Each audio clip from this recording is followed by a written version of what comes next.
Okay, so hello there.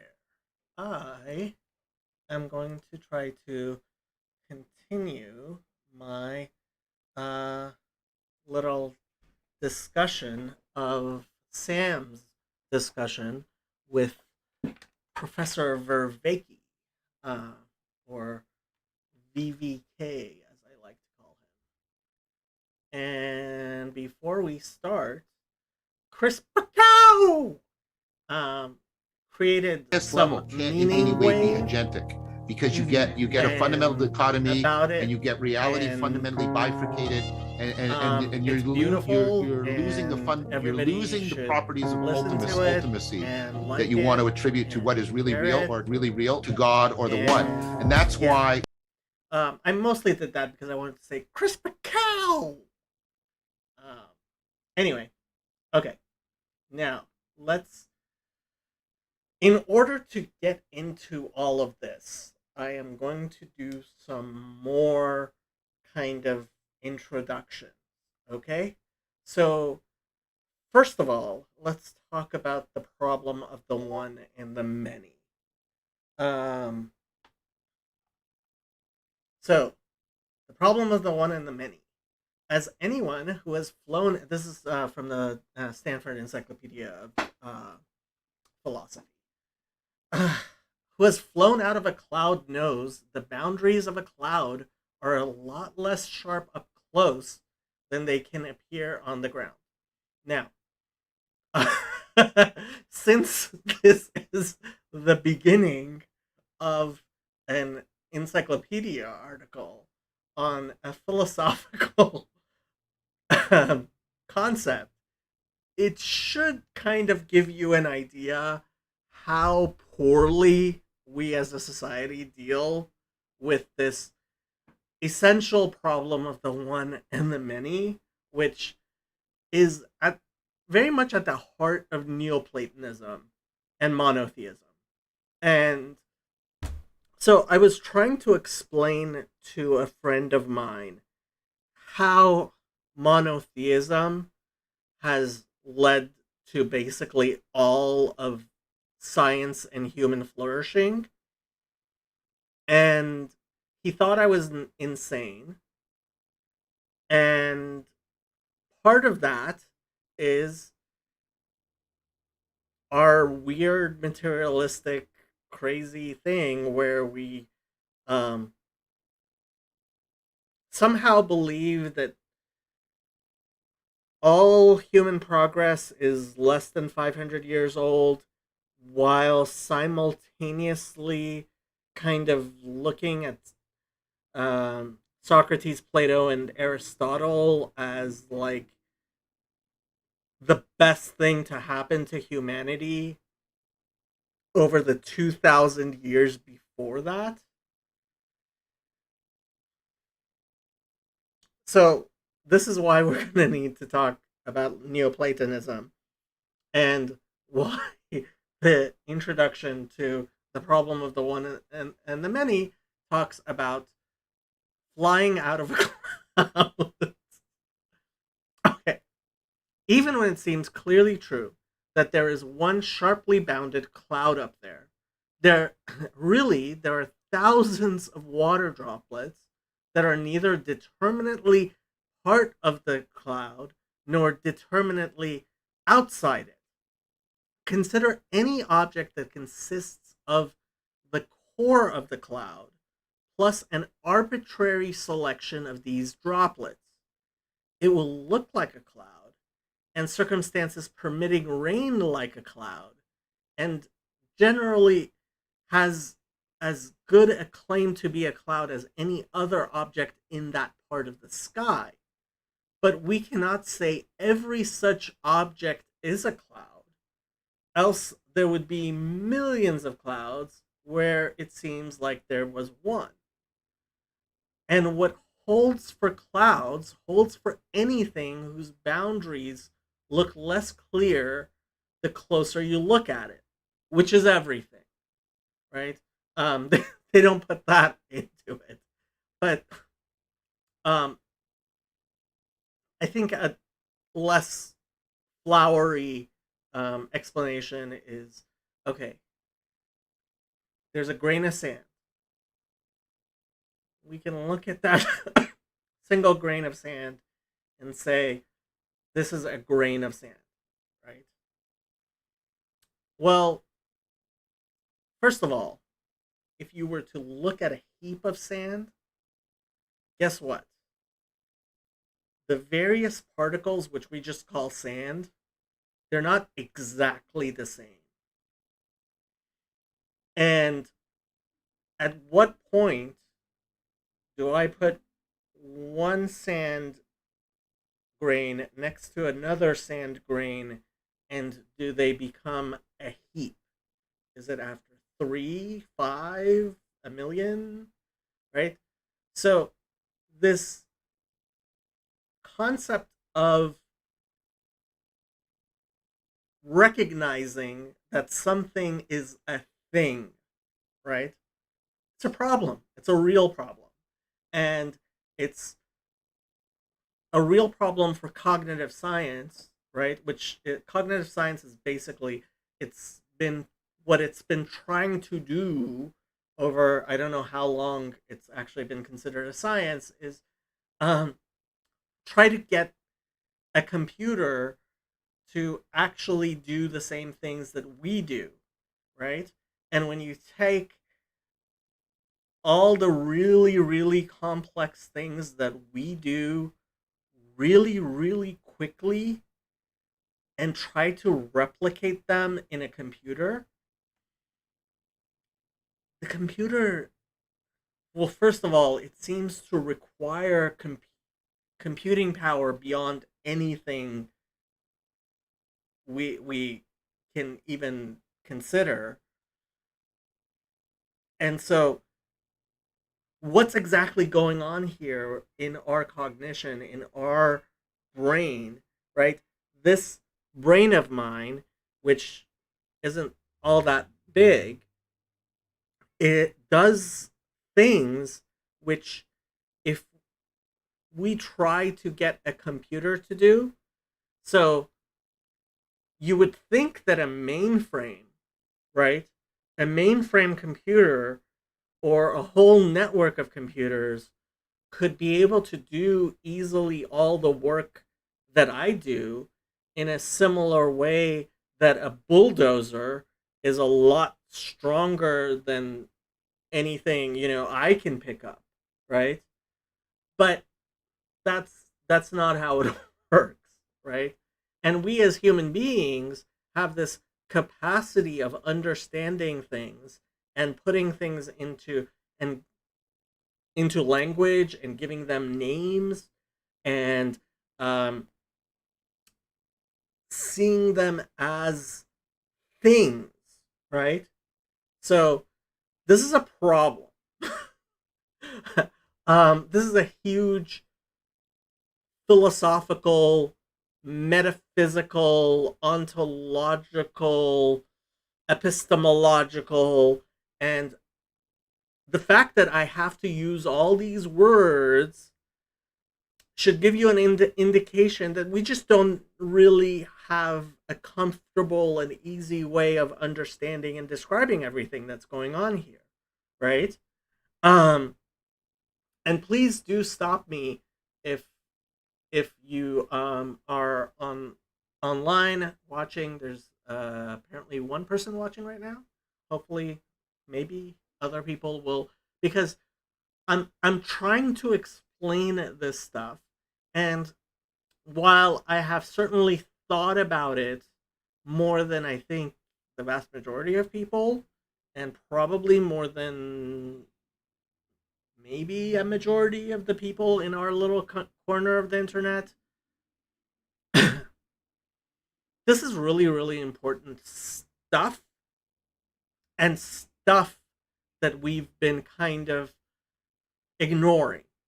And Professor Vervaeke has been getting into it, as have I mean, Ian McGilchrist, I think, also similarly has been getting into it.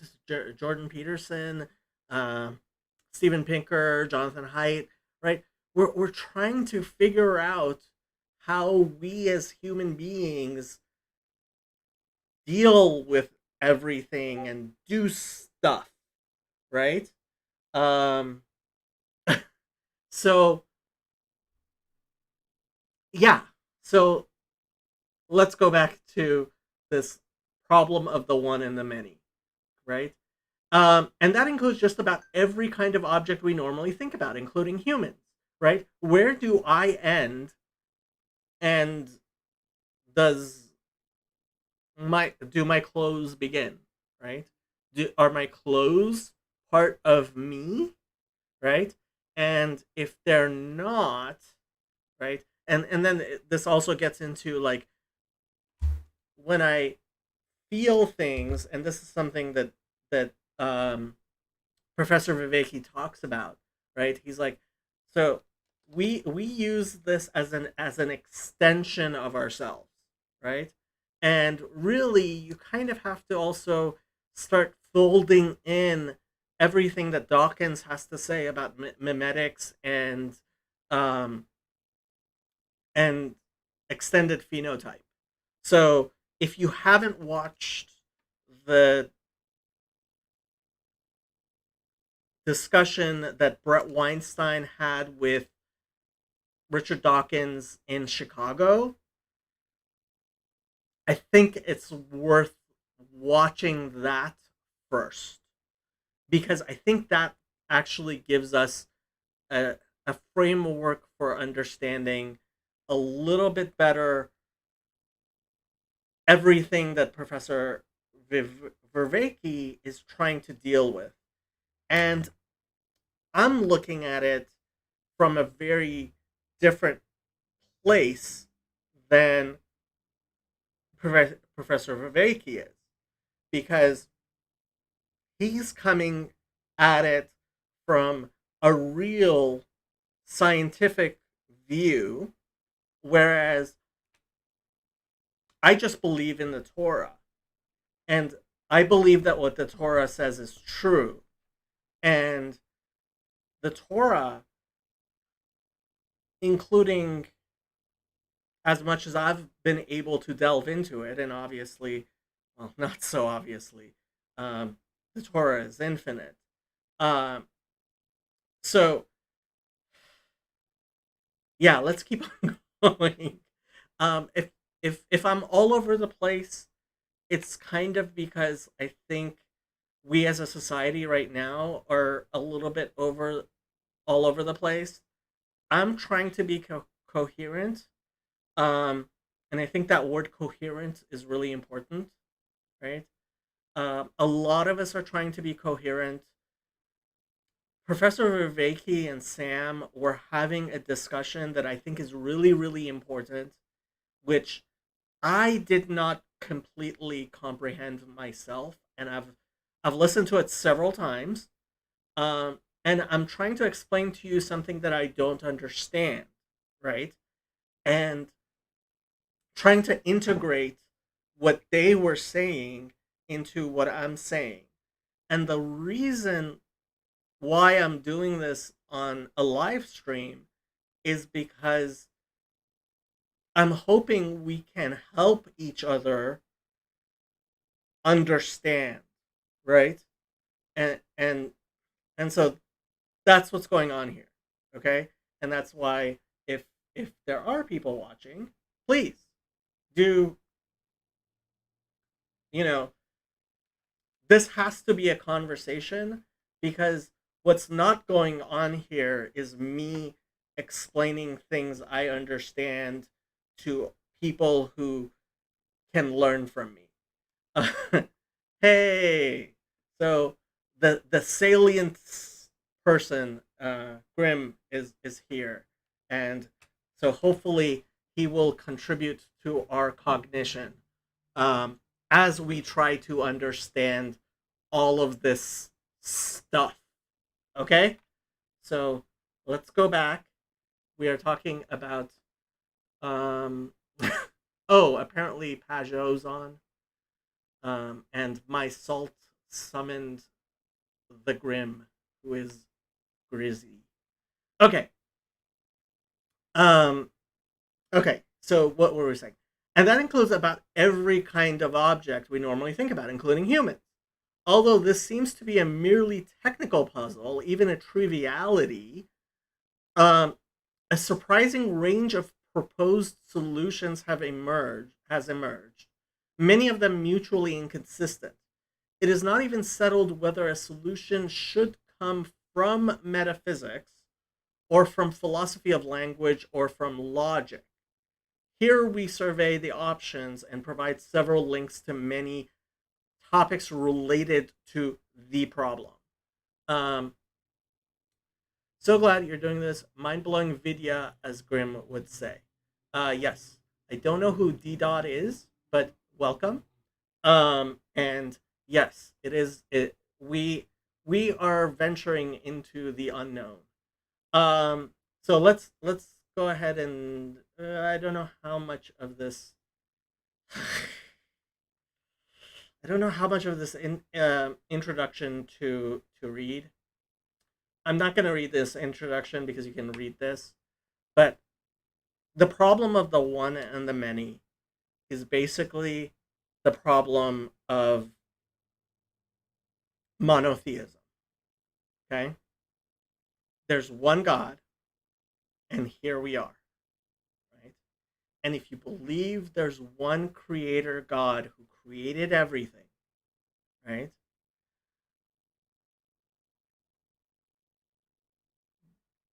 Where does God end and we begin? That's the question, right?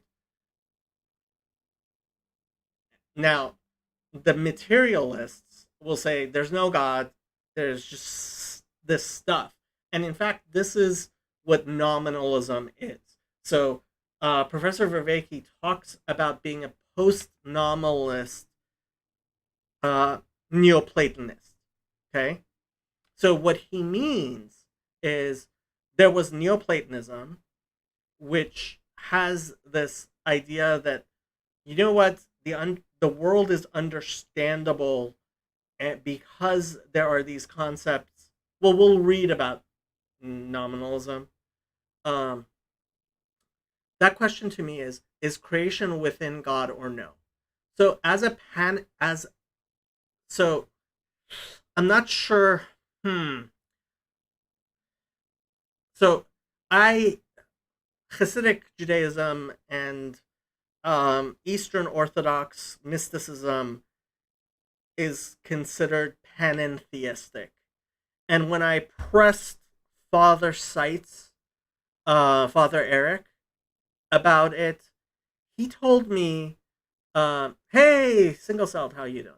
Um, so when I pressed Father Eric, he said that when he looked into panentheism, he didn't see why we need another word. It just seemed like normal theism to him. And PVK agreed with that, right? So, by the way, in case you didn't know, if you're just arriving, what you can do is go back. Hey, Dominic! Yeah, it is popping tonight.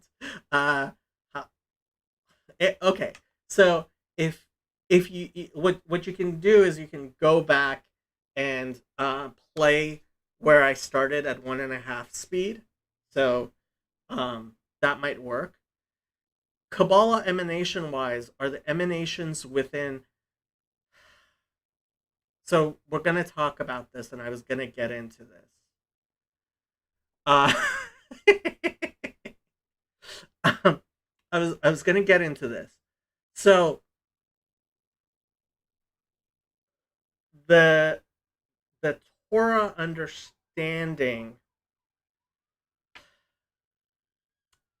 So the Torah understanding, as explained by the Lurianic Kabbalah, which is Orthodox Judaism and possibly lowercase Orthodox Judaism, but definitely uppercase Orthodox Judaism, even though Rabbi Joe will disagree with me.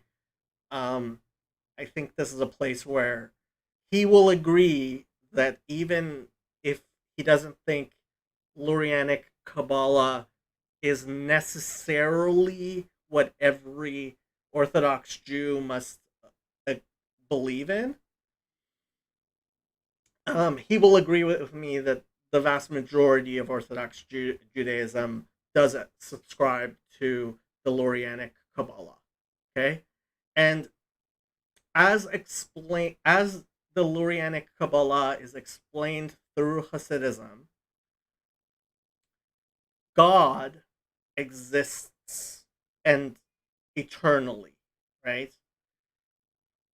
As the one without any um without any differentiation, parts, anything like that.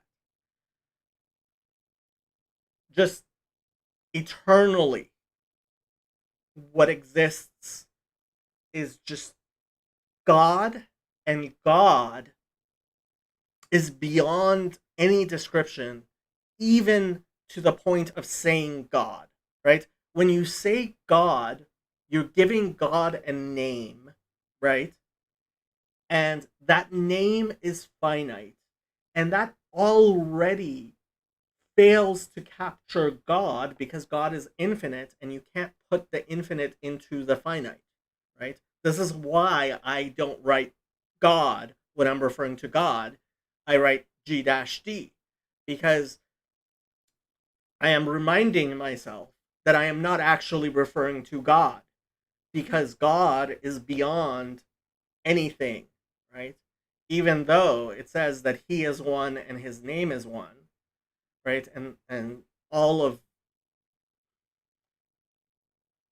creation will recognize that. God is beyond all description, right? God, but what happened is God is love, right? And the word love, ahava in Hebrew, is related to the word hav, which means to give, right? And to love is to give. Um, no, you cannot have Oreo. Let's go straighten you out. Okay, so God eternally, it it is within God's nature eternally to give and to give perfectly. And the perfect gift is to give to that which is undeserving an opportunity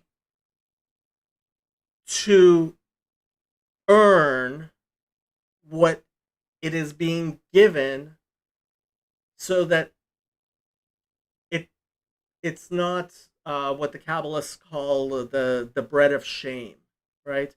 So when you just give somebody bread, as opposed to giving them the opportunity to earn that bread, you're shaming them, right?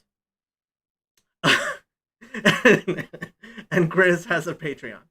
Um, so God is that which gives, right? And Vervaeke actually talks about this a little bit about the overflowing of God, right? Because God is benevolent, God is good, right? And so it, an eternal aspect of God, which we only understand because it's been revealed to us, is to give, is to want to give, right? Um, so God is love, God is good, God is benevolent, and he is perfect in his giving and his love. I like to give this example. So when I give my dog her treats, I make her sit, I make her give me her paw, and then I give her her treat. And she gets really happy about it. And she actually enjoys it more. And anybody who has a dog understands this. than if I were to just give her the treats. Now, probably my dog thinks that she's doing me some sort of favor by sitting nicely and like shaking my hands. But I mean, I just want to give her the treats, and I would give her the whole box. And in fact, I go and buy treats just to give to my dog, right? I shop for things just to give to her because we, being made in the image of God, also have this spark within us which makes us want to be good and wants us to be loving, and we like that, right? um and that gives us some understanding of God. Okay, so God gives us miraculously the opportunity to do stupid human tricks, and he rewards us for our stupid human tricks. Okay, and that is, um he was kidding with you, D Dot. um and that is the basic reason why creation exists. Okay, so in order to give, God had to create a void. Well, he didn't have to, but he wanted to create a void which that create that which did not have, in order to give to it, right? So God first, the first symptom, the first constriction of God's infinity, right, was just creating the void, right? And this is tohu, right? This is the void. And then God started letting light, right? The light being an allegory, right, into this void of darkness, right? And this light goes through Seder Hishtalshalut, right? Which is the the levels of constriction coming down to the point where we are here and we exist, and we think that we are independent of God. But of course, the only thing that actually exists is God, because God is Havaya, God is being, God is the ground of being. We all exist merely because God, being loving and benevolent, I love you too, man. Um, God, being loving and benevolent, created us to exist. That's good. That's really good. But okay, so Dominic says God scares me, but I love God, which is good. And D Dodd says I'm grokking this, which is even better. And Sam is here, which is awesome. Okay, now we. So I wanted to show you guys this. So let me show you guys. This is a Torah scroll. On the left side is what a Torah scroll looks like without any of what are called the dots, which are the notes which tell you how to read it. And on the right is how you read it. So it's the exact same thing, but it has the dots there so you know how to read the Torah. And I want you to look. You see here where it says Ele toldot hashamayim v'haaretz behibaram beyom asot havaya Elokim eretz v'shamayim.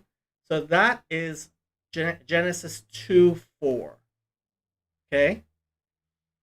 And what I wanted to point out is if you look right here, you'll see that that hay is small. And in the Torah itself, that hay has been written small for thousands of years. Okay?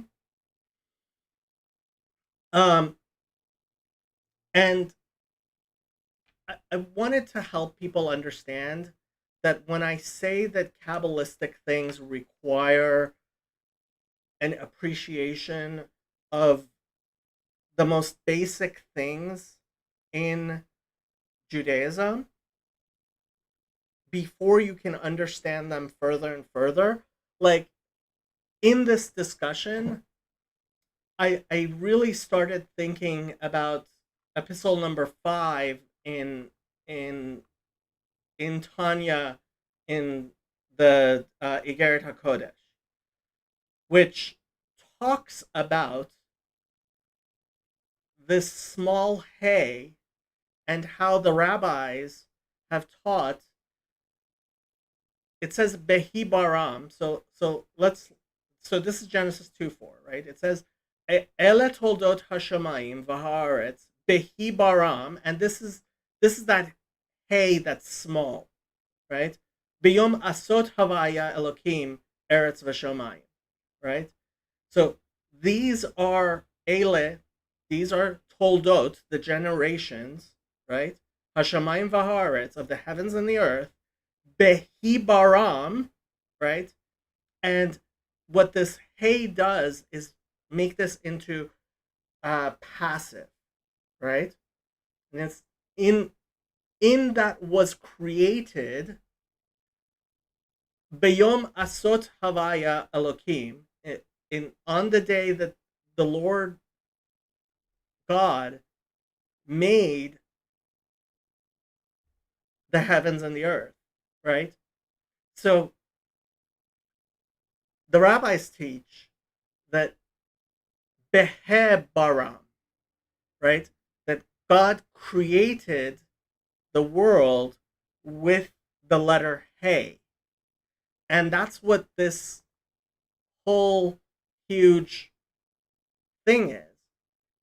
And it's also these behi baram is the same letters as be Avraham. With Abraham, God created. And so to understand, I mean, I could read this epistle to you. You're not going to understand anything it says. It would take me, honestly, probably 10 to 20 hours just to explain it. So I'm not hiding anything from you, right? Things need to be understood step by step, okay?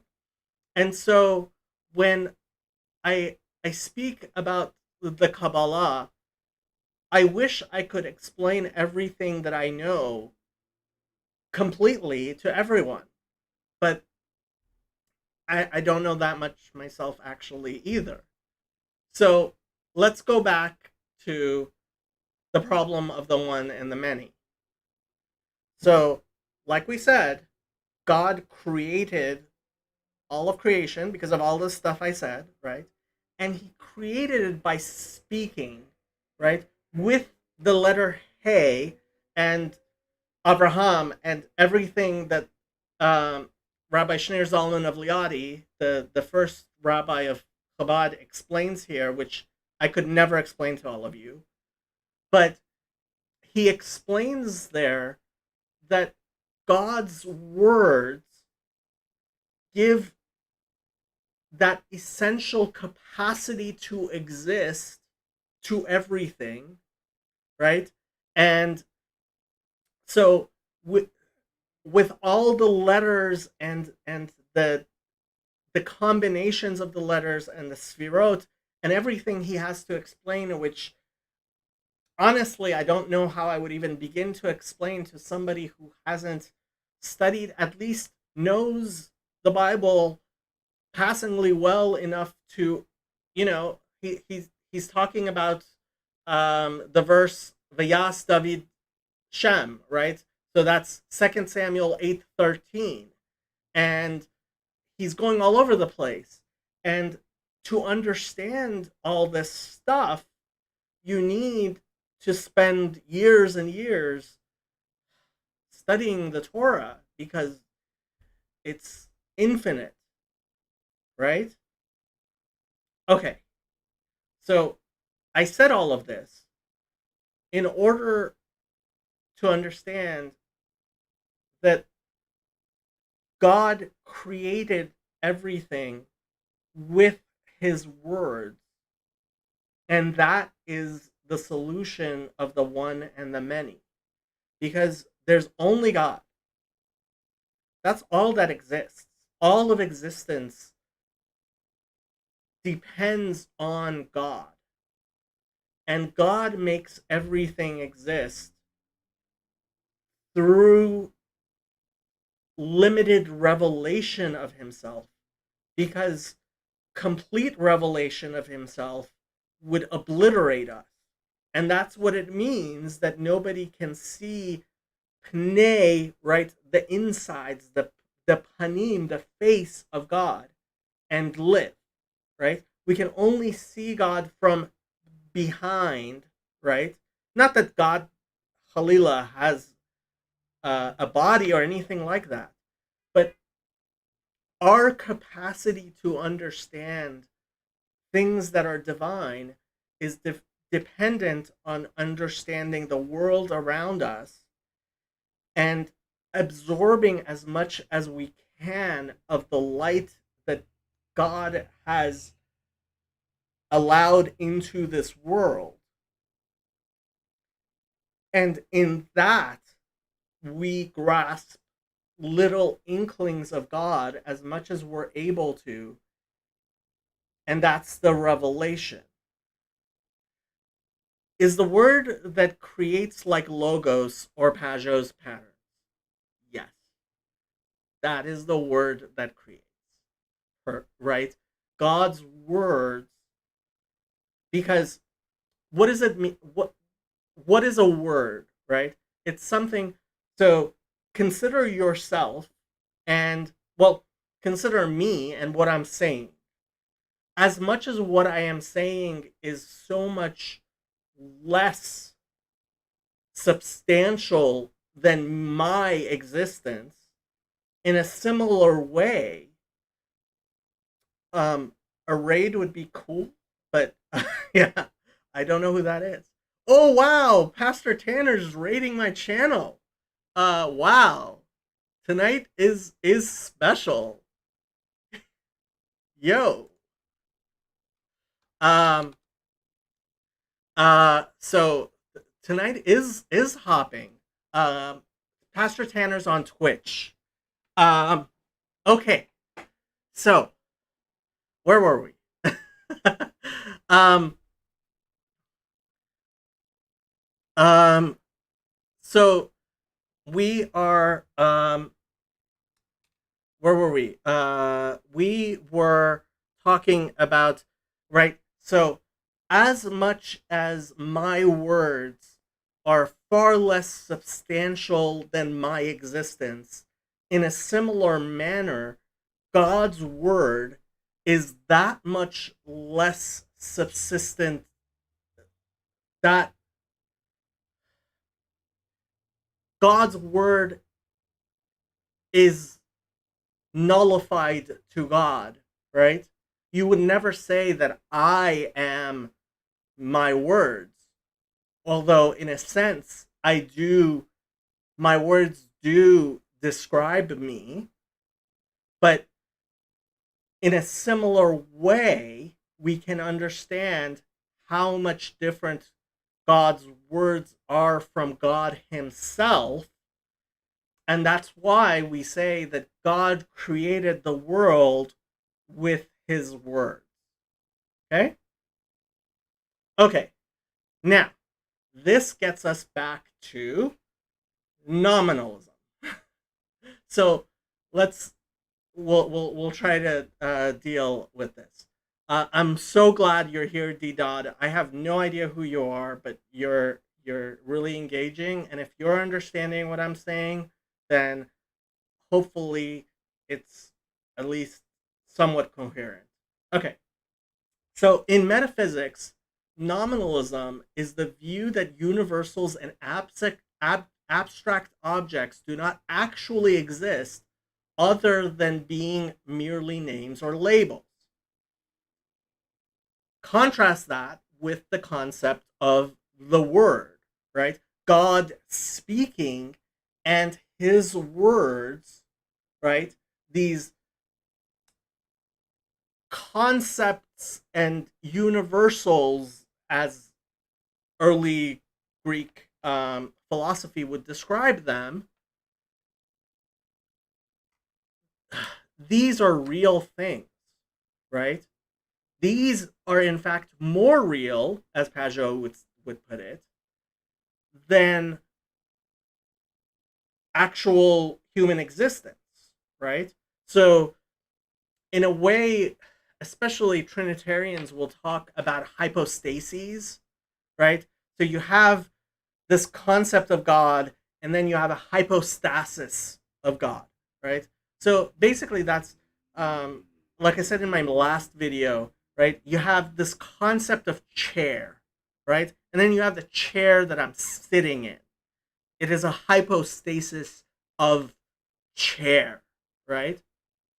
Well, really, and this is what Neoplatonism really considers, is that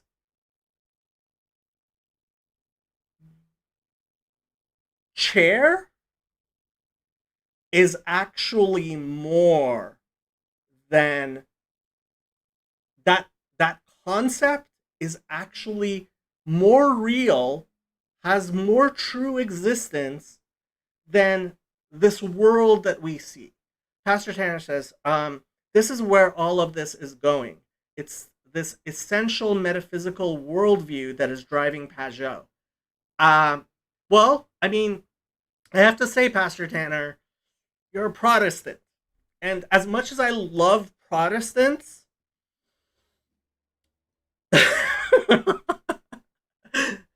um, all of small o orthodoxy can be described as Neoplatonic. And honestly, yes, I believe Neoplatonism and these ideas of the metaphysical worldview is what animated Judaism from the very beginning, is intertwined in the teachings of the Torah, as much as, when I say that one letter, right, this one letter in Genesis 2:4 is written small and has been for 2,000 years, at the very least for 1,500 years. I'm trying not. I'm trying not to say things which people will doubt historically. I believe that this hay was small when Moses actually sat down and wrote Genesis 2 on the first way. Pastor Hannah says, well, good, because I am convinced that this is the way things actually are.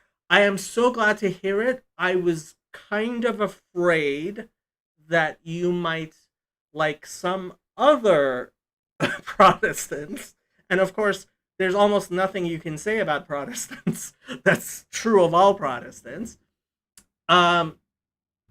is, and I kind of wish you were actually on here, Pastor Tanner, so we could discuss, but I don't know how to make that happen. But, so,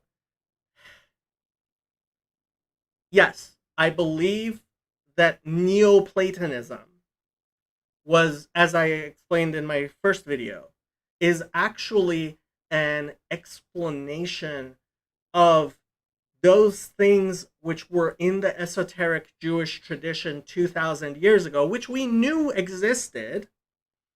Um, I, I would love to have you on, Pastor Tanner. I don't know how to make that happen. I don't have it set up. And even on Discord, I wouldn't know how to do it. You know what? If in the future, I will certainly, I would love to have you on my channel and discuss this stuff.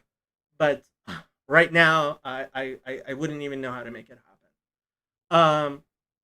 So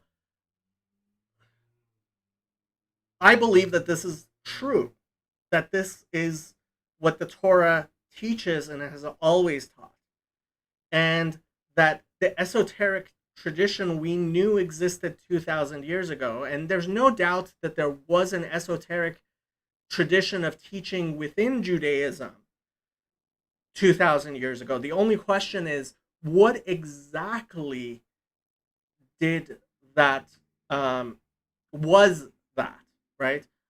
Signals as an all-powerful God without limit, could creation not be the result of a boiling over of his being? That is exactly what it is, as I spoke about a little bit earlier, and we're going to, and PVK says, God essentially being love and good, right? Being benevolent and loving. Pastor Tanner says, sure, no problem, we should talk. I'm really driven on this topic right now, and Arya Kaplan and Kabbalah are certainly related to all of this. Yes, Rabbi Kaplan, of blessed memory, was an amazing person who died very young, and his writings are phenomenal. In addition to being an absolute genius, who he had what's called Dayanut. Bye, Dominic. It was very nice to have you. Sam says, I think my worldview is similar to Pajot, but different in some key ways.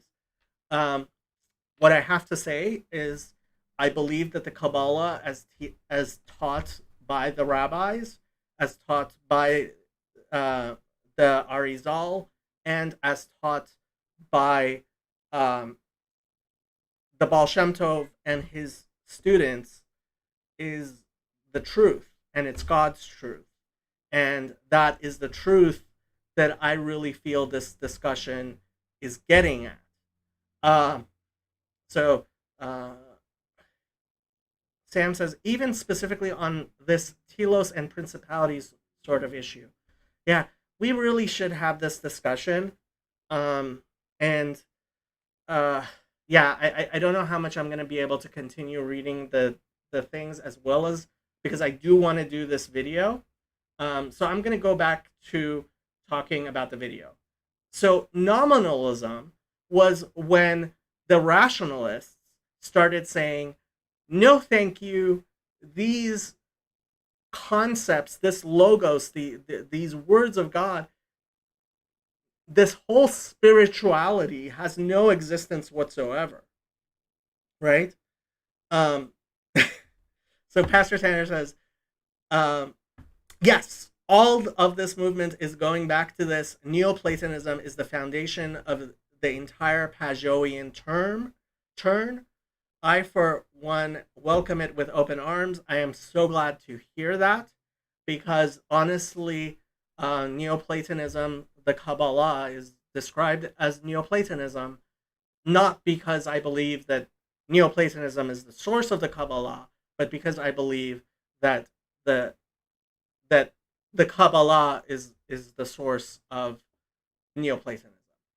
Okay, so when Professor Vervaeke says that he's a post-nominalist Neoplatonist, he's saying basically what PVK was saying. If you guys saw the video today, he said we can't go back. We don't go back, and we do not go back, right? We only go forward.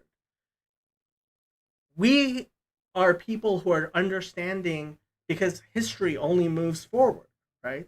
And God's revelation, and honestly, it seems to me quite clear that we are reaching the time of the revelation. Um, God's revelation is only more clearly um, showing itself, and so I hope I described the problem of the one and the many and what nominalism is, and now we're being post nominalist uh, in that we are saying to the nominalists, you know what, you were wrong, go away. We have things to understand, and honestly, I believe that what we have to understand is God's goodness and love, and that's what I think was missing, right? When Professor Vervaeke said that God is not agentic, because what would God want? And in wanting, you turn God temporal. That's a fundamental missing and misunderstanding of the fact that God is quintessentially, right? God in his essence and eternally is loving and good, meaning giving, right? Okay, so I won't say all of this all over again. Single Cell says nobody mentions what a disaster the Catholic Church adoption of Aristotle's peculiar type of nominalism was. I have no idea what you're talking about. Uh, if you guys want to discuss this, obviously, Single Cell, he's still on my Discord server, so you're all welcome there. And hopefully he'll be back on Bridges of Meaning sometime soon. Okay, two words that Sam and Professor Vervaeke used, which I had to look up.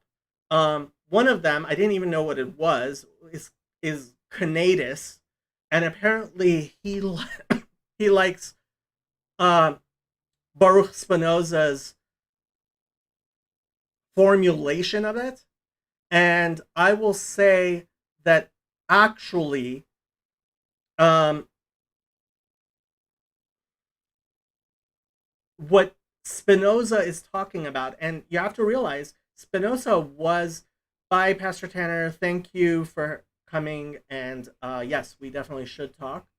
Um, so when Spinoza was educated classically within Judaism, but he rejected basically God's agentic, and he was educated after the Lurianic Kabbalah was broadly disseminated within Judaism. Okay, so I'm just gonna explain this conatus word here. Um, in early philosophies of psychology and metaphysics, conatus, Latin for effort, endeavor, is an innate inclination of a thing to continue to exist and enhance itself. The thing may be mind, manner, or a combination of both. Um, so let's go down specifically to what Spinoza had to say about it. So, conatus is a central theme in the philosophy of Benedict the Spinoza, Baruch Spinoza. According to Spinoza, each thing, as far as it lies in itself, strives to persevere in its being. Spinoza presents a few reasons for believing this. First, particular things are, as he puts it, modes of God, which means that each one expresses the power of God in a particular way. Moreover, it could never be part of the definition of God that his modes contradict one another. Each thing, therefore, is opposed to everything which can take its existence away, right? And this is actually very theistic of him. Um, thanks. um, so this resistance to destruction is formulated by Spinoza in terms of a striving to continue to exist. So honestly, I think what he's talking about is chiyut, right? Chiyut, which is that that animating kernel which God has endowed all of creation with. And since God is one, there cannot be actual contradiction within God, right? Um, so that's why there is, in the worlds of emanation, there is no conflict.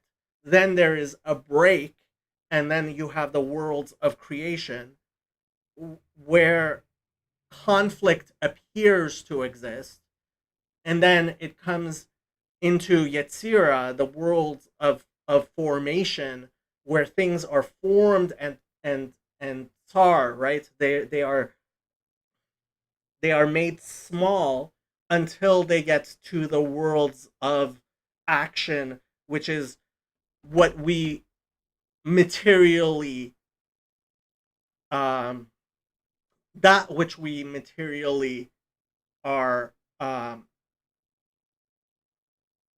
we perceive, right? So the spirituality, right? All of existence, the only thing that actually exists is God, right?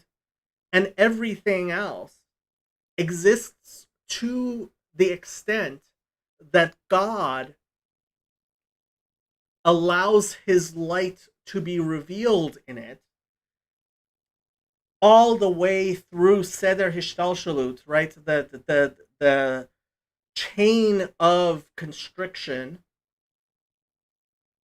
to that which is the lowest, which is the worlds of action and materiality that we perceive. I hope that was a little bit understandable. I'm trying to make it as understandable as I think is possible. The Torah is vast. Um, okay, the other word they used is autopoiesis. D-Dot, I am so glad you're here. So if you're following me, I am going to use you as my guiding light. Um, so autopoiesis, I was trying to. So they talk about self-organizing as opposed to autopoetic, and honestly, when I tried looking it up, as I understand it, then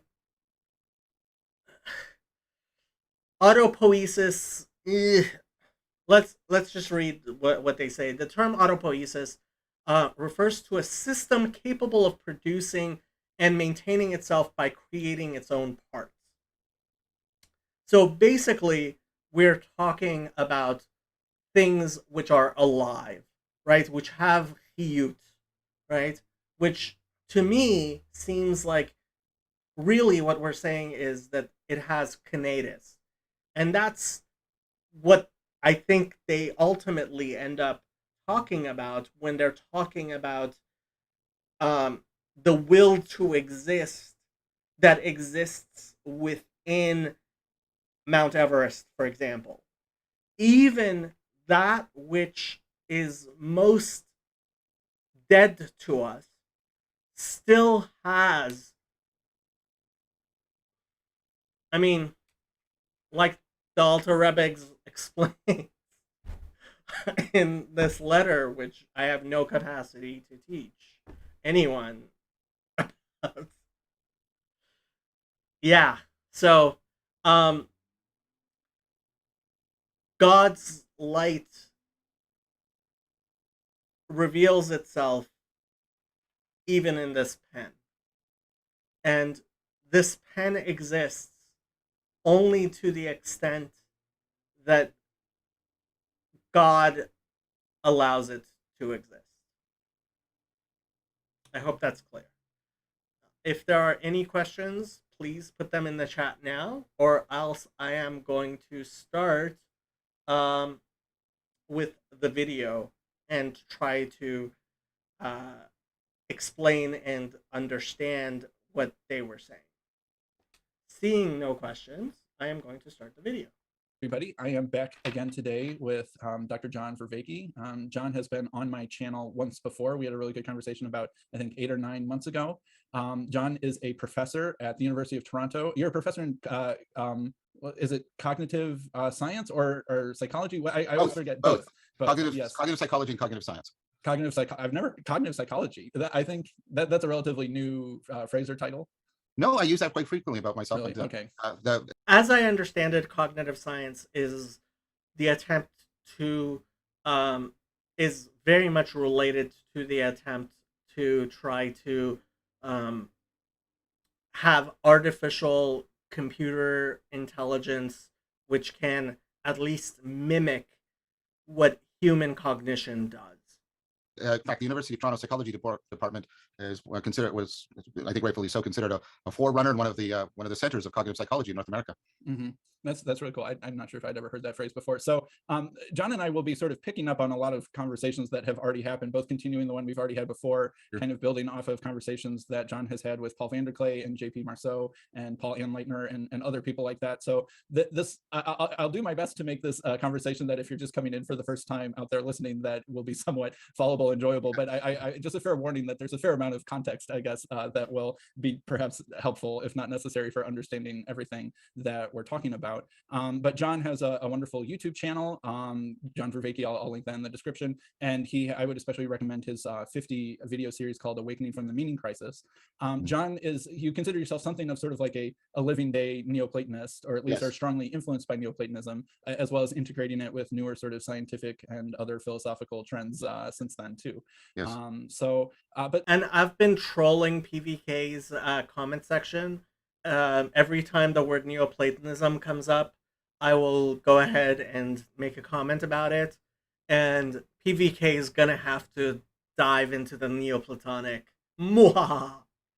To get started, one of the things that I wanted to kind of throw by you is that on Paul Vanderklay's Discord, because there's a lot of Christians of a lot of different varieties and backgrounds and denominations, it's quite natural that we get into disputing either each other's doctrines or the correctness of their interpretation of Christian history and all those sorts of things. And as I've noticed a bunch of these sort of discussions, I noticed that there was kind of a handful of categories of how Christians would sort of justify either to themselves or to Christians of a different sort why they are sort of legitimate, and that sometimes these different categories work so differently that people would be talking past each other. And I felt like they sort of lined up with your 4 Ps a little bit, although I kind of had to add a 5th one to kind of get everybody to work. And I'm curious, I'm not sure if it's just a sub variety of one of them or not, but one of John's contributions that I've really enjoyed and learned from is what you call the 4 Ps of knowing. Yes. And that we have procedural knowing, which is sort of like knowing how to do something, sort of like the recipe of how to bake a cake or something like that. There's propositional knowing, which is sort of making propositions, being able to articulate them. It's a little bit abstract. There's participatory, which I always sort of associate with like doing something, especially together as a group. Sometimes I wonder if I get that definition correct.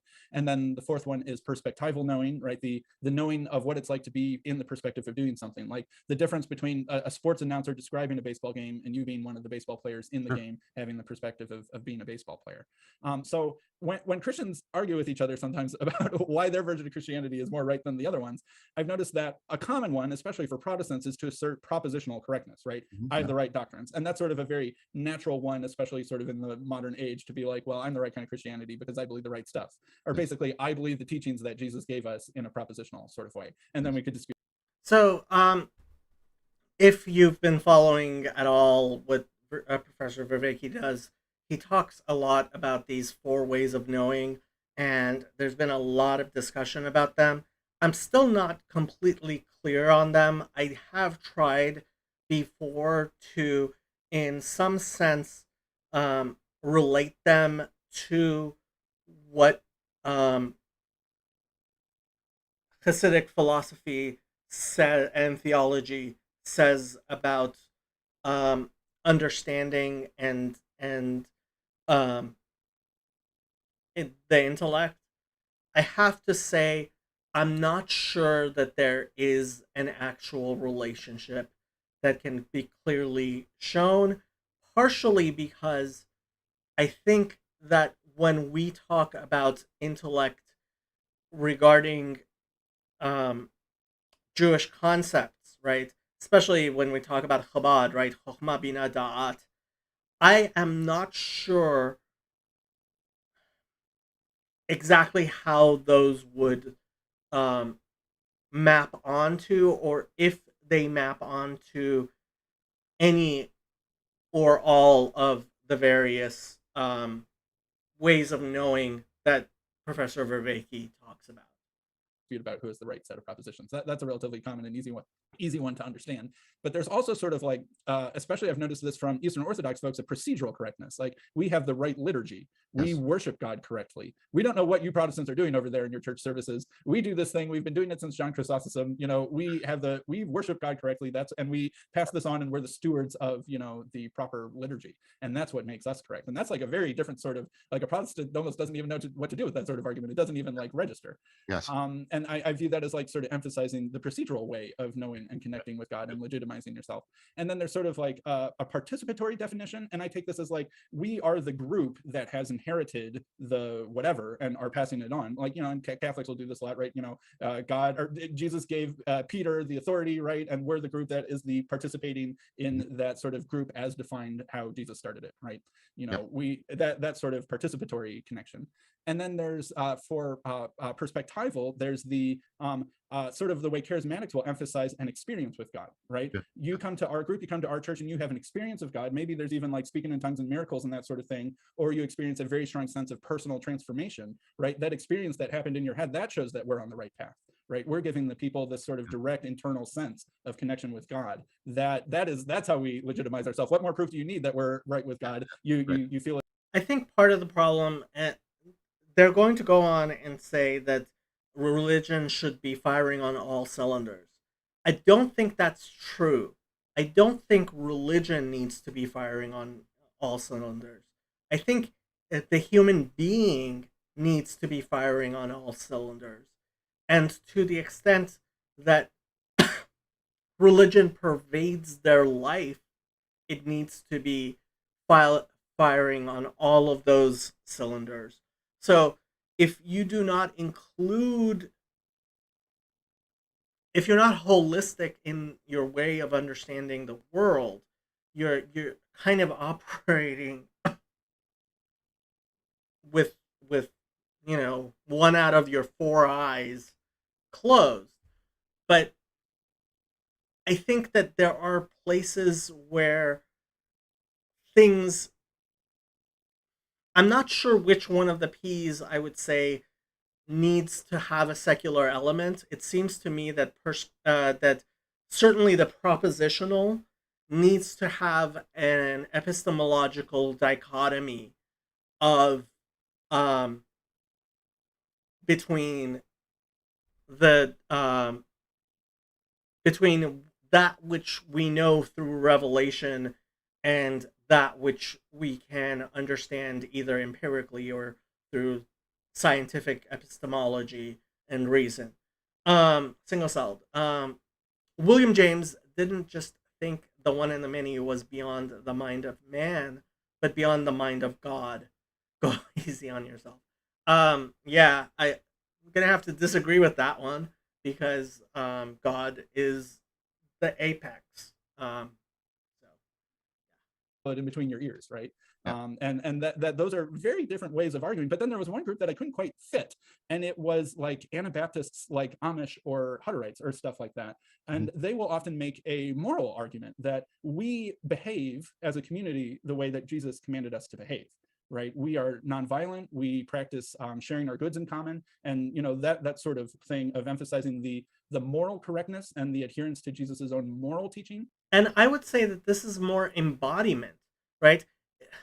Take it outside of the argument, and I think this may be the source of the confusion that Sam had, is they're making an argument from embodiment, right? So um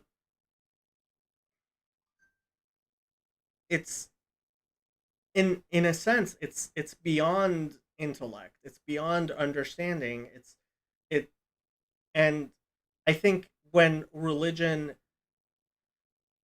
does become embodied, and in fact, I mean, da'at, right, is understanding which has ingrained itself into your emotions so that it has become part of you, right? It's an intimate knowledge to the point where, the Bible says, um, God is where the Bible says that Adam knew his wife, right? And that is da'at. That is the embodied knowing, which is not merely intellectual. Sam says that bifurcation of propositional makes sense. Jacob, I'm glad to hear it. Bad Oedipus, hello, you're new here, I believe. Vervaeke could say all cognition is grounded cognition. I'm not sure what you mean by grounded cognition there. Um, do you mean embodied cognition? And I was like, well, that is that just like sort of a different flavor of procedural? It's like kind of procedural, but it's as opposed to emphasizing liturgical procedure, it's like communal moral behavior, or was that a different sort of P altogether? So I was wondering, I just wanted to lay that out there and see what you thought of that. And then if that could even apply to things sort of bigger than just internecine Christian disputing. Well, there's two things I want to do in response to that. I want to do sort of maybe a quick review of the four Ps because that might, not that you're wrong or anything, but getting maybe richer definitions might help with the taxonomy. The second thing I want to do is reply to this, I think, brilliant idea that there, I don't know if this is quite the right term, especially given the work that I've done with with Greg and with Christopher, Greg Enriquez, Christopher Mastapietro. But this idea that there might be something like personality types that are differentiated in terms of which of the four kinds of knowing they identify with. I think that's fair to your what you're saying. Okay, good. I like that. That's a kind of gives me sort of a psychological handle, and that also brings with it the potential of broadening it beyond just inter-Christian relations, perhaps to more general relations. So those are the two things, the two ways I want to respond first. And I'm going to embarrass Sam here. You have to understand that Sam is talking to a professor of cognitive science at University of Toronto. So we're talking about somebody whose entire life has been studying these things, and obviously Professor Vervaeke is one of the most intelligent people on the planet. And to bring new, fresh ideas and challenge Professor Vervaeke requires an intellectual capacity that very few human beings have. And I think it's really important to recognize Sam as in the hierarchy of our yeah so so we should have a hierarchy, a meritocracy of cognitive capacity, and it should be evident that despite whatever Sam would like to say about himself, he's definitely up there among the few human beings capable of a level of intellect which, frankly, I'm not capable of. And I'm going to be incredibly unhumble here. I'm one of the smartest people in the world. I know this because I've taken standardized tests which tell me. Um, why does Sam at Unitarian know so much about Plato? Why doesn't he stay in his lane? Because, well, first of all, because the whole world is Sam's lane, because he is a Unitarian, and a monotheist understands that everything is ultimately related to God. Um, Started with that earlier. And second, because Sam has had to refute that travesty, which is the Trinity, for many, many years now. And hopefully he will help rid the world of that travesty one of these days. Okay, let's keep on going. Yeah, the propositional is But before I forget, so my point here is we should have a level of respect for Sam, which because he has demonstrated his capacity to be beyond most of us, and I think it's really, really important to have hierarchies of cognitive outsourcing. This is important. It's important to recognize people who are really, really smart, like Rabbi Joe, like Pastor Sam, like Pastor Tanner, like PVK, and yes, Sam actually is going to be announcing the opening of his church pretty soon. It is dominant in our culture, and many people equate knowledge with propositional through, I think, ultimately, at least within philosophy and epistemology, within a misreading of Plato. The third wave scholarship has made it very clear that the non-propositional is actually central to Plato. I won't get into that right now, but basically, this is when you believe that something is the case, and you believe it with good argument and good evidence. So I believe that cats are mammals, right? And so, yeah, that would map onto doctrinal totally. The fact that we have reduced religion, faith to belief, especially the assertion of propositions, is, I think, one of the problematic aspects Agreed. of our society right now. The procedural, as you said, it doesn't result in beliefs, as you said, it results in skills. It's knowing how to catch a ball, it's knowing how to kiss someone, it's knowing how to make a sandwich, right? And one of the first and important, I don't know if it's the discoveries, but at least making prominent of 4E cognitive science, was to realize how much of our knowledge is procedural, how much of our cognitive agency is dependent on our skills rather than our. And I have to say, I keep on telling people that the Talmud is not a source of propositional knowledge. When you study Talmud, you're not learning propositions. It's procedural knowledge. You're learning how to think, and the fact that it's incredibly important, and that's all I'll say about the Talmud now. Our beliefs, even our true knowledge. And this is obvious when you start thinking about it. You can have all the true beliefs you want about swimming, playing the piano, or playing the piano, and if you've never done it, if you've never picked up the skills, you can't play the piano. So that's really apparent. And what's important is that each one of these kinds of knowing, and this is important to when you try to add to the taxonomy. That's why I want to do this in a little detail. Each one of these has, a medium in which it works, proposition, or perhaps a vehicle, if you want to call it that way. It has its own standards of evaluation. Like, we are convinced in the truth of our beliefs. We're impressed by the power of our skills, and each one has its own kind of memory. There's procedural memory for procedural knowledge. There's semantic memory. You know that 2 + 2 = 4. That's just the knowledge of a proposition. You don't know where you got it. There's no episodes associated with it. And perspectival, you're right. The way to think about that is you're not knowing this with belief or with skills. You're knowing this with your states of consciousness. States of consciousness always have co-defining situational awareness. So if I'm drunk, I'm aware of my situation in a particular way. Or if I'm aware of my situation that it's very dangerous, I have a particular state of consciousness that corresponds. And putting those two together is what gives you a perspective. Now, we judge perspective not by truth or power. We judge it by how present we are in a situation. We use the metaphor of presence, that sense of how much situational awareness the person has, and how well their state of mind corresponds to the situation that they're actually in. And then we have episodic memory. This is your ability to remember scenes that you participated in. The participatory is most difficult because it's the one that you do not directly participate with in a sense of awareness. You can be aware of it, but it's generated at a much lower level. So the way to think about this is to think of the old, and I think it's being revised with good reason. Theory of knowledge from, like, the ancient Greeks, the conformity theory, that to know something is to have the same eidos, the same structural functional organization, the same form in your mind as the thing in the world. And now, for a lot of stuff, as soon as you think about it, you realize this way. I don't know time as something over there, even that I have a perspective on. No, I don't just represent time. I instantiate time. It's in the very fiber of everything I do. Same thing with space. I'm an inherently spatial being, and that's how I know. I don't just think about time when I'm thinking in time. In fact, Augustine very famously said, "I know what time is until you ask me." Right. Yes. And so what this is the way in which you conform to the world at various levels. And so you don't know. Could it be conforming to an institution and participate? Totally. Yes. Totally.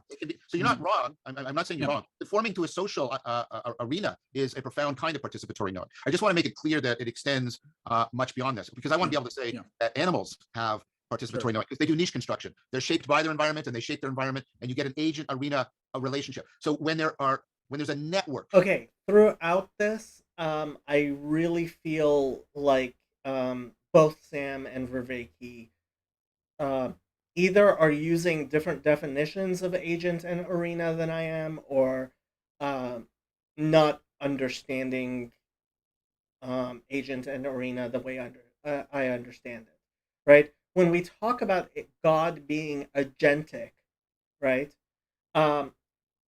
Yes, to some extent. So this concept of so we talk about the divine and the meta-divine. We talk about the Greek gods, right? So Zeus is an agentic god, whereas the fates, right, are meta-divine. right? That there is the fabric of of the universe, right? Which is beyond what acts within it, right? Um, and I think properly understood,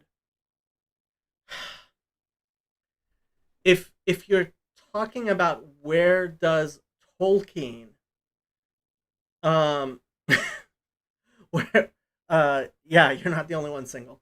Um, wh- where does Tolkien show up in his books, right? The Fellowship of the Ring, right? Where can so the the agents are the characters within the book, and the arena is the setting of the book, kind of, and then Tolkien is, in a sense, the god of that world which he has created. But those characters are not actually agentic, right? They mimic agency. And this is, I mean, it really gets into the problem of free will versus determinism, right? God has miraculously allowed us the ability to choose, right? And yes, our choices are limited. We do not have infinite choice. We have a capacity, um, we have a capacity of making some choices, right? Some decisions, and that that is agency, right? That is the capacity. So when he talks about like animals being being agents within arenas, I'm not really sure he's using the word arena correctly, and I'm not sure he's using the word agency correctly. And this becomes a problem later on when they start talking about God being agentic. Um, the Hebrew God is arenic and agentic in the way that God not only does things in the world, God controls, and everything is grounded within God, right?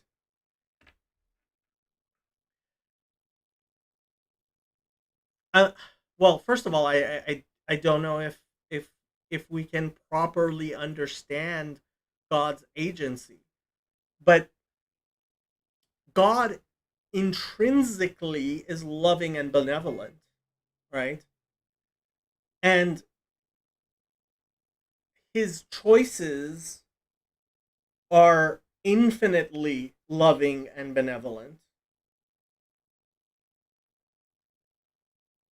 Can God choose less than a perfect way to do something? No. Does that mean God isn't agentic? No, because God is that which decides everything. He is omnipotent, right? And that omnipotence is qualitatively different and greater than our limited capacity to make choices,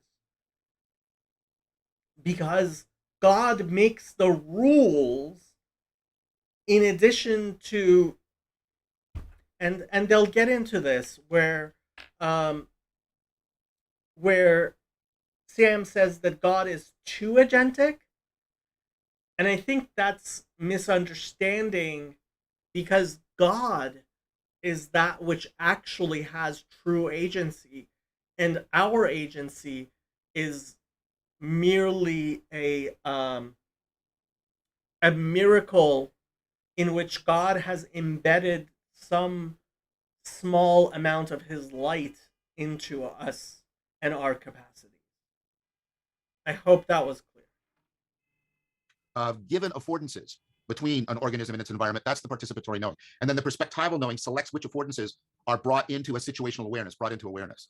So you don't, the particular kind of knowing, the particular kind of memory you have is not semantic or procedural or episodic. It's that weird kind of memory we call ourself, which is a very, and remember, yourself isn't just in here, yourself is out there, that agent arena co-identification. That's participatory knowing. So the way your agents. So again, I mean, he's kind of using the way he's using arena in the way that Dawkins distinguishes between phenotype and extended phenotype.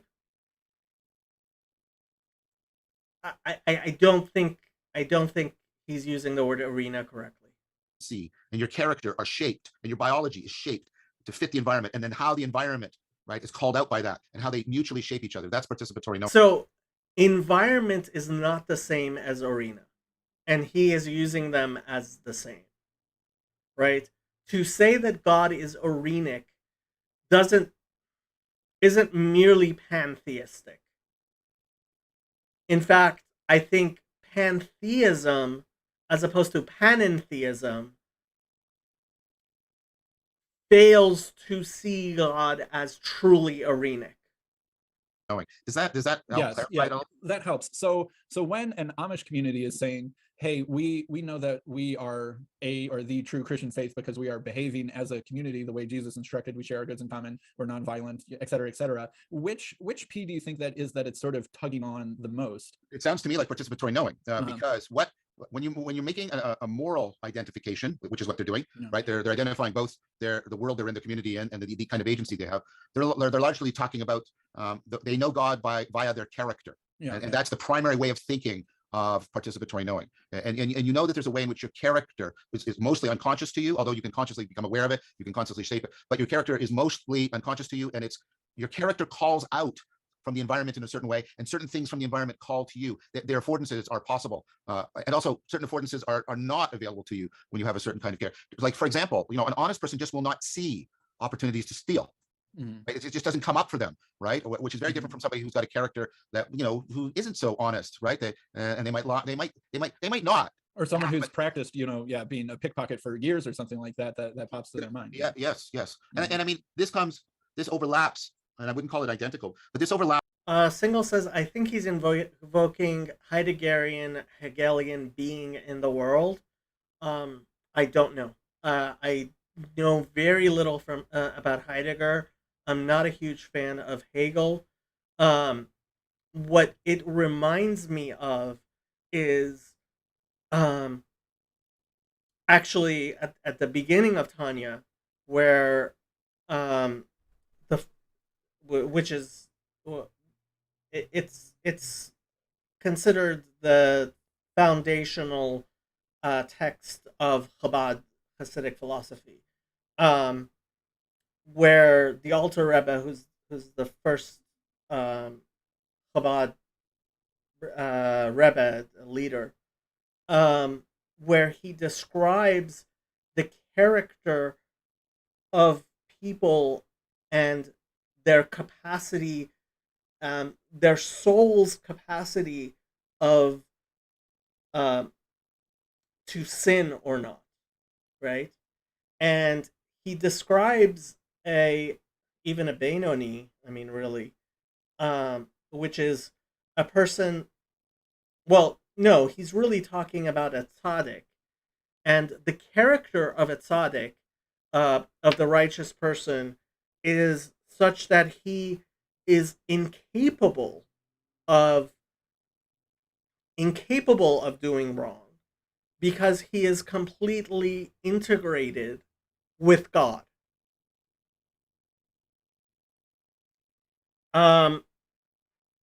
Whereas people who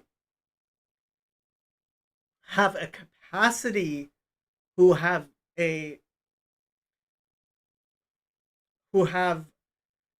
that distinction from God, right? Because God has allowed us this level of independence, are able to do things, think things, to be in conflict with God, right? Um, and so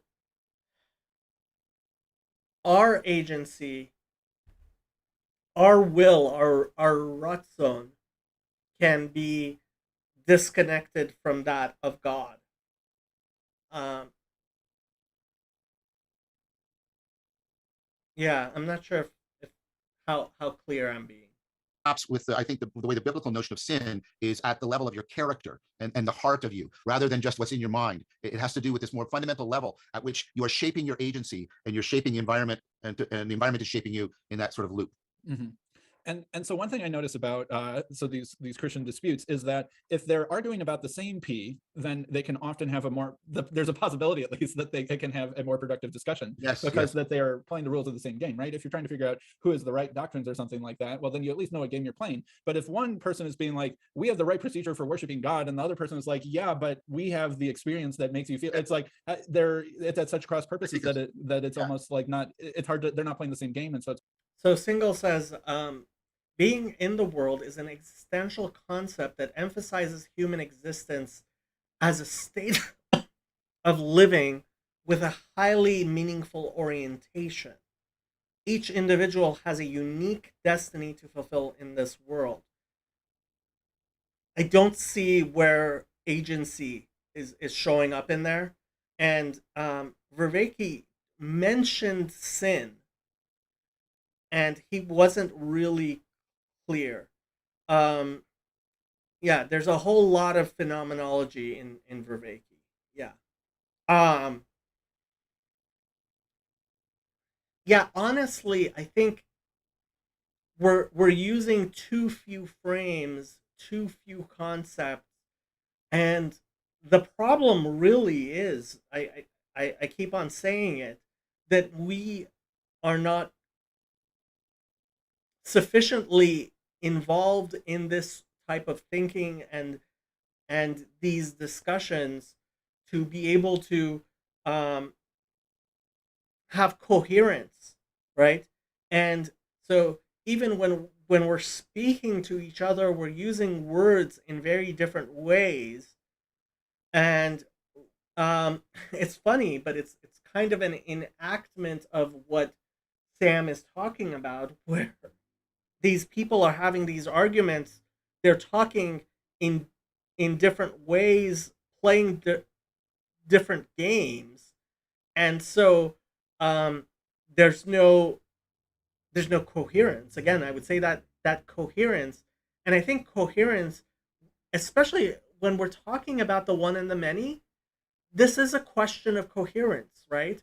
This is a question of being able to understand it. Yet, well, being in the world, our orientation, the world has a pattern.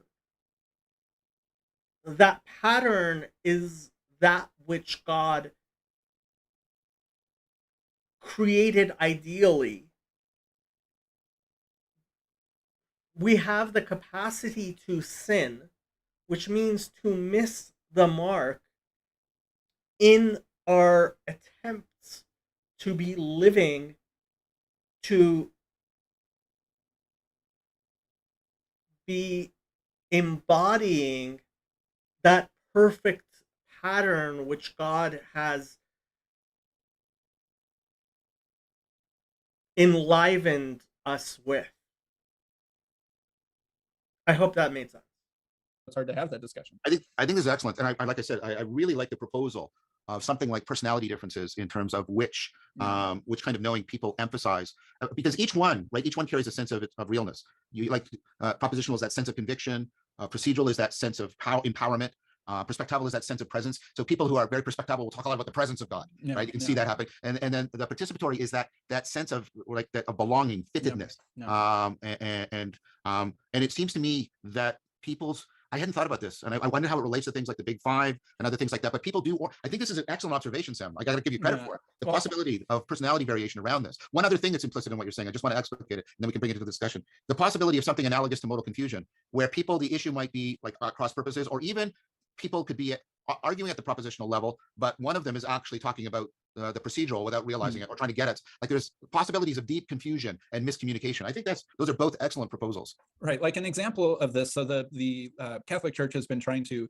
either downplay or kind of outright end the old form of the Latin Mass. Right, the Pope Francis has been sort of pushing for that, and this is causing sort of a dispute, I think, between people who are like, wait a minute, the Latin Mass, we've been doing that for eons past, et cetera, et cetera. It was good for my forefathers. Why isn't it good for me? Right, the sort of people who identify with the procedural, and then the people are like, well, the Pope's in charge.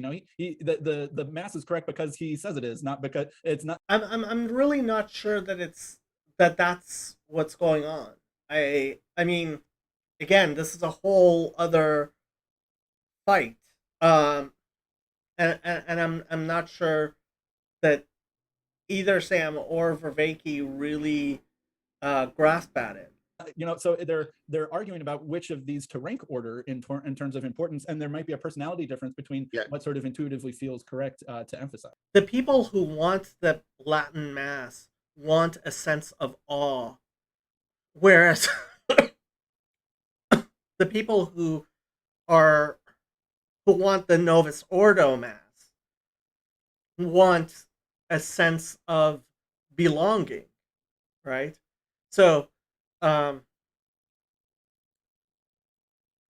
these are very different ways of participating in something, right? I think the traditional Mass people, they want that awe, and this is actually something that I keep on talking about. Is it? If it is what they're saying, it's not what I'm understanding from what they're saying.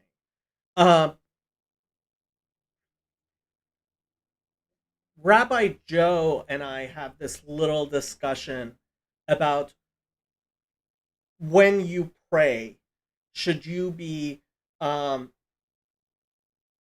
should what I say is your prayer should not be like your learning, right? When you're sitting there, you're learning Torah, right? You're doing a Bible study. That should be a separate type of action. You shouldn't be ingesting your prayers. Your prayers should be, and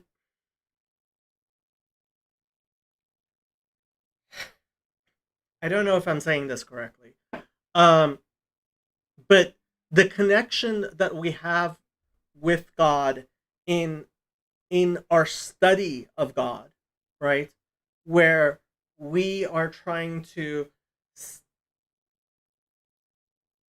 absorb what God has to teach us, as opposed to the prayer patterns us.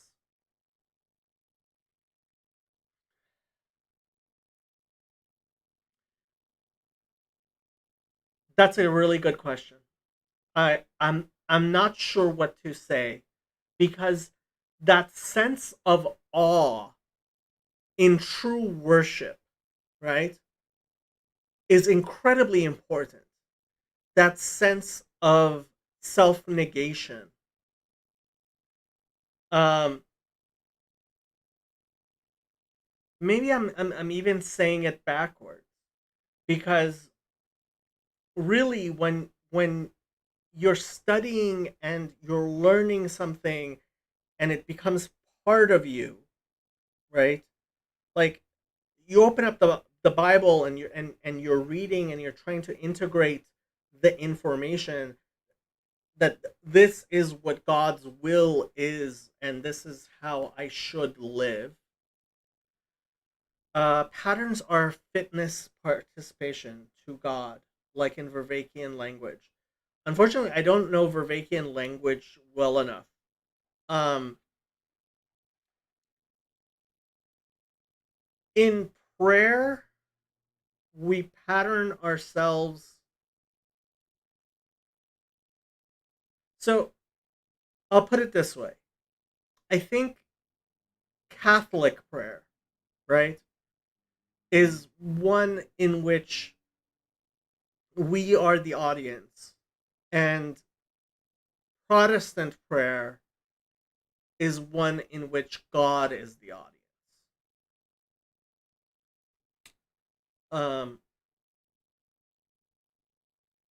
we are not expressing ourselves in in I mean, it's funny I'm talking about this in Christian terms. I've been to like 2 Christian services in my life.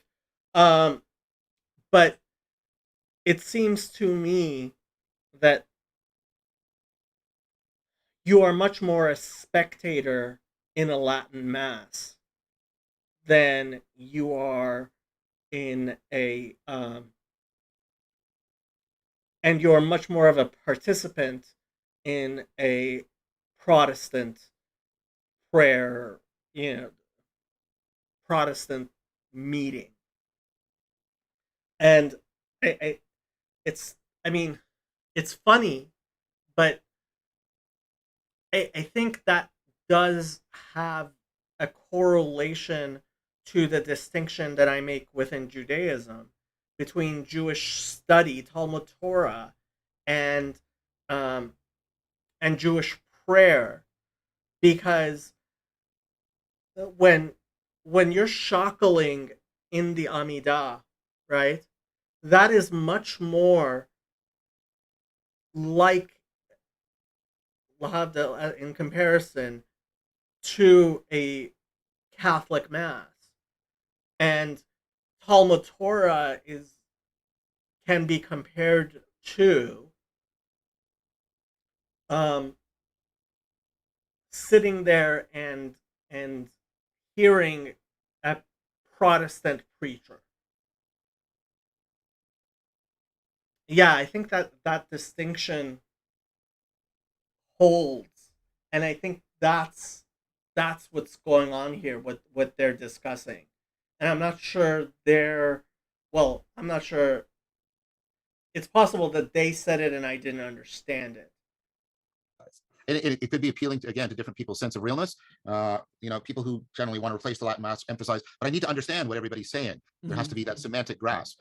Whereas when I've talked to people who prefer the Latin, they like much more the transformative impact it has on their state of awareness. Like it Semantic grasp versus um, what did he just say?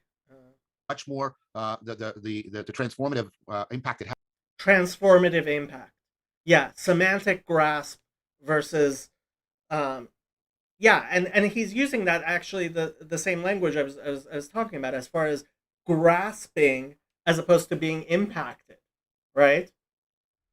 Yeah, I guess he was saying it and I wasn't understanding it.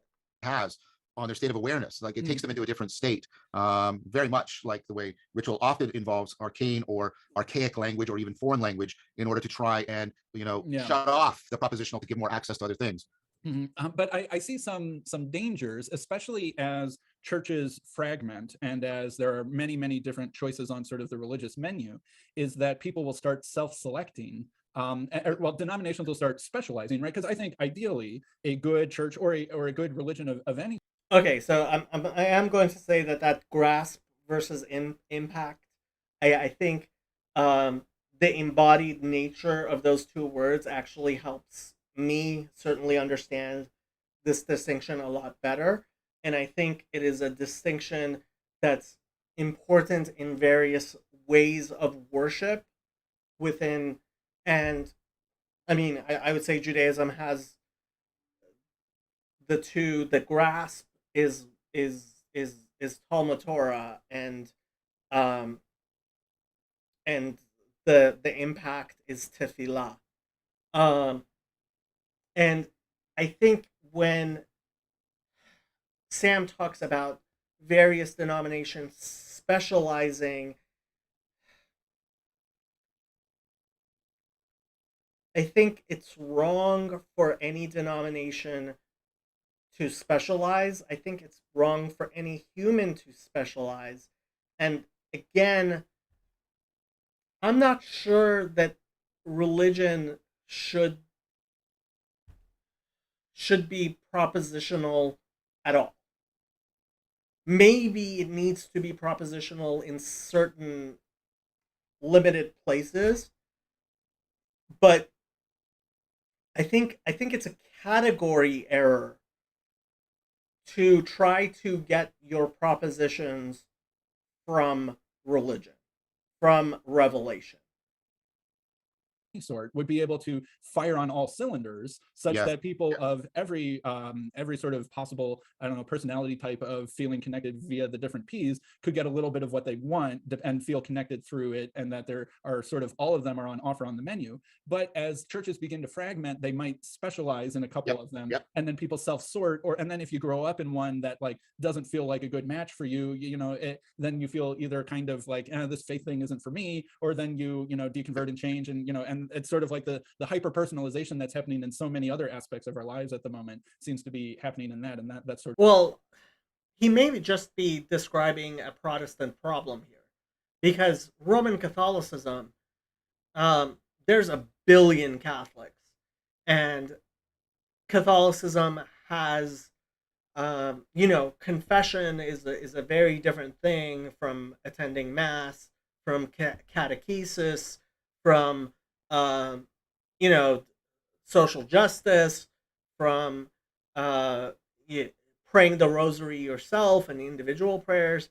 And so, um, again, I think he might be describing something that is merely a Protestant problem, in that Protestantism is so fragmented. Um, yeah. Sort of a danger. I think that's also a great point. I think any religion, or perhaps even the religion that's not a religion, because we're talking about the scaling problem right now with Layman and Brendan. And I think it has to do. It has to have. I would say that, I don't think you need Latin. I think you need the grasp versus impact distinction within your religion. And if you don't have both aspects in in separation from each other, you're going to have a problem. And honestly, I mean, within Judaism, I think this is a problem. Um, it's only Hasidic Judaism which truly spends the time on the impact, right? The tefillah, um, Latin mass. I mean, yeah, I know what you mean, and why wants one or the other as having to do with your cognitive style orientation. I think that, um wow, Rabbi Yossi's here as well. So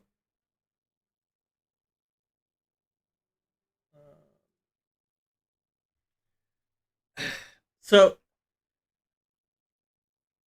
right. So Rabbi Yosef says, Catholicism isn't monolithic per se. Once a religion gets fractured and self-sorting is a threat from scale alone. um Judaism has almost the opposite issue, having few. um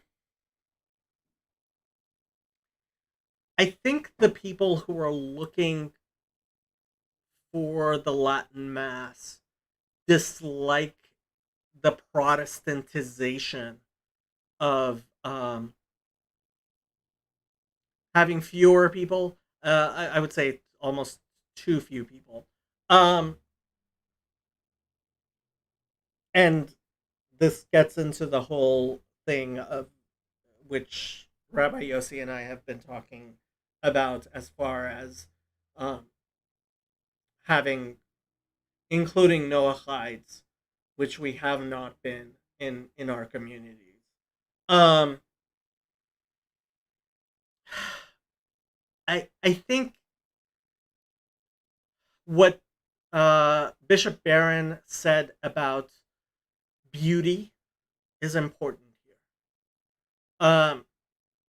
The Latin Mass and the Eastern Orthodox draw that so many Christians are having are a draw towards impact, right? It's people who have had enough of grasping and are looking for impact. Um, and I think you're seeing that among Protestants as well. And honestly, um, I just thought about this, like Ian McGilchrist talks about. Grasp is a left hemisphere thing, right? The left hemisphere grasps, and um, I think that may be something that's going on here as well.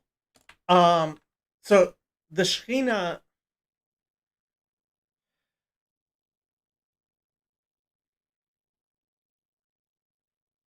as impact.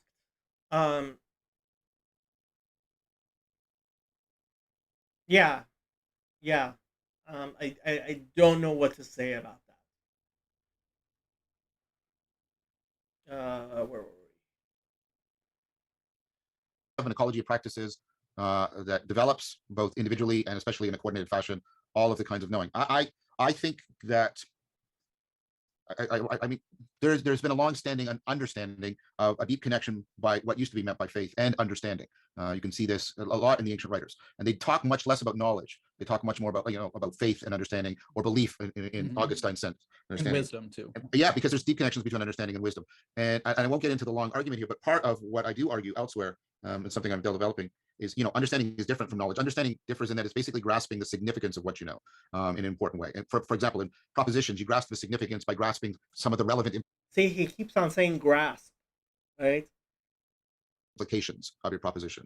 You grasp the significance of a procedure when you realize to which domains it can be transferred and applied. Hey, I can use this skill here, kind of thing. And I won't go on, but you can see how that's part of what it's understanding. But the deepest, I would argue, the deepest significance of.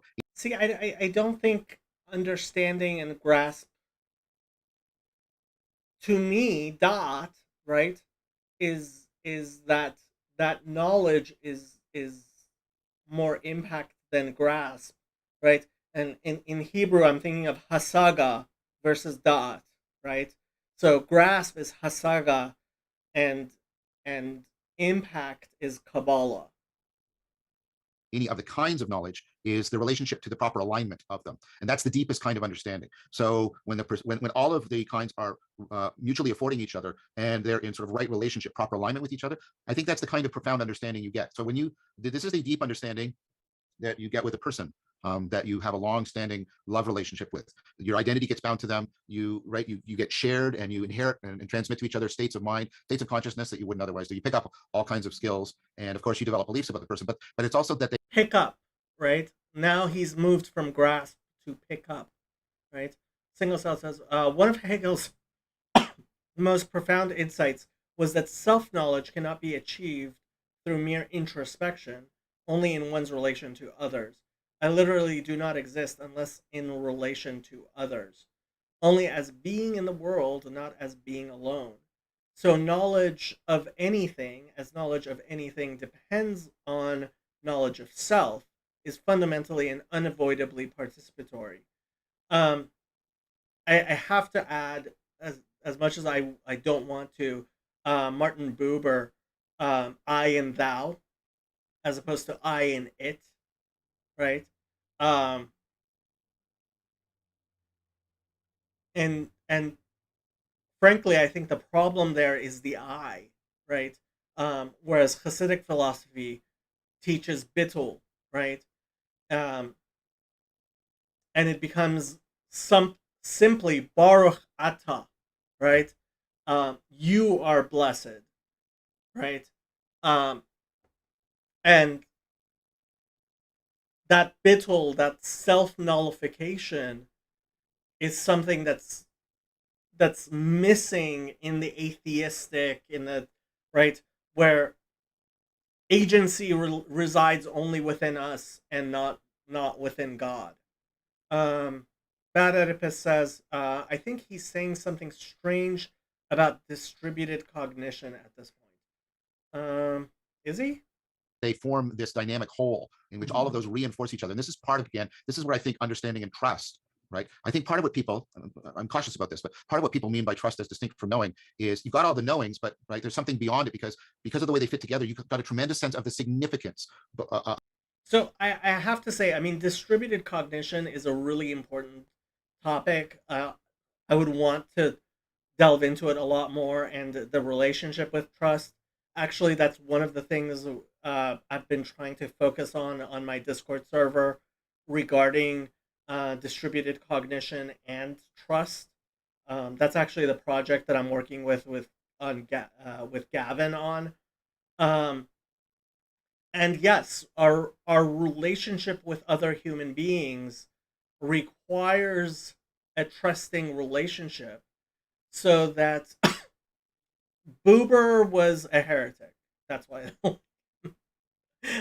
um, he was very involved in what I call unorthodox Judaism, um, and what I would say is a perversion of Hasidic thought. Um, so to place ourselves within society, right? To have a connection with other human beings in a manner that is trusting and allows us to distribute our cognition, right? To outsource our cognition to each other so that we feel part of a whole, right? A community, right? And that word unity, community, right? So that the many do become one, right? Uh, yeah, distributed cognition is in many ways one of the religio, I guess, the ties that bind us. Um, and I think that has a lot to do with actually realizing meaning and, in a sense, unification, right? L'shem yuchud, right? Intentional unification and how do I say it? This um, creating coherence in our ourselves and in our environment among all of us, right? Cohering. Again, I think that's an incredibly important word here. Of how they all fit together. There's this sense of understanding, and that is drawing you into a kind of relationship with this person that goes beyond having sort of justified beliefs about them and things like that. And so I think that churches or any religious institution that is not cultivating each one of the kinds of knowing in a developmental manner, and especially cultivating the coordination of them, is, I mean, I think you could make the claim. I don't want this to sound too harsh, but I do want to make a criticism. I think they're doing a disservice because I think See, I think he's not being harsh enough. I think the problem is that there are religious communities which have really they think that the propositional is, and it's not just that propositional is not enough. It's that I think propositional is actually bad. Is not achieving what is it's it's a category error. It's idolatry. It the propositional knowing, as opposed to the other forms of knowing, is not what we should be in fact um, doing in our religio. Rabbi Yossi says Levinas is a bit of a happy balance here. Self knowledge is only possible if defined first and foremost in relation to the other first and foremost, and only then through other humans that create reveal us how to be ourselves in the world. Um, Again, I have to go back to Bitul. I think that nullification is incredibly important. Uh, Bad Oedipus. I guess I think the problem is mostly propositional reductionism when you make this sort of epistemology your highest, I'm not sure how to say it. Um, I think it's worse than reductionism or placing the propositional too um, too highly. Again, I think Ian McGilchrist has a lot to say here. Um, Unfortunately, his book, The Master and His Emissary, it it in trying to be both a an academic work and a popular work, failed both. I think McGilchrist was too shy where he should have been more bold. Um, and honestly, read the last chapter of The Master and His Emissary. I think everybody should read the last chapter of The Master and His Emissary, which may then make you want to read the rest of it. Um, McGilchrist has a lot of very important things to say, and he's really bad at saying them, unfortunately.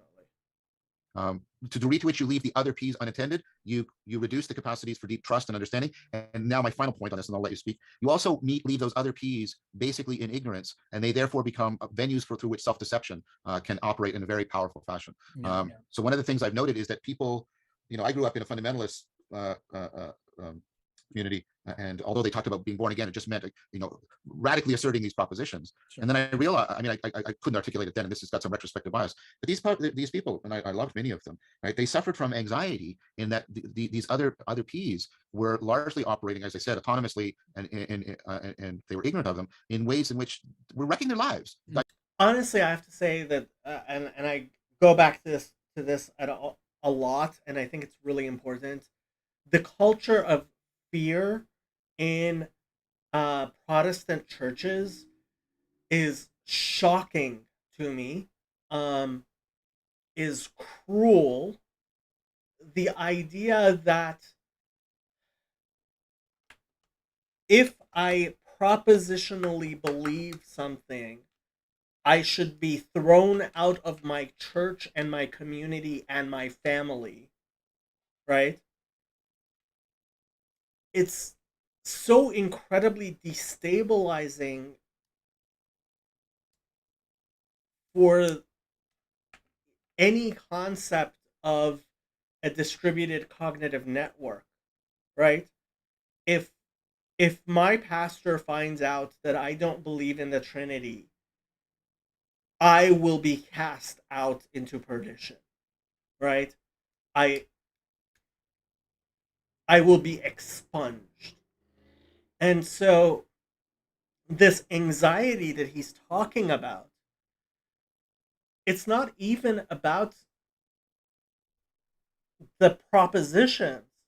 It's the fear of having, of even engaging with the propositions, because if you should come out on the wrong side, right? So when you look at the Heidelberg Catechism and the catechesis that Paul Vanderklay is describes, it's indoctrination. It's not catechesis. It's indoctrination. And I have to say, the catechesis is not. Well, I can't say this on behalf of Christianity.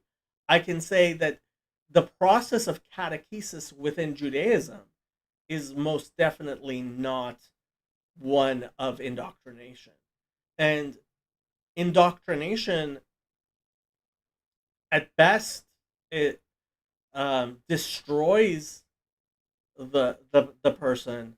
At worst, terrorizes and tortures them. I think this problem is an emergent property of overvaluing this epistemology. I don't. No, I don't think it's a. Well, okay. By emergent, if you mean um, something that is a truth of the whole that is not necessary in of the parts. Um, or I'm not sure if you're saying that temporally. I think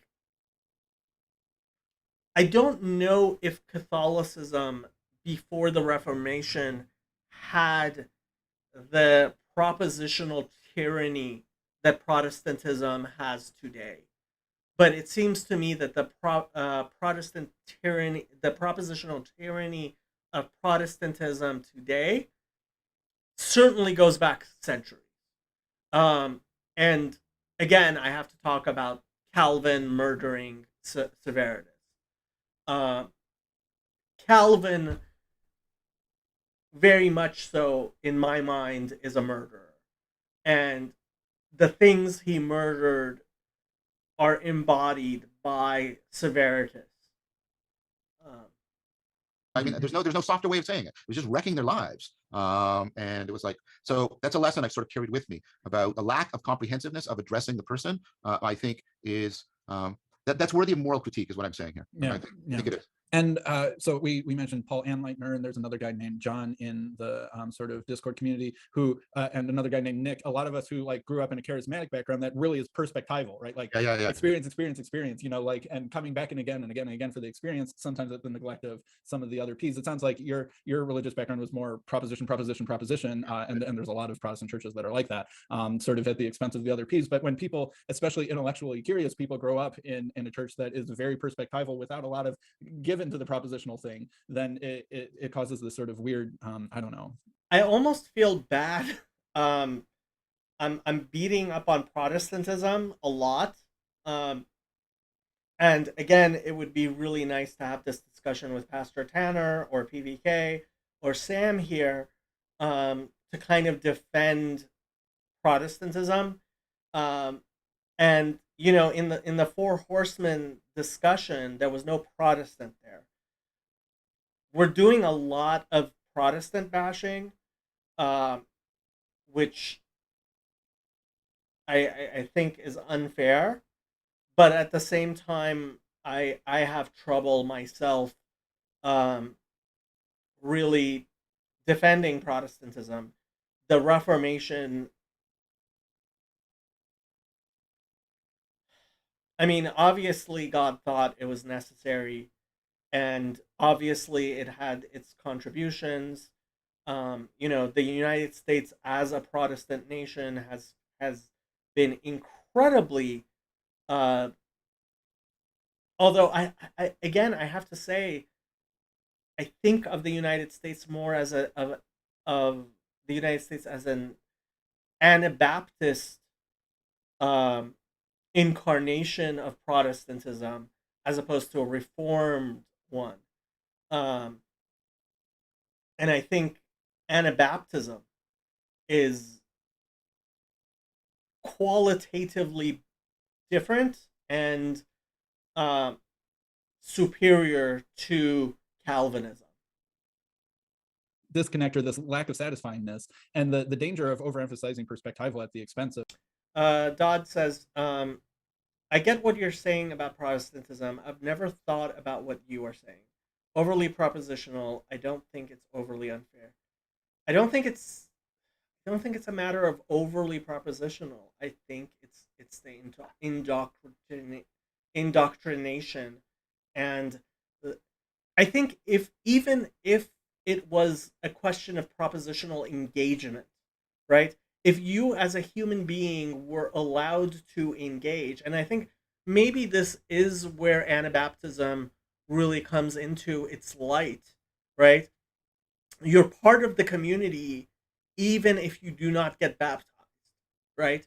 You choose to be baptized, right? And yes, there are things which you are excluded from. Most thing is marriage, without being, um, baptized. But you know, the fact that you can be a 25-year-old Anabaptist before,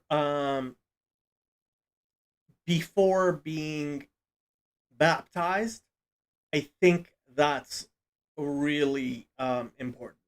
Mark Gainsby, many videos on that. There are no secrets of the Talmud. Okay. Or the neglect of propositional is that it can be very chaotic It can be and very very chaotic. unstable. Yeah. There's also often neglect of the participatory level. You see this, I see this outside of Christian churches. In fact, Arthur Dykman talked about, he was sort of addressing people from a Buddhist orientation. He said, ultimately, it's not altered states of consciousness, it's altered traits of character. If your altered states of consciousness are not translating into traits of character, then you're not cultivating wisdom and transformation. And so this is actually a phenomena, well, at least it can become a phenomenon that's now being investigated by psychology, the phenomena of spiritual bypassing, in which people seek these wonderful experiences, right? In order to avoid cultivating the skills and the virtues, the procedural and the participatory, that are needed to take a responsible relationship to the world. Yes, yeah. Feeling close to God is not the same thing as growing more God-like. And we know feeling close to God is not being more God-like. I'm not sure that's true. It depends if you have that dot, right? And and the commandment is to know God, right? The yadata hayom. Oh, this even in our relationships. This is, and infatuation junkies are people who are locked at the perspectival level. So this word, infatuation junkies, I wish I had known about it a long time ago. We've been talking about this stuff for a while, Mark. You can start at the beginning. You're being silly. So infatuation junkies.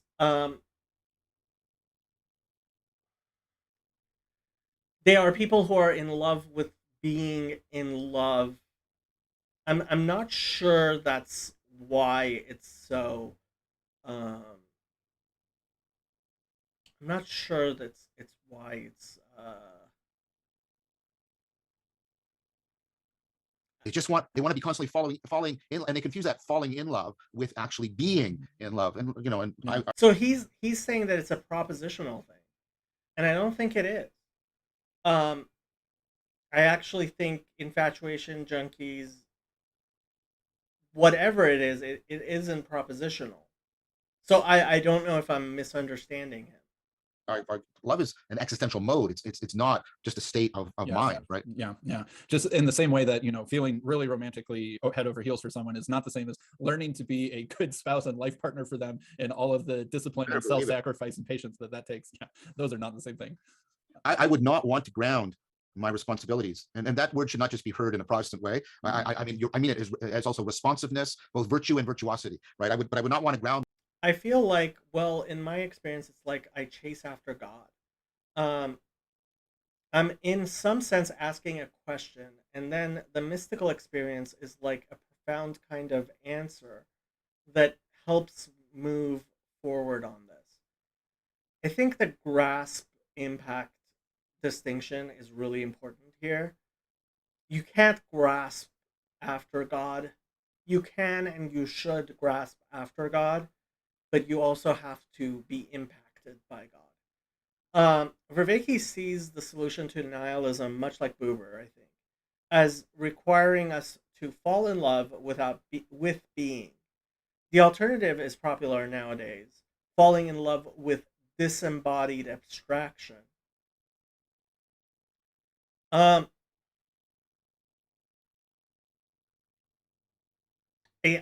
think the correct thing is to be. Um, and I think there I think self nullification is important there. Yeah. My responsibilities and my responsiveness just in my passions. I mean, how would I? I mean, just thinking about how wanton they are, how much they are prone to bullshit. They make whatever they make super salient in a way that's really disconnected from profound understanding. They are at odds with each other. They're often they come and go without proper regard to truth or goodness or beauty. Yeah, I mean, I think what he's complaining here is about incoherence, and I don't think incoherence is I don't think incoherence is merely something of the passions, and he seems to seems to center it there. Well, I guess, yeah. I mean, there is your intellect less incoherent. Hopefully, not necessarily. I mean, yeah, I would not want to ground my responsibilities and my passions. That seems to Yeah. be like a very problematic thing to do. Yeah. Although what's funny in charismatic churches, a lot of the older people will maybe not have grown up in them. They will Oh, have come from oh, some sort of more of a stale, you yeah. could say stale kind of Christian background that just had no perspectival emphasis at Oh, yeah, all, that's horrible right? too. Where you just show up to mass and you go through the motions and okay, you say your Hail Marys, et cetera, and there's just no, it just never connects with them at that level. And then they go to like one church service where it's like, oh my goodness, like I've never felt like Yeah. this before, and then right. But and this is part of what I'm trying to criticize, in that we've got charismatics that are really good at the participatory thing over here, but lacking some of the propositional rigor that you can find in certain kind of Protestantism, but lacking the procedural. It's like all these ingredients seem scattered, and Yes. I hope that there's a way that we can learn from each other and have churches that can fire on all four cylinders. So two things to say to that. One about consciousness and one about the meaning crisis. The first is, perspectival is grounded in, it's knowing via consciousness. Mm. And I think the best arguments right now point to the fact that the job of consciousness is to deal with novel, ill-defined, complex situations. And therefore, if you want to get people like growing, right, consciousness needs to typically be involved. And so I think that's the great strength of those who are perspectively oriented. I think the other point I wanted to make is you've made another argument, and I don't know if you want to be saddled with this argument, but I'm not sure what he's saying here is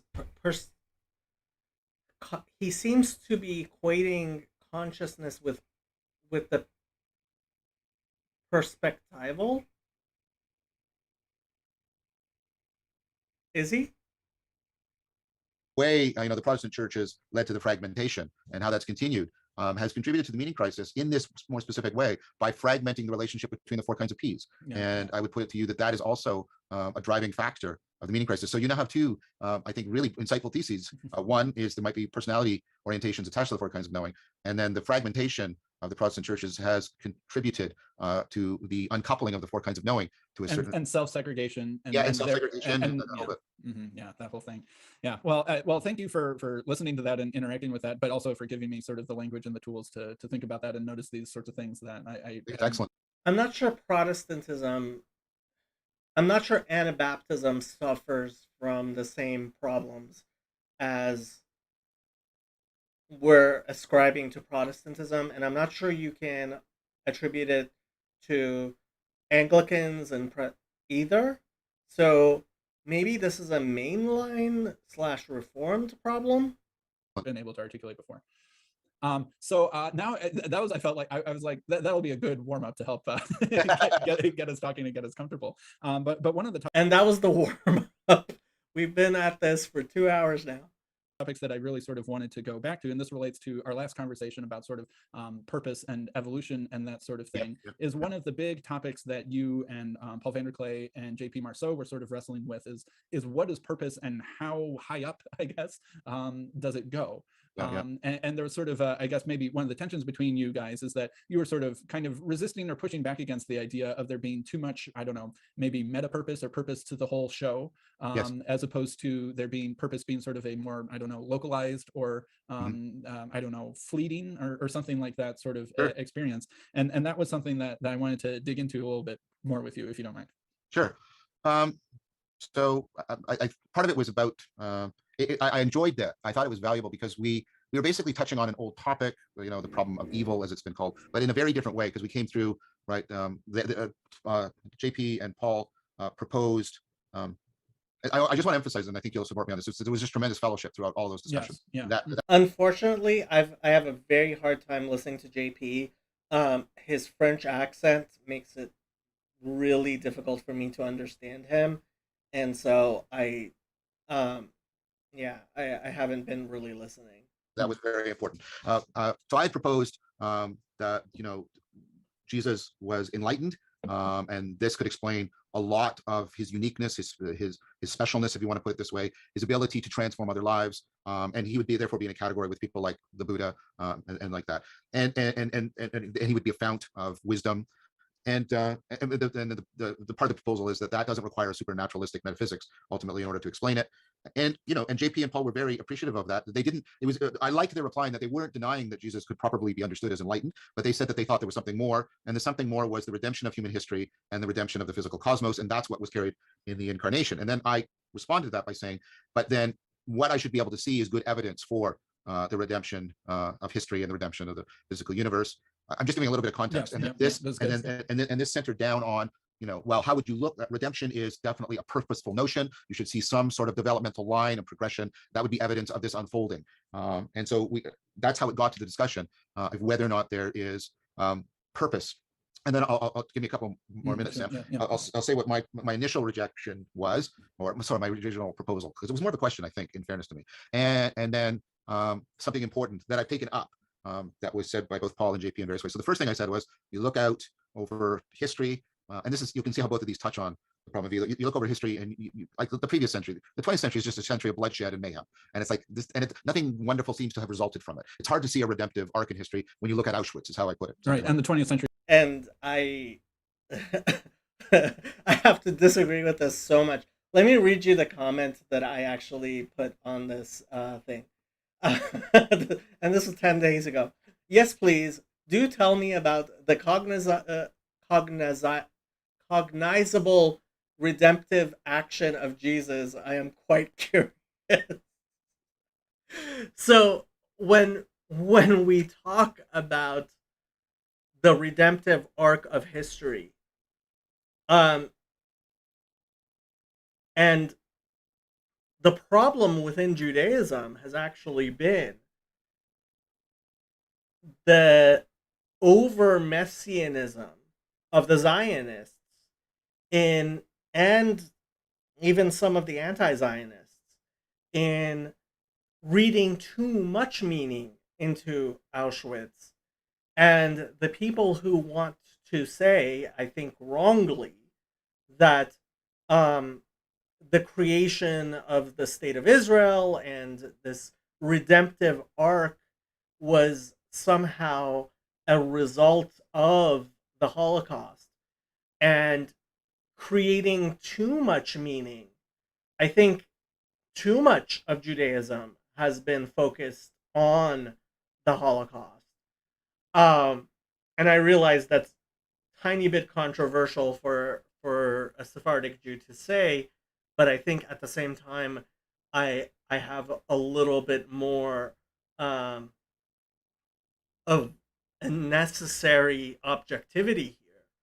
So, I mean, when they were talking about this, it was, to me, it was like, well, hello, well, yeah, there is that historical trauma, and contextualizing that trauma. But what I keep on bringing up is, for example, you know, that verse, I believe, is in Isaiah. My temple shall be called a house of prayer for all peoples. That is a prophecy that's 2,500 years old, right? And even 100 years ago, the concept that the Temple Mount in Jerusalem would be a focus of the entire world, right? The Christian world, the Muslim world, and the rest of the world as well, right? It's I think people certainly would not see the obvious narrative there. The But today, when we look at what is happening, as a Jew, as somebody looking at the Bible, right? If you believe that Jesus is the Messiah, you're going to have a problem there, and what Vervaeke says about Okay, so tell me, how did Jesus redeem history, right? How is he the Messiah? Well, he's not. We're not living in the Messianic era. That's obvious. I think it's obvious. Where when you look at the 20th century, right, the idea that Jesus came and redeemed the world, right? Um, you're not the only one single. Um, I think is just obviously wrong. But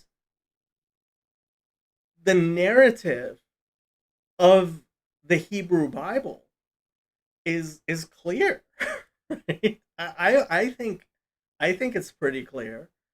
Um, and when you look at, and I've done this in several of my videos, when you look at the arc of history from creation, right, from God outside it, eternally loving and benevolent,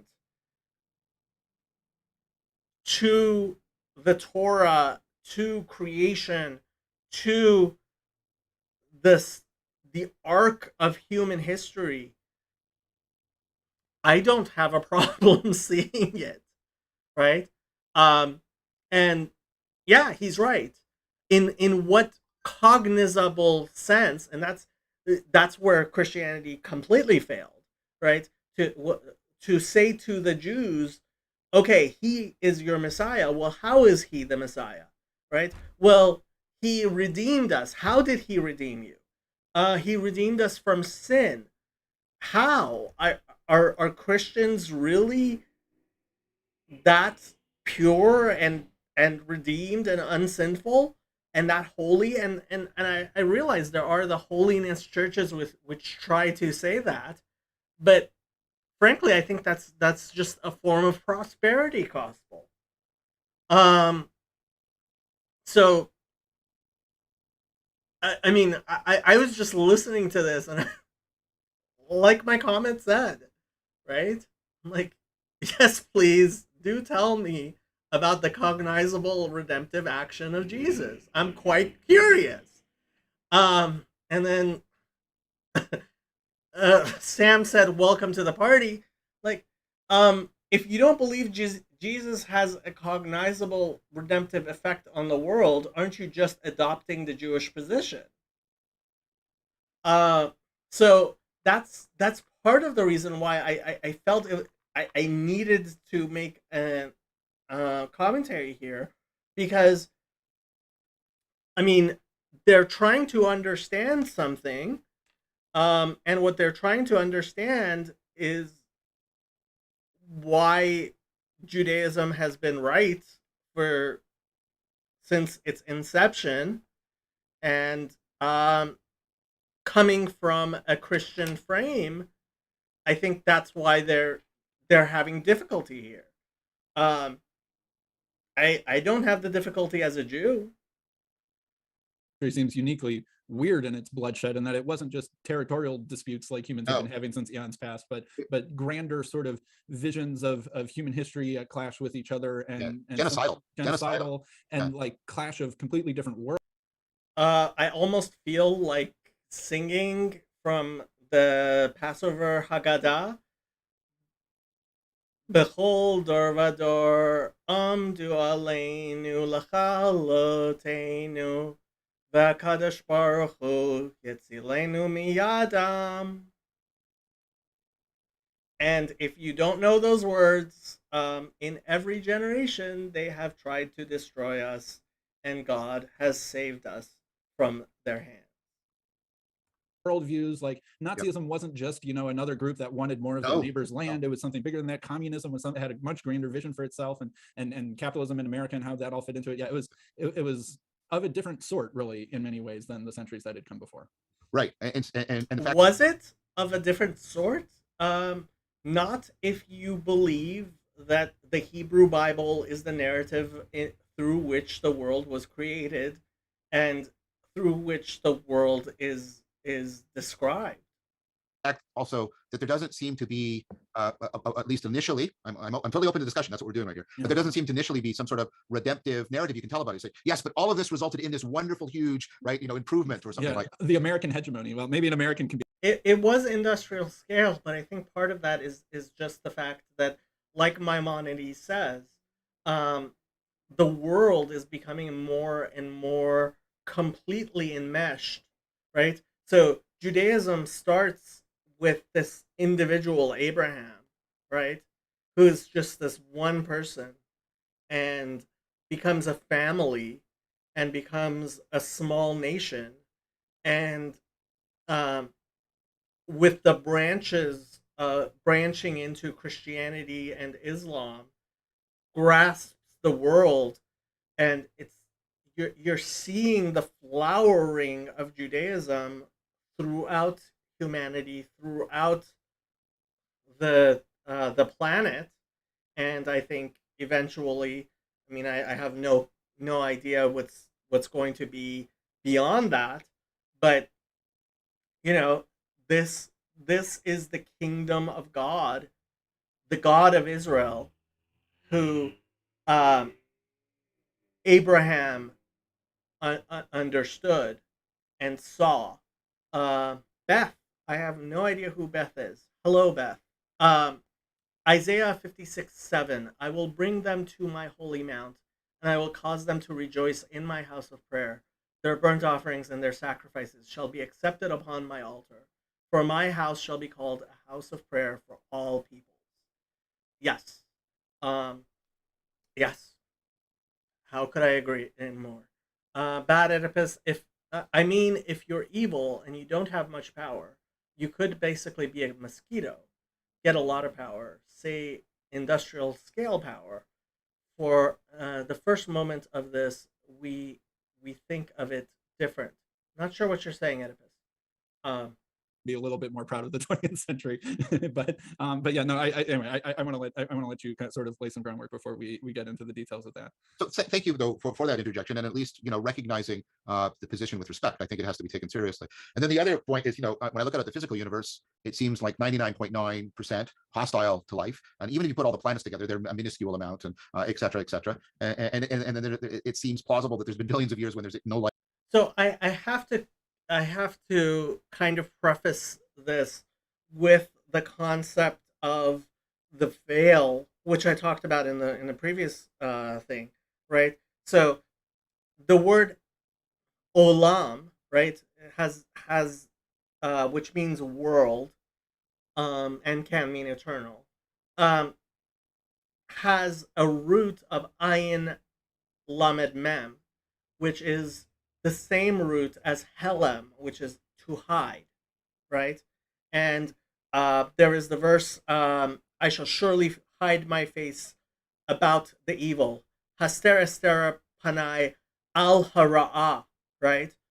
And so our our capacity to have free will requires that separation, right? That feeling that we are distinct from God, which is a hiding, right, of God's face, that which allows us to have a capacity for evil, right? So, and this is a very basic Kabbalistic um, concept. And so, when you talk about 99% of the world, of the universe, not not showing that it cares about us, if you're not aware of the Omphalos hypothesis, um, it's a very important part of um, Hasidic and ultra, what's called ultra Orthodox Jewish theology. Um, Haredi, that's the proper um, word for it. Theology. Um, Look up Omphalos, Phelos. life at all, and it doesn't seem like the universe is here for life. Now, I bought a really good book. I haven't had a chance to read it, on the fine-tuning argument, and we could possibly talk about that.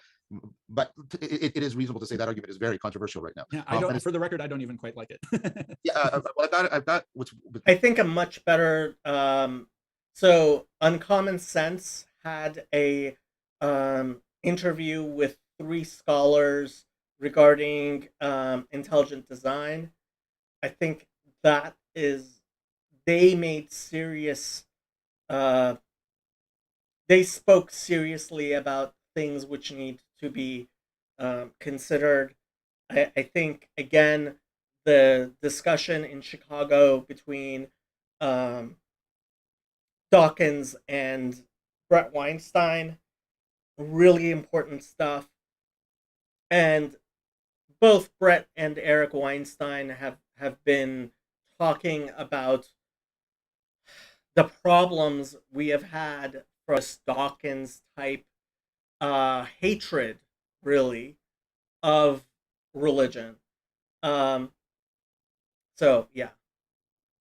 Been recommended as the most philosophically careful defense of the fine-tuning argument that's been written. So I want to read that at some point and see. But okay, great. So for the record, yeah, it's so if we put aside those kinds of strong or weak anthropic kind of arguments, it's like the universe doesn't seem to be life orienting in a certain way.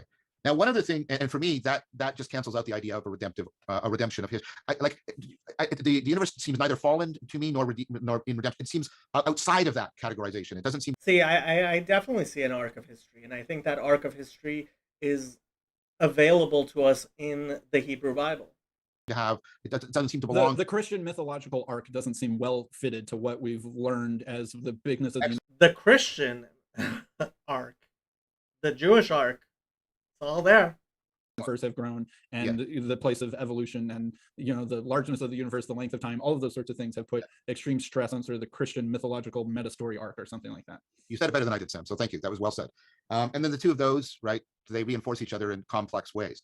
Now, I do want to acknowledge, not that this is the only thing that was said that was good by Paul and JP. I'm not claiming that at all. One of the things that made an impact on me, and it was an argument that I had sort of known but had forgotten, was the qualitative response, which is, look, it's not the amount of life. It's the quality of there being life. And the argument goes something like this: which would you rather have, a universe with life in it or a universe without life in it? Well, most people say one with life in it. Well, why? Because life represents the revelation of the deepest possibilities of being in a way that non-life can't. And then more so, the word revelation is really important here. Evolution looks like the relevance realization design pattern.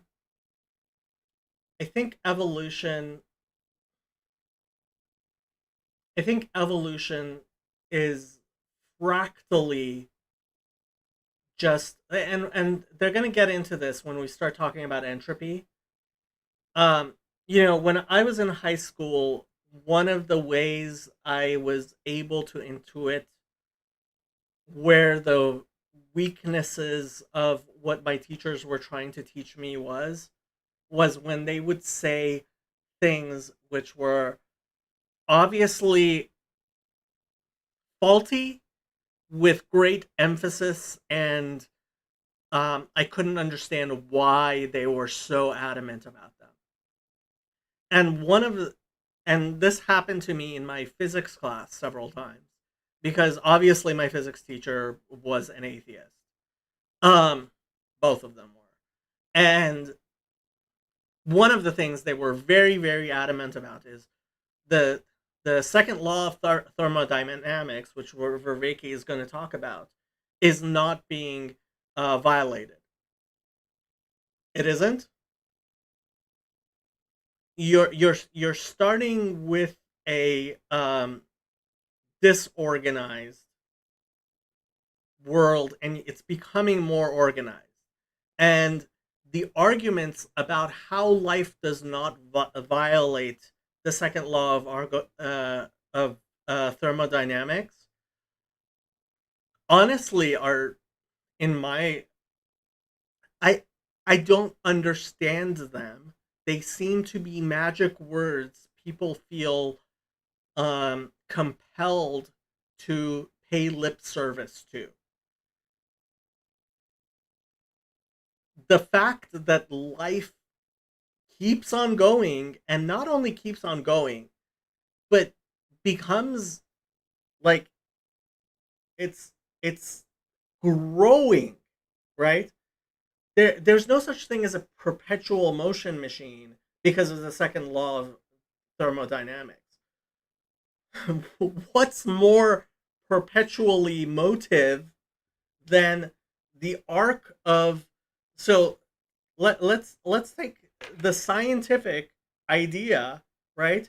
That you had the Big Bang, right? And you have the Earth form, right?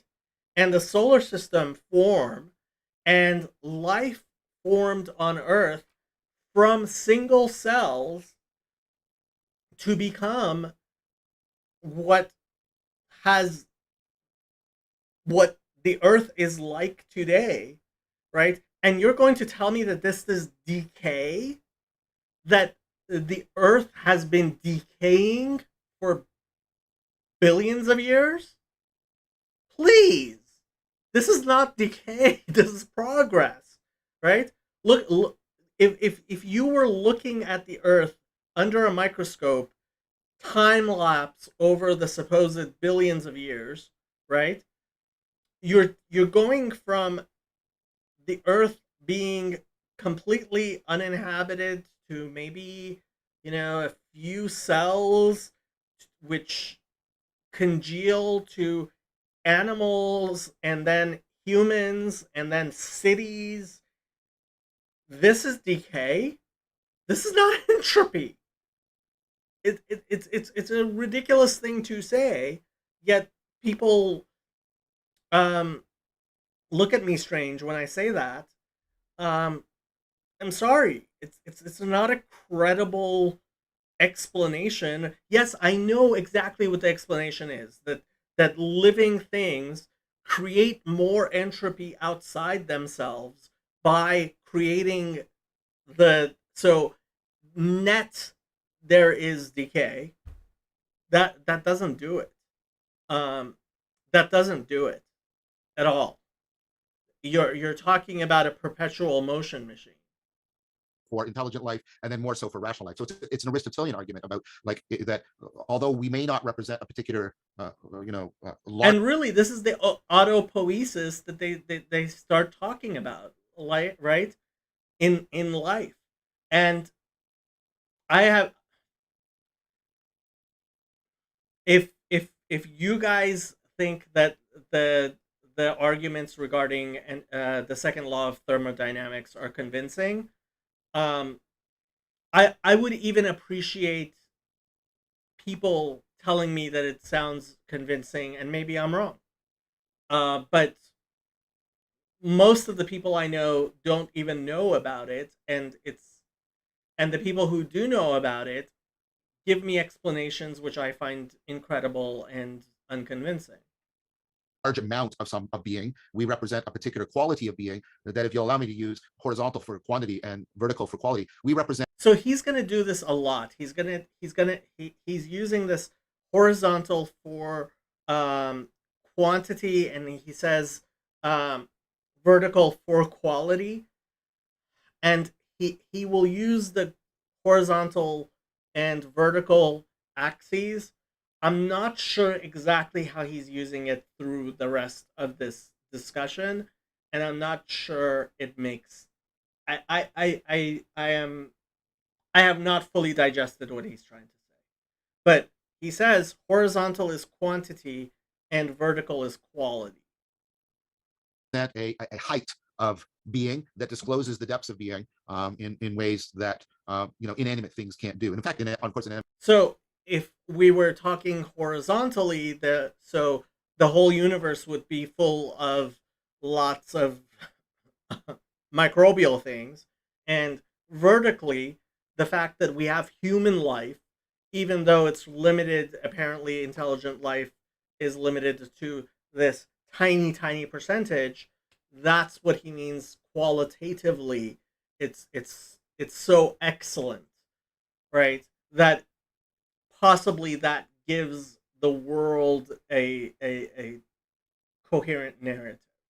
things can't know the universe, and there's all kinds of, and so there's a qualitative response. Now, I don't know if that, I'm very cautious about whether or not that gives you any grounds for the redemptive arc arguments. But I do think it's important.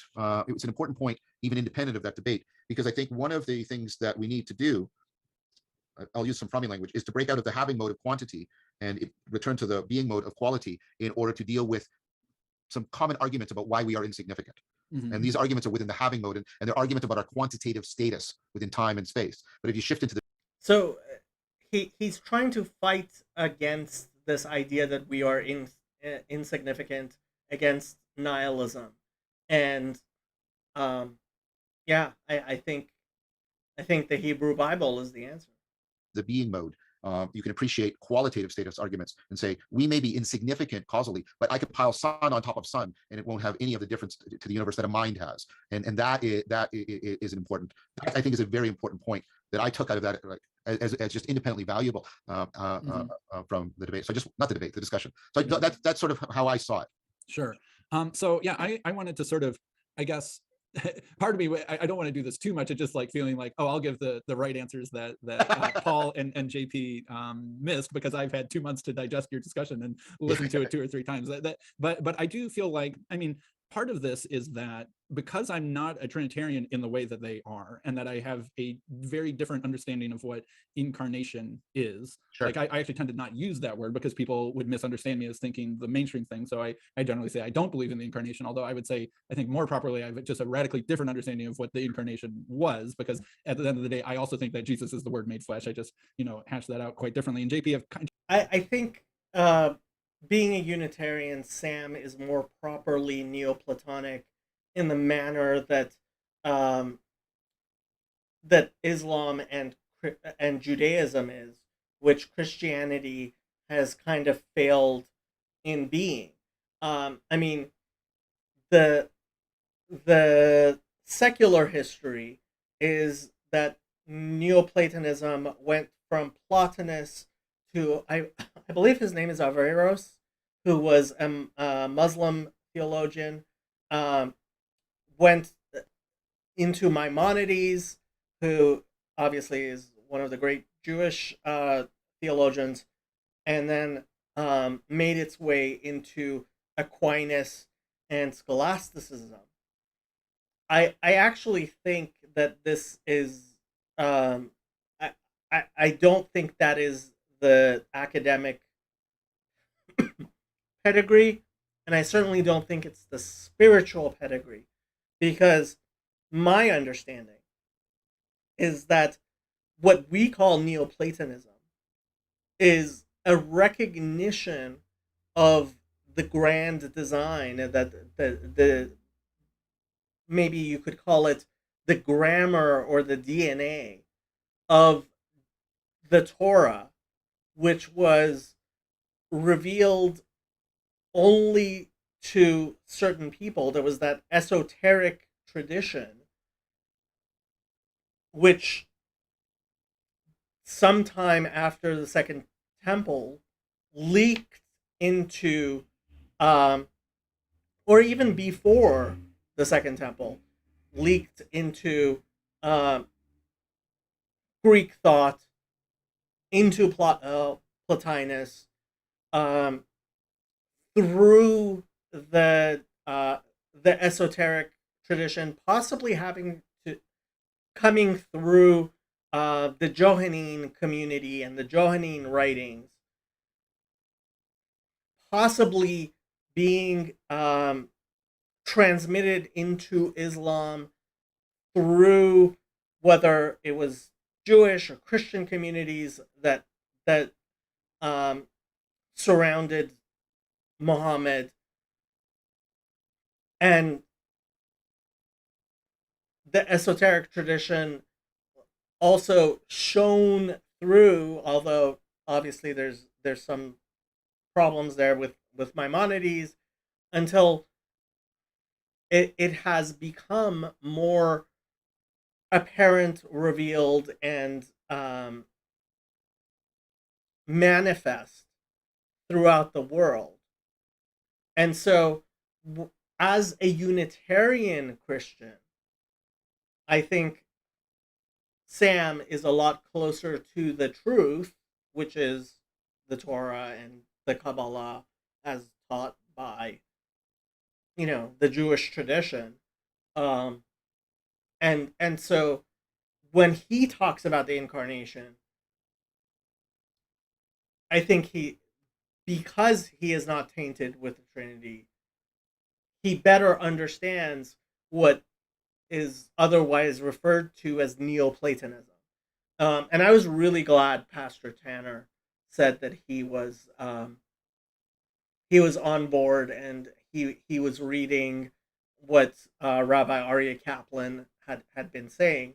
Um, and I think Aryeh Kaplan, honestly, yeah, Aryeh Kaplan may be the best person to be explaining Jewish history and Jewish the Jewish esoteric tradition in ways that are understandable to people who are not as um as well steeped into it as maybe I would be, or Rabbi Yosef might be. JP and I have kind of hashed some of that out before, but not fully. But I think part of that is what gives me maybe a different approach than either Paul or JP will take. But let's see here, man. Yeah, you laid out a lot of things. So I think one thing that I'm going to do is back up very, very far and talking, kind of relating back to what we talked about last time about purpose. Yes. And that we talked about sort of there being different kinds of purpose, and that Yes. minded creatures, or well, I should say, I think humans have a unique ability for understanding purpose, talking about purpose, intuiting purpose that is utterly unique. Yeah, they can do it from the context of an awareness of mortality. Yeah. And Heidegger's right about how that. I mean, that puts us into a different relationship to purpose than any other organism that doesn't have that relationship. And Jonathan Haidt has said this, and I presume he's getting this from somewhere else. I'm not sure where he's getting it from, but I'm getting it from Jonathan Haidt, is that one of the unique things about humans and human behavior is that we can see someone else. I can see someone carrying a box to their recycling bin, Yep. and that they're struggling because the box is too big. And I can be like, oh, I see what they are trying to do, right? Yes. They want that box to go in that recycling. I'm actually not sure that Sam adequately represented Haidt.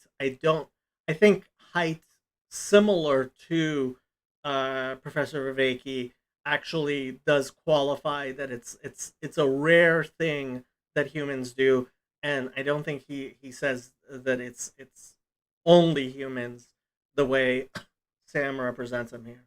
Recycling bin, but they're struggling. I can go over there, pick up the other end of the box, and we can carry it together, and we can then enter into a joint something that is accomplishing a purpose together. And the person didn't even have to tell me what their purpose was. I saw it, I intuited it, right? Yeah. And decided to participate in that purpose together with that person. Yeah, I mean, I have a lot of respect for Haidt, but the claim of uniqueness to humans, I would challenge that. I mean, my colleague at UFD, Daphne Bushbaum, in the canine lab, we've been selectively breeding dogs for a long time. They're very good at picking up on human intention. I'm so interested in actually meeting some of these dogs that he's been breeding and getting, like, if he's been making a breed of dogs, I want one. Yeah. Really good at it. Their mind reading abilities are very good, and chimps are really expert at picking up other the mental states of their conspecifics. They engage in deliberate deception and all. Okay, I have to tell this story. I hope you guys will like it. So I had a dog, Chance, who had allergies, and I had to give her allergy medications, and so she so um she used to fight with me, right? I had to hold her hand and put the pill in and make her swallow it. And after a while, um, she stopped fighting with me. Like, oh, okay. So she's gotten used to it. She'll take her pill, right? And then I found some of the pills on the ground, right? I'm like, hold up, what's going on here? So the next time I gave her her pill, and I just looked at her out of the side of my eyes, right? Not really paying attention to her. She went into the hallway and spat out the pill. She was fooling me. Can you believe that? I was floored. stuff. So when it's appropriate to say that an organism, can lie to another organism, then you also got that kind of, it's called mind reading, or theory. I like calling it mind sight, the way Siegel does. It's like insight into other people's mental states. So I would reject the claim of uniqueness, but I do think we are among the few species for which there's clear evidence for it. Sure. And we're at least unique in our ability to talk about it. Well, and I think that gives us one of the ways we can share that is we can share our mortality with each other in a way. Again, chimps and elephants mourn their dead, and crows do too. So there's something there, but we do it in a profound way. Yes. Yeah. And I don't mean to harp too much on human uniqueness. Honestly, I guess I'm more just going for minded, the ability to understand purpose with your mind, right? Yes. And both understand your own purposes and purposes of others. That's one level of purpose, and like I can decide within myself to try and go accomplish something with my purpose. But then there is purpose, like, and I think we talked about polar bears last time, right? Polar bears are white, right? And that has a purpose to it, and their mind doesn't need to know or understand that purpose for that purpose to still sort of be there. We moved into the language of function as opposed to awareness. Right. There's a function that is being served. Right. Functional purpose that is not dependent on the mind, right? And we can even talk about like bacteria or stuff, right? They have all sorts of functions and adaptive, capabilities that are accomplishing purpose, and they don't have any mind really whatsoever. But that's not to say that they don't have a purpose that they're sort of striving after that allows them to keep surviving and continuing and reproducing, et cetera, et cetera. So there's minded purpose, and there's a minded living purpose, unminded living purpose. And another category that I kind of want to throw in here is non-living purpose. And so it's kind of funny to me. It seems that he's actually in a very real way describing the four categories of creation within Judaism. So there's inanimate, domem, literally to be silent, right? Which is inanimate. And then there's someach, right? Which has the capacity to grow, which is how we refer to plant life. And then there's chaya, right? Which is animals, which literally is animated, right? Moving, right? And then the next class of creation out of the four classes of creation, which are considered canonical in Judaism, is medaber, able to speak, right? And he's going to actually say that, right? The fact that we can actually discuss things, right? And so he seems to be talking in terms of those four classes of creation.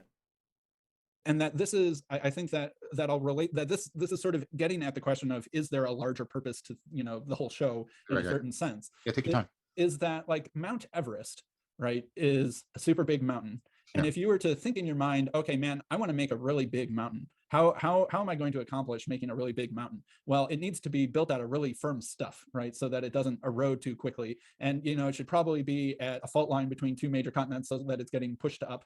And also it should be, probably a tetrahedral shape is actually the best shape for being able to be tall but structurally rigid. And the danger of a mountain is that it will erode from water and snow and wind and ice. And we want it to be very sheer so that glaciers don't get stuck on it, because glaciers glaciers are the enemies of mountains. And right, like, we can think about all that. And like, lo and behold, Mount Everest is almost perfectly tetrahedrally shaped, almost perfectly sheer, not perfect though, but almost. And it's, at this plate, the Indian subcontinent colliding into the Asian major continent, etc. And so it's sort of like Mount Everest, by sheer accident, is, of all of the places on planet Earth, most perfectly embodied what, if we were to quote unquote design a mountain to be as tall and durable as possible. And it's made out of really tough granite just because of, geological processes from eons past that I couldn't explain. But it's all of those things. Like Mount Everest itself almost seems to be embodying the desires of what a mountain would want to be if it were trying to be as big as possible. But you and I think, would both agree that there's no soul or mind or whatever within the mountain. See, and this is actually one of the things, the two surprising things that I always got asked about. Number one was the Talmud says whoever says that David sinned is mistaken, and people are all like, "What?" And the other one is that in a very real sense, Judaism believes that even stones have souls of a type, right? They have this animating character, and that's what we mean by panentheism, right? That everything has its capacity to exist is constantly, this is really what the Alter Rebbe explains in Epistle 5 of Iker Kodesh. Um, and yeah, it's real. It there is a sort of soul to Mount Everest. Um, and I guess, I mean, this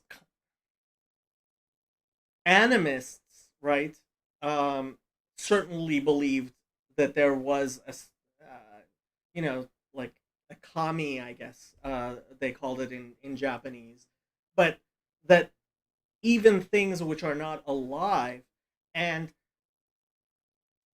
as part of the Enlightenment, right, and our materialism, we've we well, we deny even souls to human beings, much less to things like Mount Everest.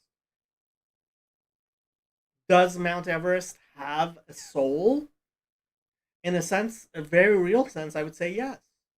But just by sheer accident, all of the other mountains were less good at embodying the purpose of a mountain than Mount Everest was. Not sheer accident. See, that's the thing. There is a God who created the world. There's a reason for all of this. And that's why, I mean, I come from a completely different place, certainly from Vervaeke, but I'm kind of surprised that I'm coming from a different place from Sam. It's not by accident. There is there there is no coincidence. So Mount Everest is the current winner of biggest mountain competition. Okay, so first of all, that's really cool. Secondly, there's two notions that are in there. One is I really didn't understand what he means when he says that's really cool. Like he's what is his evaluation here? Spinoza's notion of conatus, which I think is relevant here. And I really recommend Carlyle's book, Spinoza's Religion.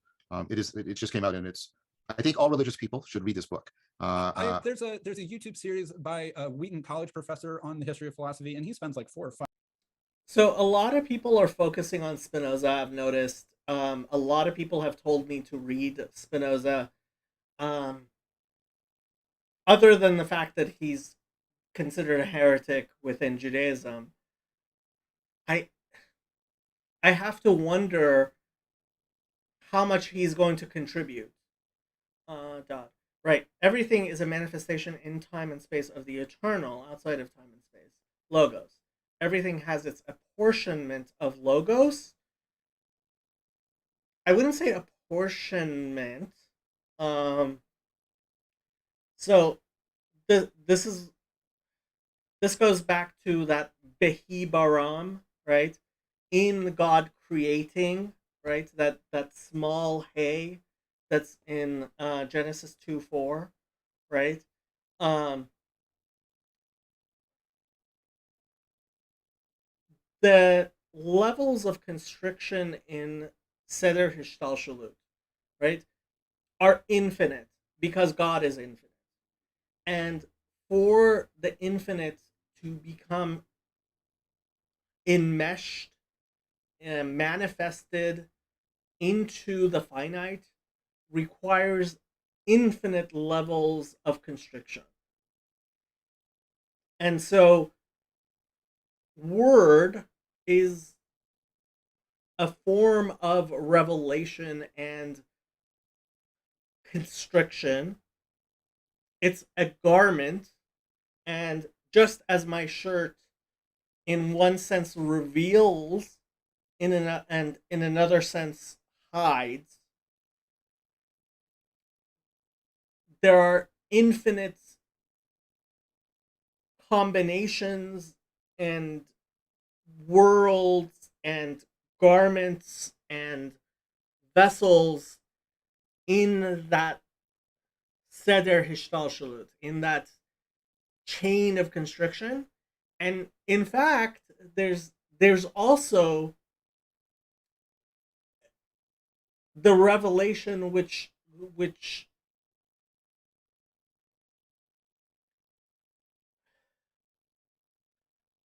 supersedes and crashes through that hishtalshalut. So I think too much. Well, I mean, this is a problem with Trinitarian Christianity. Is too much um, emphasis on the logos as opposed to seder hishtalshalut, right? That there are infinite worlds between the the lowest of the low and what truly exists, which is only the one, right? So I think part of the problem is when we talk about the one and the many, right? So in and I keep on bringing up this one song, Achad Mi Yodea, right? So it's one and many. It's not one and three. And this Christian obsession on the number three has really prevented a good understanding of the relationship between one and infinity, right? And I think the infinite nature of God has been perverted by Trinitarian understandings of Neoplatonism. Bad Oedipus. I don't know. Spinoza is a historical figure that comes up in the conversation of this kind of cultural world, of this corner of the internet. It's probably useful to know more about it, at least to the extent where he's not merely a poor expression of Jewish theology. Yes, I don't know if Spinoza provides anything other than Jewish theology per I don't want to say perverted, distorted, and um, diffused through more Western culture. As far as I'm concerned, the pure source is obviously the teachings of Hasidism, Judaism, the Torah, the Lurianic Kabbalah, and that's certainly where my focus is.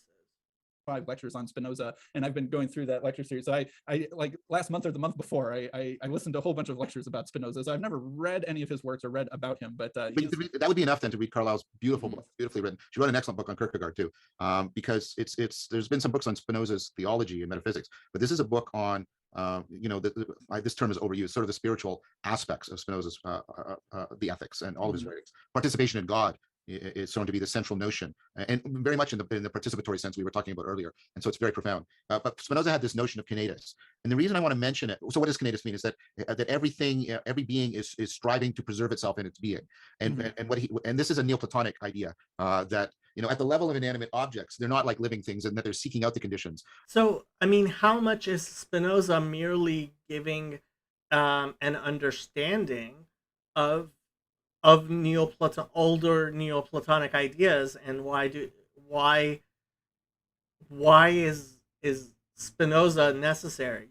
And what I especially don't like is the fact that he seems to think of God as less than agentic. D. Dodd. I was more emphasizing that Mount Everest has a soul in that it is a manifestation and enmeshment of a pattern in the mind of God, a logos as opposed to the logos. See, I think it's the opposite side, right? Um, I actually think that you have machshava, right? The how we can understand the intellect, the mind of God, which then is is expressed, emanated through the word of God, and that word becomes further um, removed from godliness in its as it moves from the worlds of emanation through that great break that there is into the worlds of creation, the worlds of formation, and finally into the worlds of action, until it becomes um, finally a fully material. Again, this is best explained by the Alter Rebbe in that fifth chapter of Igeret HaKodesh. But they at least have a structure that resists entropy. And so, if we to use sort of modern language, they have a structural functional organization that is resisting entropy. And the kinesis of individual things is a mode of God. It expresses something. And so, I think the An argument for entropy, I wouldn't say it's an argument for entropy. Um, Honestly, I haven't really considered theologically entropy. Obviously, I mean there's the concept of decay. Um, would I say in Jewish theology there was okay. In Jewish theology there is what is entropy in Jewish theology? Um, yeah, maybe that is hishtalshalut. Maybe constriction is decay and entropic in a very real sense. Although I do have to wonder if entropy and decay is not um, does not merely exist within the husks. the best way to understand kinetis is sort of a dynamic version, a dynamic self-organization of version of Aristotelian formal causation. Yeah. That things have a structural functional organization that preserves them at minimum in being long enough that they are entities that are intelligible to us. And so I'm bringing all that up because it sounds to me, to my ear, that what you're talking about with Mount Everest is formal causation. And if so, you have a readily available account of what you mean by embodiment, which is formal causes are being instantiated a la Platonic participation in Mount Everest. And of course, things will vary to the degree to which. I wonder what he means here by Platonic participation. What is Platonic participation? Um, and again, I mean, I haven't studied Aristotelian causation in so long. I barely remember it. Which they implement or participate in or realize, however you want to do it, particular formal causal real possibilities. And I am a strong advocate, as you know, of reintroducing formal causation back into our ontology because we need it in order to explain, I would argue, life, and many people would agree with me on this, life. Single. It's only through a quasi-mystical experience that the character of the ontological order is illuminated within our psyche. I want truth grounded in the transcendent, not sensory. Um, all John does is doxa, and you didn't finish it. Ddod embodying the forms. Platonic participation is embodying the forms. Okay, um, if that's right. Um, what Single said, it's only through a quasi mystical experience that the character of the ontological order is illuminated within our psyche. I'm not sure about the word quasi mystical there.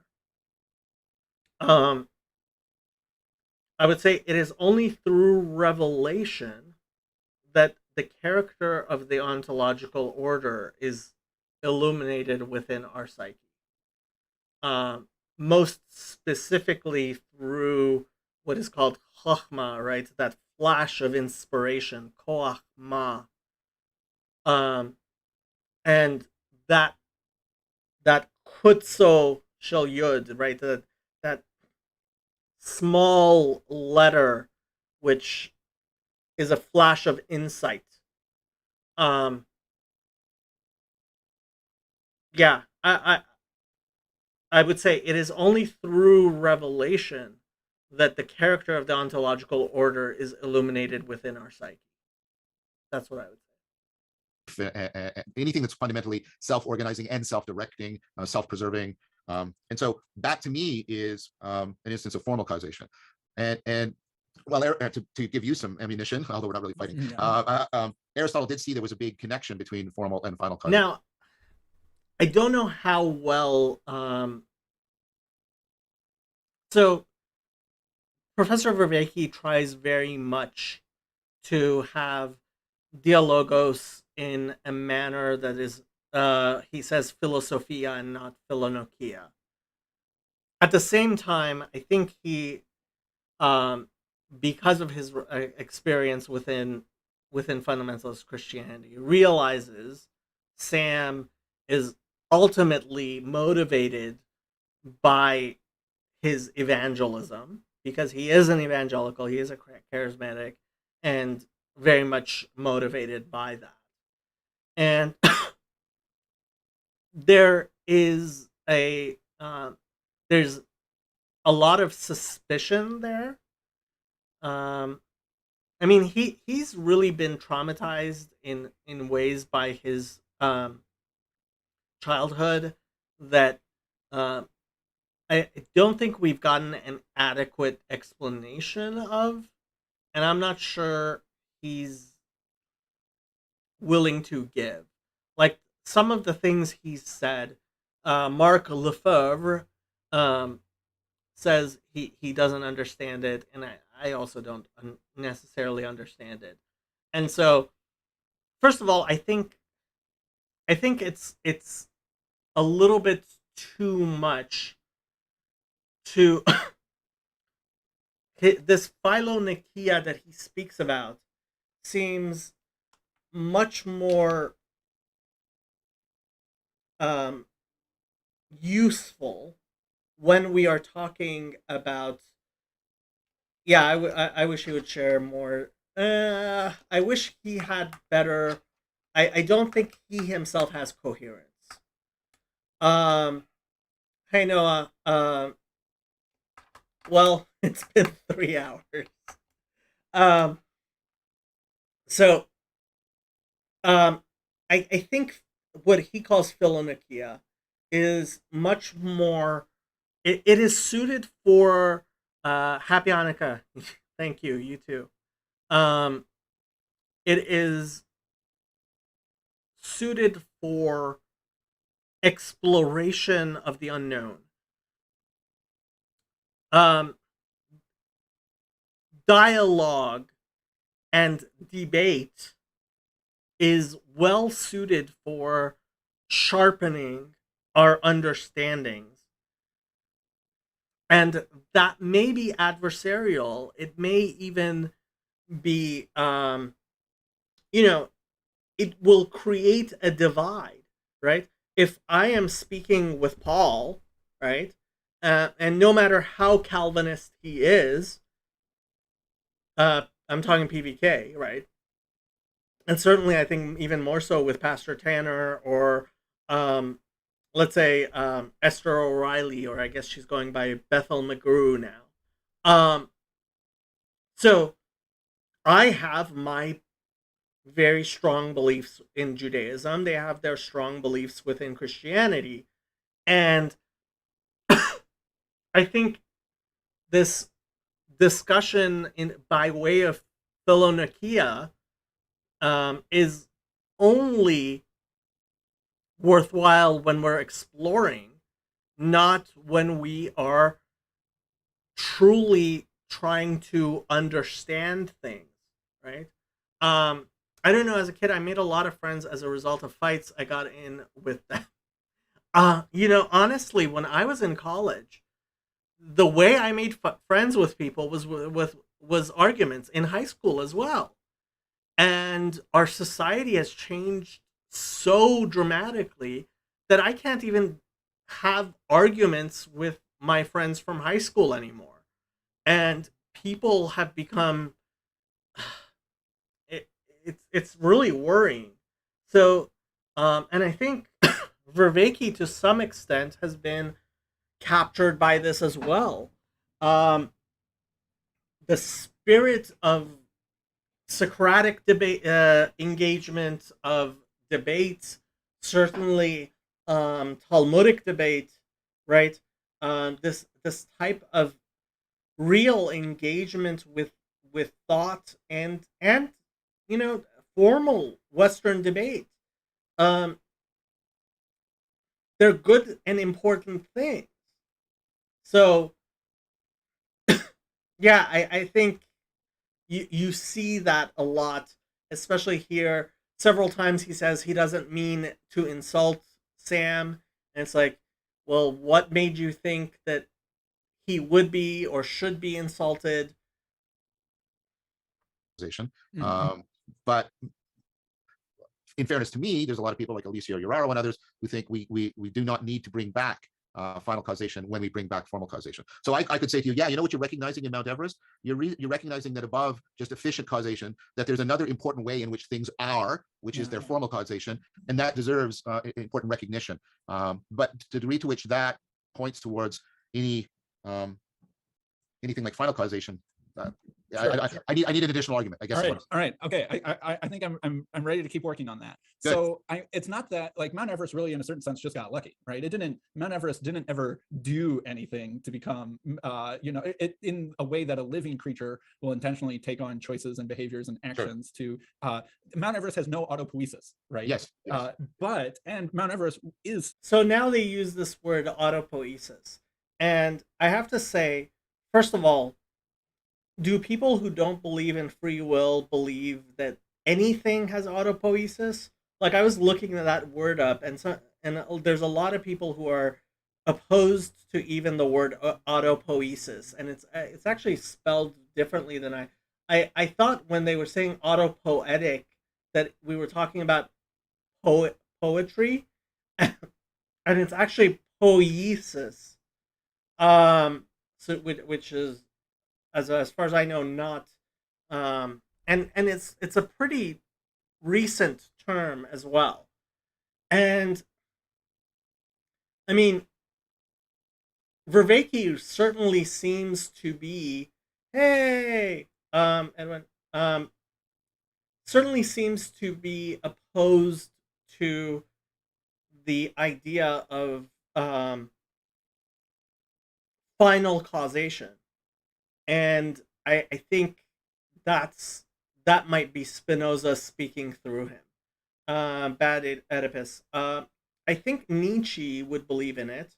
I think it works exactly with his free will skepticism.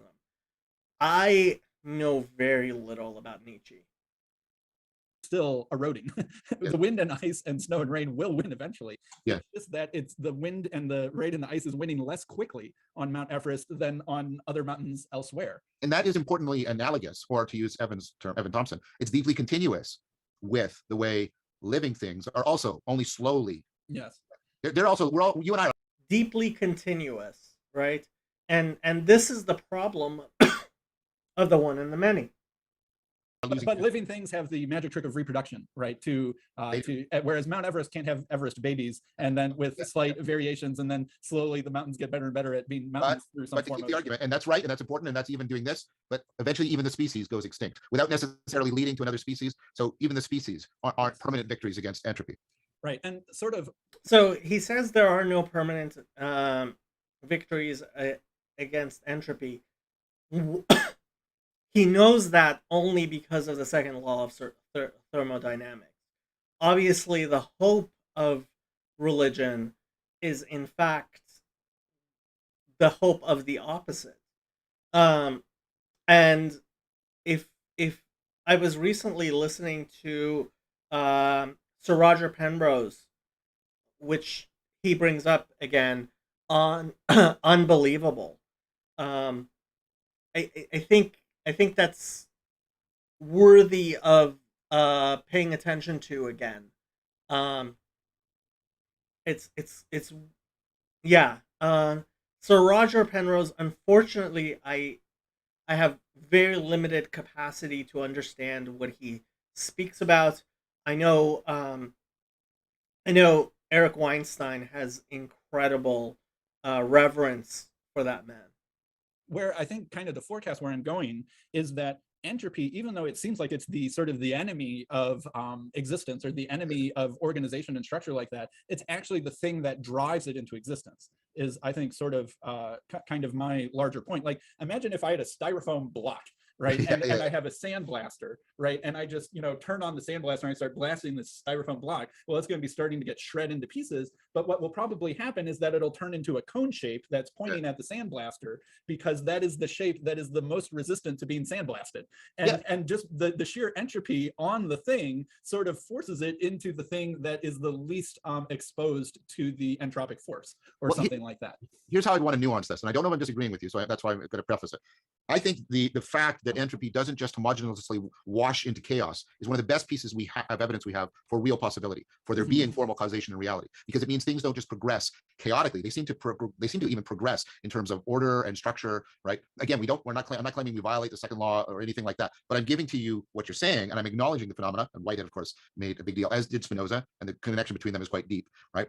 And for me, that's a basic sort of fact that I think constitutes powerful argument for why we have to talk about real patterns and real form and real formal principles. Like so, very Neo-Platonic. This is the evidence for it, because it is logically possible that that entropy would just unfold in rapidly accelerating chaos. That there was no possibility within materiality to resist it. Right. Yes. Whereas what seems to be the case is there are various ways of resisting entropy. Right. Like you live in Toronto, I live in Chicago. We're both on the Great Lakes. Like the Great Lakes are so heavy, right? They're melted glaciers from the last ice age, and they're so heavy that they push the crust of the earth down, and then that sort of pushes the edge up a little bit, so they make a bowl for themselves. Like Lake Michigan is in its own bowl. I'm not an expert on Lake Ontario. You guys have the St. Lawrence Seaway, so you guys are more exposed to the entropy of washing out to sea. Although I don't know why you don't. So there must be you must be getting enough water through Niagara Falls to meet the outflow into the St. I mean, the very concept of resistance to the second law of thermodynamics is just,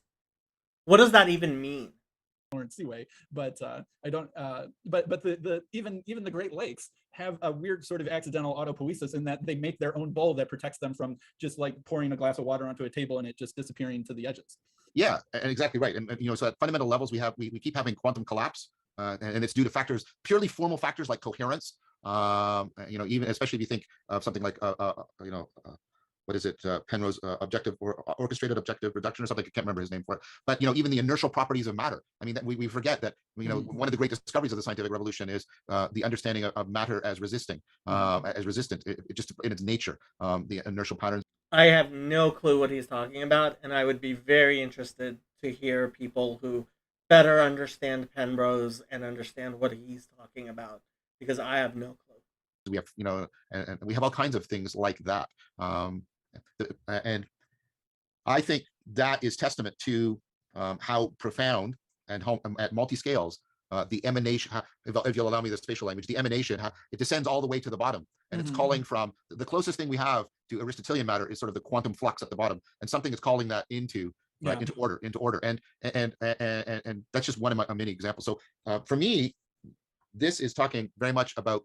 the vertical dimension, the complete interpenetration, the complete coordination of emergence and emanation. And this, again, this is, as you mentioned, I would say that I describe myself as a post-nominalist Neoplatonist. We can't go back simply to the Neoplatonism before all the scientific revolution and nominalism and all that. But but given that, that's how I would understand that. Yeah, again, so that whole post-nominalist Neoplatonist, you can't go back. And then for me, and this came up in the discussion when we start talking about like the fundamental grammar of reality. I think that I think of these things as precisely not being on purpose. And here's because and this is a sort of a Platonic argument about goodness and realness. things have the things that, I value truth for its own sake, not just for its instrumental uses. I value beauty for its own sake. I value goodness for its own sake, precisely because, right, these things are not for something else. They are for themselves. And I'm just making a gestural argument here. I can make it more complex, but all of those are together in the for itselfness of reality. And so I think of It's kind of funny to me that he the things he says he values for themselves um, are ways we refer to the sphirot, the various attributes of God, right? Truth, beauty. Well, the funny thing is, truth and beauty are actually the same. They're tiferet, which is, I guess, another funny realness, especially when we get to these fundamental levels, as something that, because it's real, precisely because it's real, it ultimately is not instrumental in any way. Its existence is not instrumental. Its existence is inherent, and that means it has no purpose. Especially if you thing. So, it, its existence is inherent, therefore it has no purpose. By purpose, he seems to be saying that it has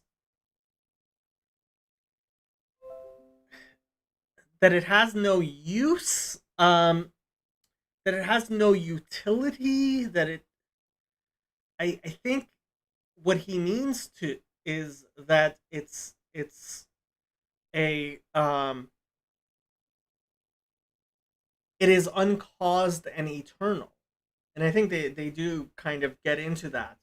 But yeah, that it is eternal.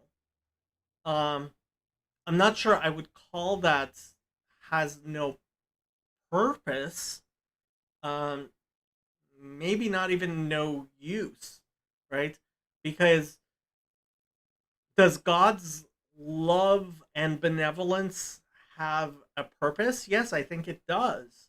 Does it have a use? I would say yes. Sam says Sir Roger Penrose sounds almost like a Neoplatonist. Then I like him already. knowledge that is not autopoetic at that fundamental level. So if it's neither autopoetic and it's not instrumental, I don't see how we could talk about it having a purpose. That's the core argument. And I think that I would sort of push back on that by saying not everything will be well conformed to a purpose that is conducive with longevity. Yeah. But then they're not long for this world, right? If I take an ice cube out of my freezer and put it on my counter, right, it has a and so this actually goes into the meaning of emet yeshlo reglayim, right? Truth is eternal, has legs, right? And I spoke about it in my other video about how emet, right, has legs and sheker doesn't, right? I won't do it over again. Form, but it is not very well conformed to its environment any longer, and that ice cube is not long for this world. Sure. And so that it isn't le'olam, and that has two meanings in the Hebrew, right? Le'olam meaning eternal, and le'olam meaning of or to this world. But wait, I just want to say something here. I want to be clear that, I mean, and this again is very Neoplatonic. The to talk about formal causation isn't to talk about something just specific to a thing, right? The forms are like Indra's net. Yes. It's like the theorems of a system. They're of a science. They're interpenetrating, interdefining. Yes, yes. Right. So like even the polar bear. So imagine that the polar bear was such a good polar bear that he ate all the seals. Well, Yeah. he would be very fat and happy for a little while, and then he would get hungry, and there would be no more seals, right? Yeah. So even the purpose of the polar bear depends on the purpose of the seals. And really, you could sort of think that at one scale, the purpose of a polar bear is to hunt seals. Okay, but that's actually a self-extinguishing purpose if it was too good at it. And but really, maybe the purpose of the polar bear kind is to provide a check on the population of seals, right? And that you need to have some sort of predator-prey balance, really, at the level of an ecosystem for polar bears to continue to perpetuate themselves instead of just eat their seals out from underneath themselves. And then where the seals are eating the fish and the crustaceans and the stuff in the sea. And so you don't want there to be too many crustaceans because the crustaceans will overpopulate and then they will eat their food supply and they'll collapse. So the seals keep that from happening. The polar bears keep that from happening to the seals, right? So it stacks up on itself. And that I completely agree that you can't, like, in some sense, you can isolate and say the polar bear is white so that it can sneak up. See, when he's talking about this, it makes me think of taking the limit as the many taking the limit of the many as it approaches infinity, that limit approaches one. I hope that makes sense. Um, Sam says, I think when Vervaeke says has no purpose, he ultimately means no one wishing something for it or from it. Uh,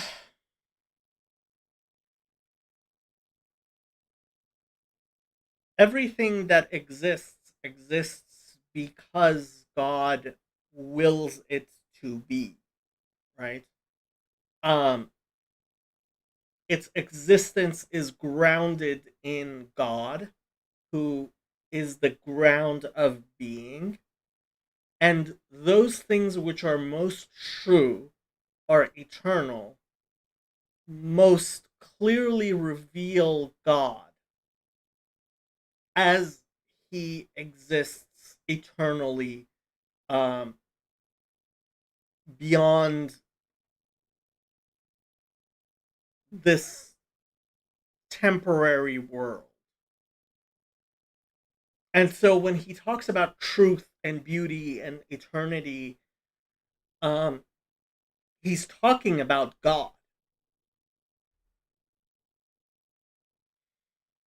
On seals, but it also, you have to zoom back out to Yeah. really fully understand these things better. And sort of part of my point is that it seems like purpose can keep doing this stepping back and stepping back, big opening up the frame.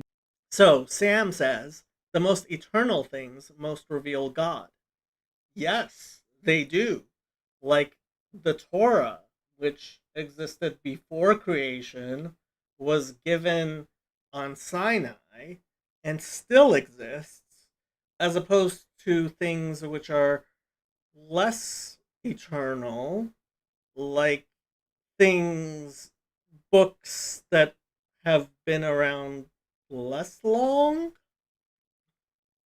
Such that it would seem to be, that you could then project it all the way up. It's almost unfair of me to like be speaking like this, and I know Sam has retorts.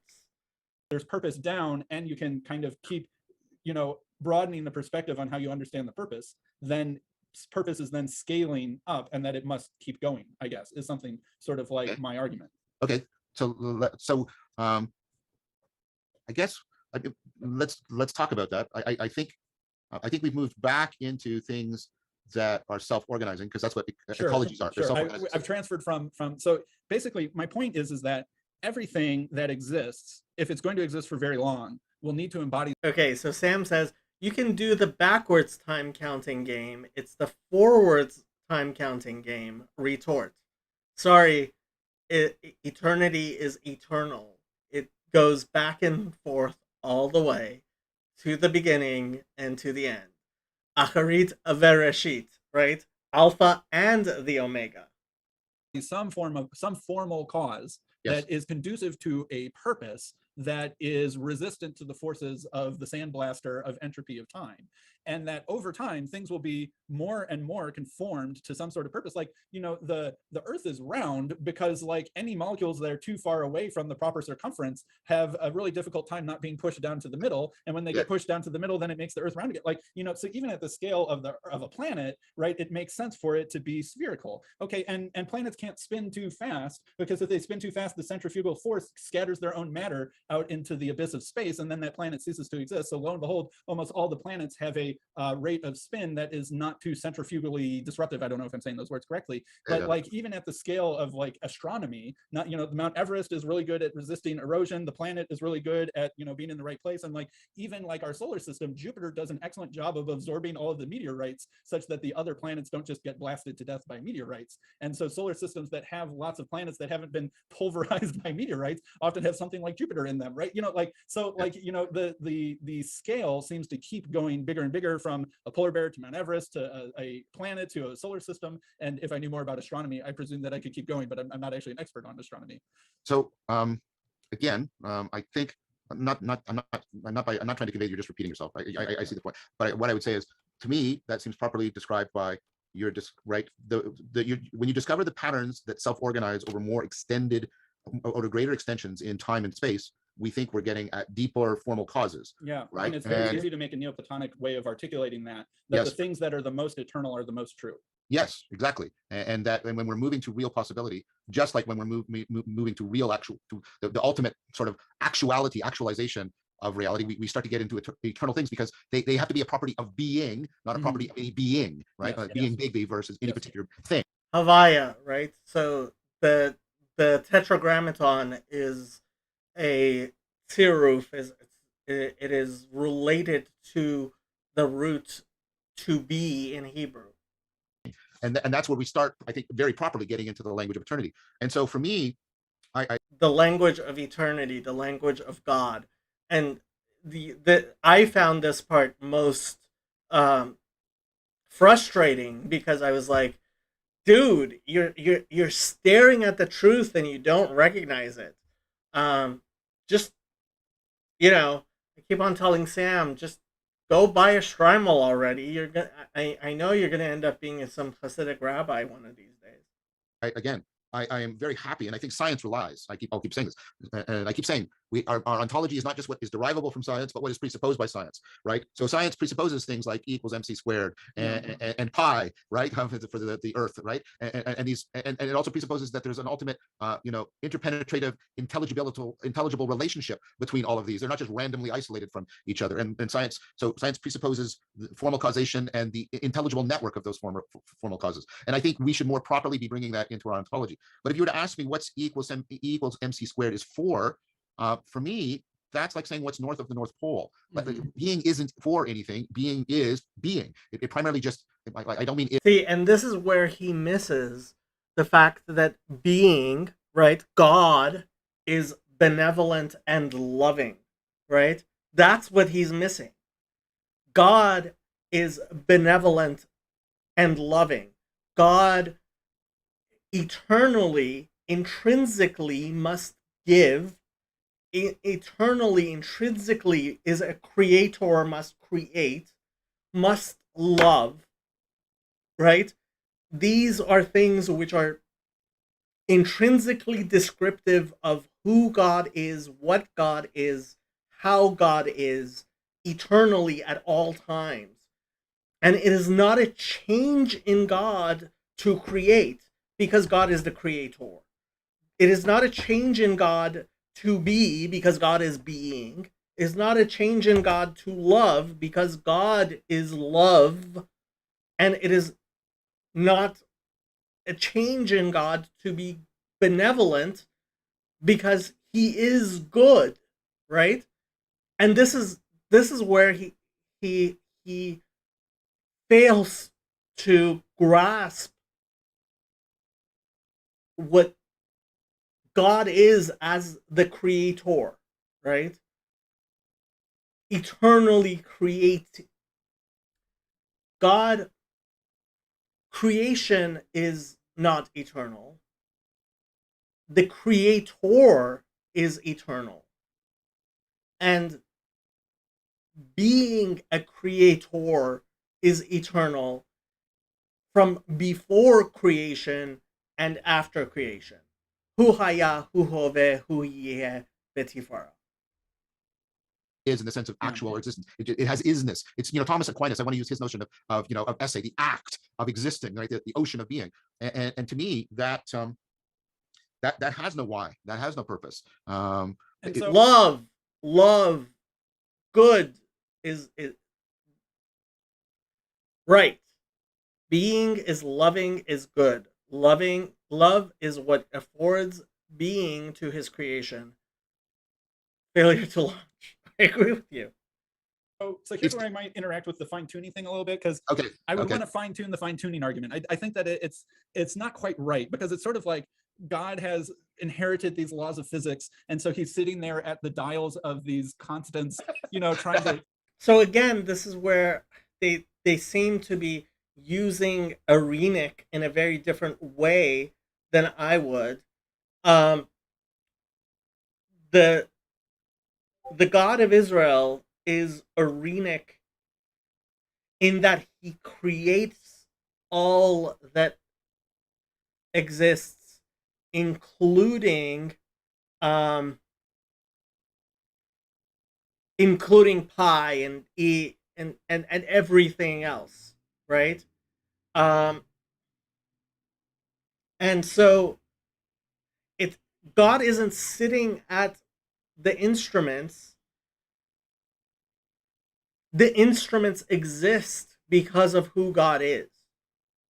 And his agency is what creates the arena, right? His intrinsic being is what creates everything else. I hope that's clear. Trying to solve some puzzle that came to him from who knows where. And like, Yeah, it's like, that's a bad version of the argument. it's Yeah. too agentic. It's making God too agentic, and that he's the inheritor of the arena, right? Yeah. Or that he can play with the arena, but he can only play with certain parameters of the arena, or something like that. And it's like, that's not quite right. But that's the Neoplatonic argument. The Neoplatonic argument is ultimately that the highest level can't in any way be agentic, because you get a fundamental dichotomy. That is not the Neoplatonic argument. That may be Spinoza's argument, but God is agentic. Sam says, right, the instruments exist because of God. The instruments exist because of God. Yes, the instruments, God's being, God's intrinsic characteristics necessarily embody themselves into the instruments. The attributes of God, right? And now we're getting into the Sphirot, right? The necessary attributes of God, the 10 Sphirot, right? God is kind, God is good, God is loving, God is just, God is beautiful, God is wise, God is right, king, God, right? The 10 Sphirot and all of their manners, right? Plotinus does seem to think that the one wasn't an agent or even aware of creation or anything. Well, that certainly isn't the Kabbalistic understanding. Um, God's attributes, which are eternal and in their entirety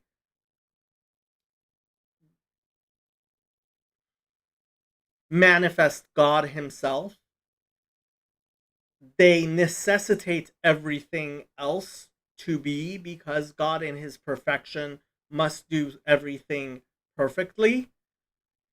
And in that sense, where God could be other than he is, right? No, God is not capable of being evil. God being good is so intrinsic to God that being evil is it's not a question of limitation. It's a question of uh, being inapplicable, right? So God does not change, but his attributes, in a sense, demand the agency, right? God's choice to be kind to us, right? God being loving compels him to be kind to us, but that's merely a manifestation of who he is, which is agentic. I hope that's clear. And you get reality fundamentally bifurcated, and you're losing you're losing the properties of ultimacy that you want. God desires to love. God desires to give.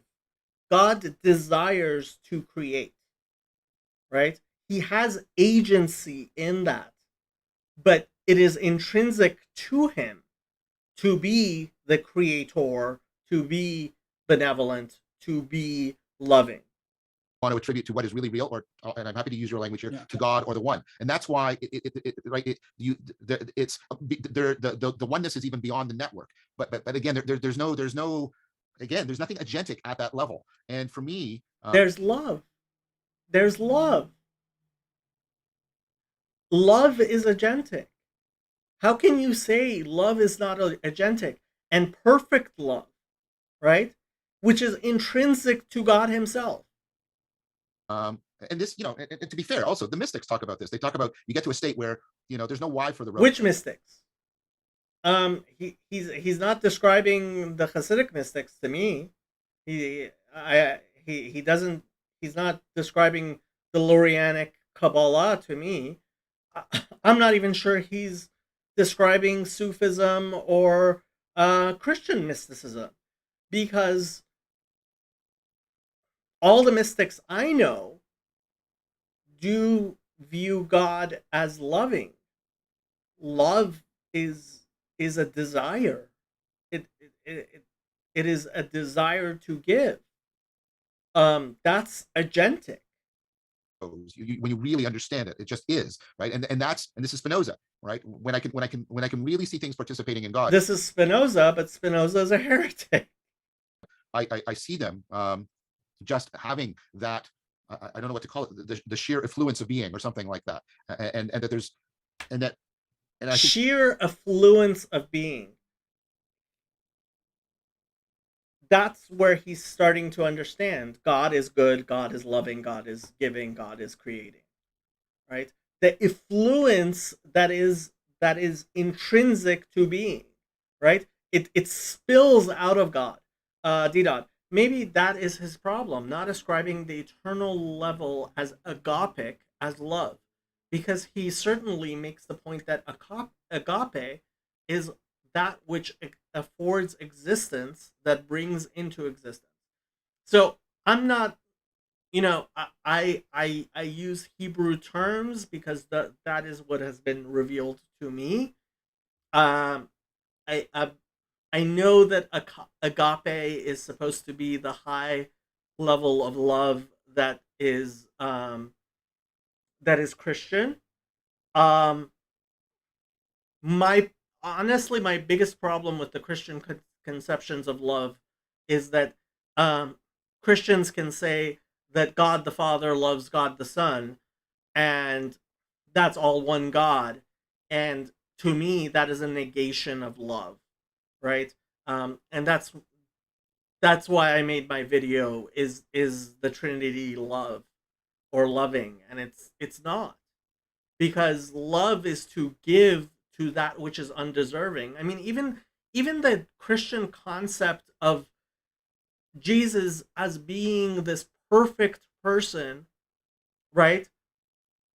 If Jesus is the perfect person and God's love, right, Trinitarian narcissism, but that it's the same problem when you're talking about your theory of atonement, Sam, because um Jesus, right, what where is God's mercy in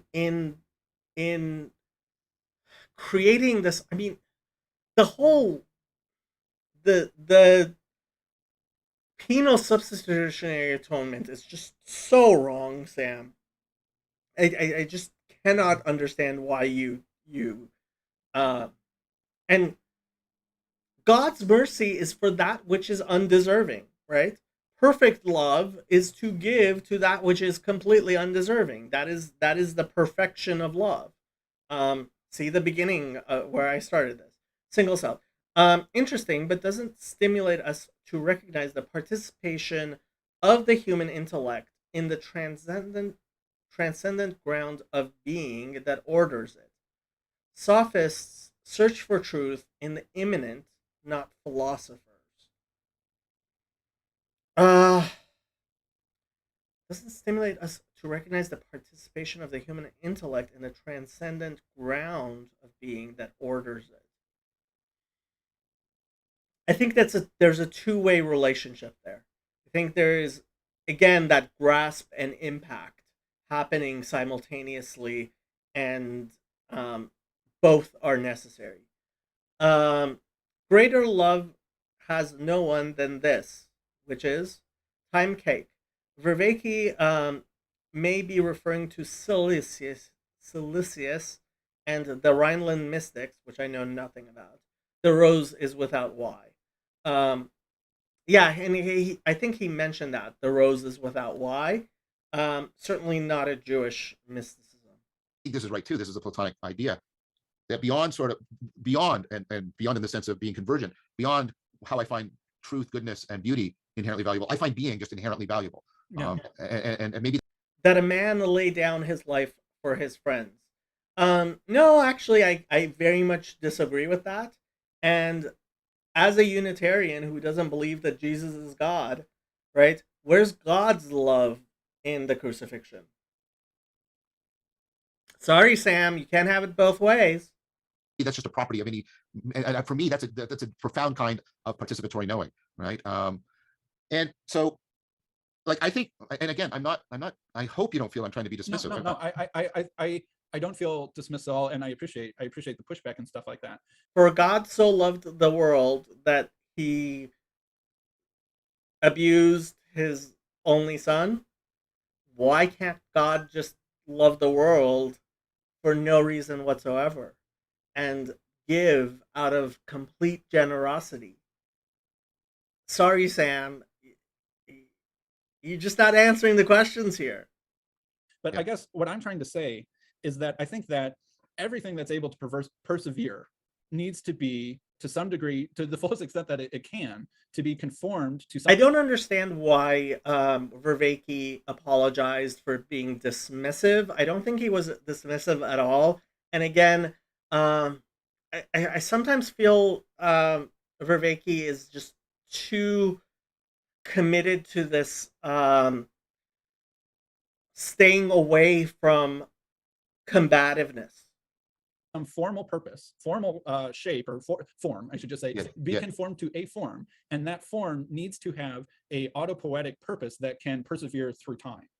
And that to the extent that you don't do that is the extent that you're not likely to be long for this world. And to the extent that you do that is the extent that you are likely to persevere and to persist. And that it's actually entropy that causes this to happen. Like, imagine if there was no entropy and something that had a good form for some purpose existed and something that didn't have a bad form existed, then there would be no advantage, right, to either one if there was no entropy. But suddenly it's the entropy that, starts to dissipate the malformed thing and to cause the conformed thing to persist longer. Let's see here. All right, yeah, sorry, we're back. Okay. So I would actually say that what he means by entropy here, I would say is actually God's holiness, right? Which burns away that which is less than, which is incapable of withstanding his light. Um, so they're talking about Vervaeke being Vervaeke. But it does tend to keep things civil, sort of reminds the other person to remain civil too. Um, Honestly, I think if there was more trust and more, um, honestly, to be, um, for he is like a refiner's fire. Yes, uh, Esh Ochelet. Um, I think if there was more trust, then Vervaeke would be less. Um,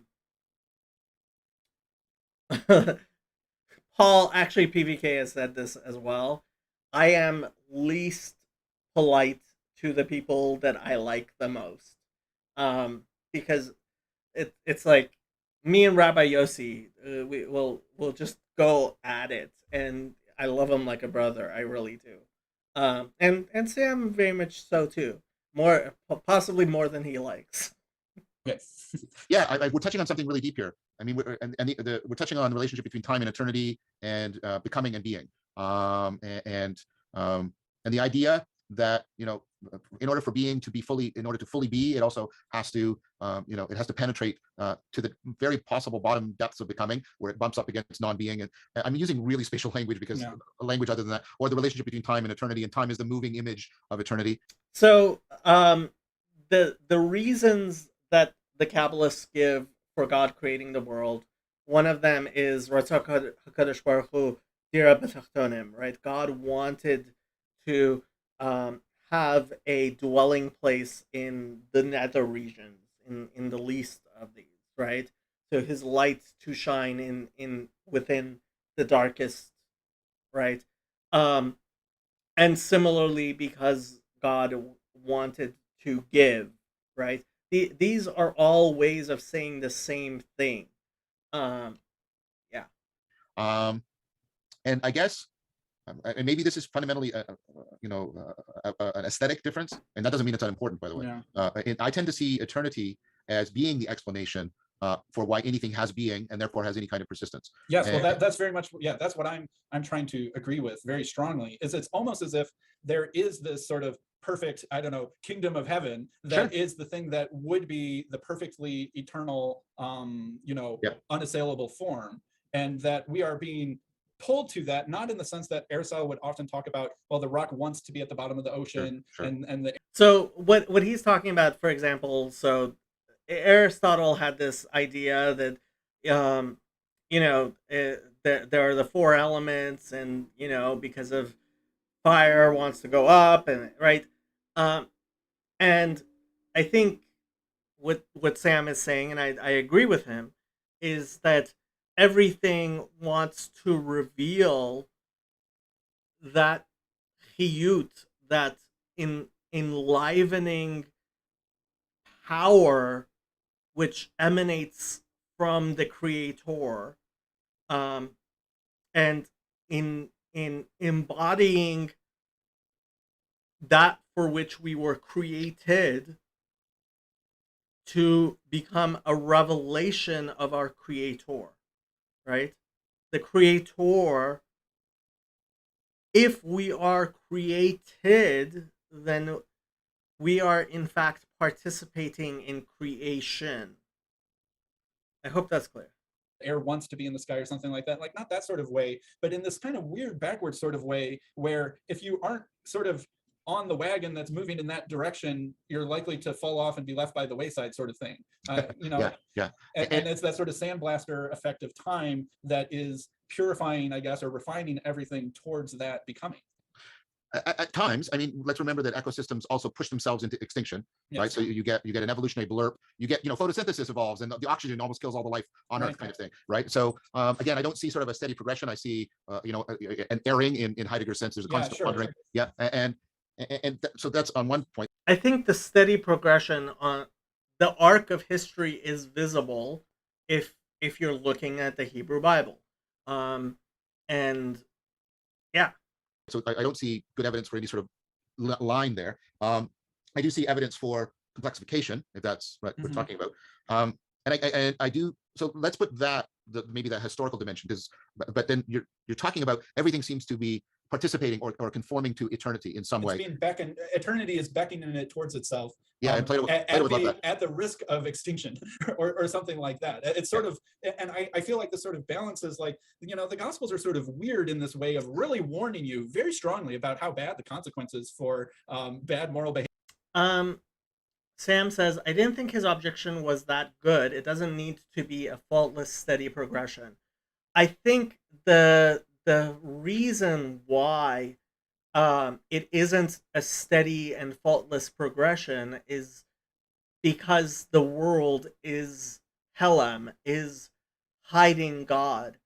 And if we had that clear of revelation, right? If every time you were a good person, you were rewarded, and every time you were a bad person, you were punished by God, there would be no free will. So there needs to be that distortion, right, in within creation, which allows for free will, and that's what it means when it says "Haster Esther Panai et al hara'ah," right? I will surely hide my face upon the evil, right? For evil to exist, God's holy light needs to be veiled. Single cell. Sorry, Jacob. Last message, not much sense. Hard with character limits. Put simply and harshly, John doesn't believe in the transcendent, so this will never go anywhere. Intellectualism performed in a vacuum. See, I think Vervaeke does believe in the transcendent. I think he wants permission to believe in the transcendent. Um, and and that permission is really important, especially in our culture where we don't give people that permission. We don't think that, I mean, there's a lot of people who think that if you're religious, that means you are mentally deficient. Dawkins, Sam Harris, Bill Maher, can keep on going. And that sort of atheism, I think, has contaminated all of academia. Behavior or deviation from the way is, or narrow is the way that leads to life, and broad is the way that leads to destruction. There's this very strong judgmental thing, right? Balanced with this love and this, eternity and this promise of eternal life and stuff like that. And there's a weird sort of way, I guess, and what I'm saying is that I like kind of see that as conforming to what I'm trying to describe as like the sort of brutal judgment of nature demanding that you be conformed. Sam says, right, there's enough freedom for mistakes to not eviscerate you immediately. Right. God's holiness does not burn the evil immediately. And that's what it's like to be living in this dispensation, right? The Messiah has not been revealed yet, and until that time, we have the problem of theodicy. We have the problem of the Hester Panim, right? The hiding of God's face. Formed as something that can cause you to exist, or at the risk of extinction and dissolvement and lack of being. And I think the whatever is powering the emergence, emanation, the dialectic of conformity. What is powering the emergence and emanation is love, God's love. I think you're in very good company with making that a way of reinterpreting, I don't know to call it redemption, purpose. I mean, this is a long-standing and it's appropriate to our discussion, a long-standing, and therefore we should pay attention to it, argument within Christian Platonism, that there is a sense in which that conformity relation, and this is something I've been arguing, and maybe we're getting closer. I think it points to like I've been trying to argue, a trans-epistemic, trans-aesthetic, trans-ethical goodness to being, right? That is disclosed by that, and therefore there is something that ultimately grounds our ability to fall in love with reality. Now he's using goodness and love. Where did he go wrong before? Fall in love with being. And part of me almost wonders if falling in love with being is itself part of the pattern of being able to persevere. I think so. I think there's something analogous with our conscious experience of, to the extent that we embody God, and He is loving, and He is eternal, and we become nullified to His existence. We embody godliness. We become chariots to God's light.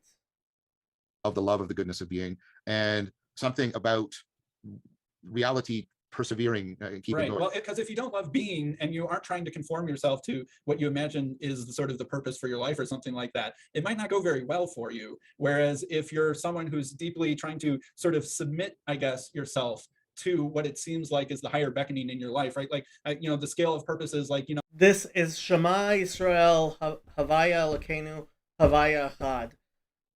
The Lord our God is one Lord, and you shall love Him with everything, right? This is Shema, right? What he's saying, the love of being, right? Which also includes the love of Re'echa, right?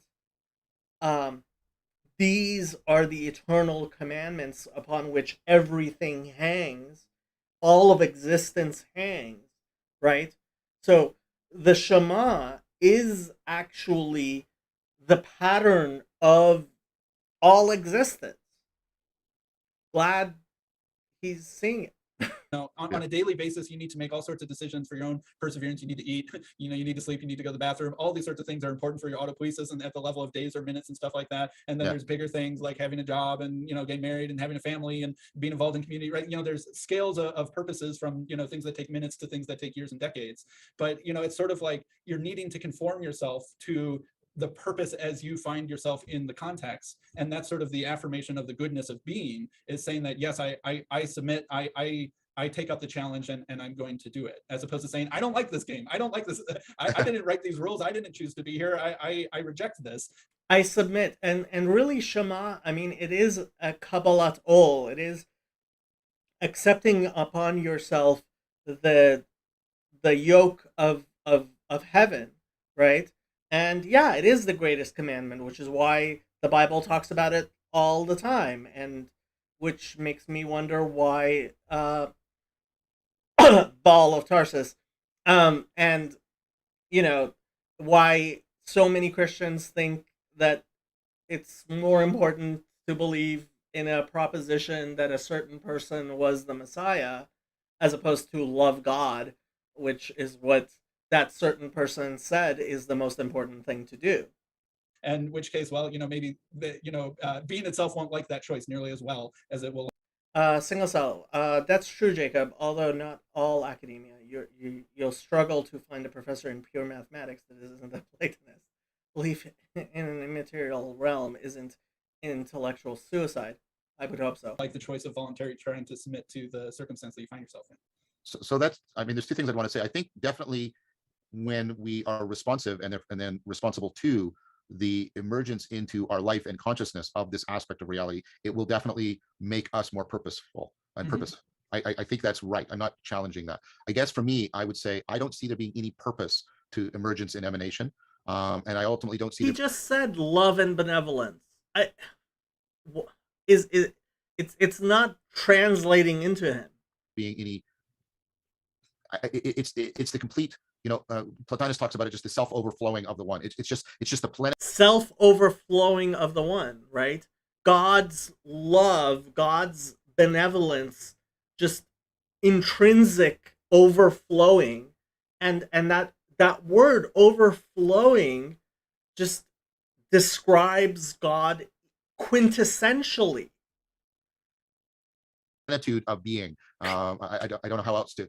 And for me, eternity is exactly the domain in which purpose makes no sense, because purpose is a temporal notion in some fundamental sense. And so it's not, though. It's love, right? And it's an eternal love that is intrinsic and purposeful. I don't see. And again, I'm saying something very orthodox. God has no purpose. God can't possibly have orthodox to whom? Not orthodox to Judaism. a purpose. Right. So, and Spinoza makes that clear. It's like, what would God be intending? Right? What does that mean? That doesn't make any sense. To Spinoza, because he was a heretic and didn't understand God's love. But God can be a source of purpose without being. Yeah, but that I don't know why Sam went there at all. Why'd you do that, Sam? Acknowledge that. Yeah, exactly. And I wanted to acknowledge that. And that's exactly and that's sort of kind of my point, that it would seem to be that then purpose would go all the way up and all the way down. Well, then you're getting close to Aristotle's position of God's the unmoved mover, and that means God has no purpose. But nevertheless, God draws. God being the unmoved mover doesn't mean that he doesn't have purpose. I don't see that at all. God being the unmoved mover means that he is the creator, and so he desires to create everything towards him, and that makes everything purposeful. Yeah. Yes, that is exactly what I'm trying to say. And that's interesting, because the I'm hesitating to some. Timecake says maybe because for Vervaeke, purpose requires choice, and the overflowing is necessary. Yeah, I mean, the fact that God's will is perfect. Yeah, we kind of went through this. I think that's an understanding of agency that I dislike. Sam says God doesn't have a purpose; he has purposes. No, that that's not what I would say. I would say God desires good. God, right? God desires love. God desires um, justice, and so he makes that happen. Right? He his power is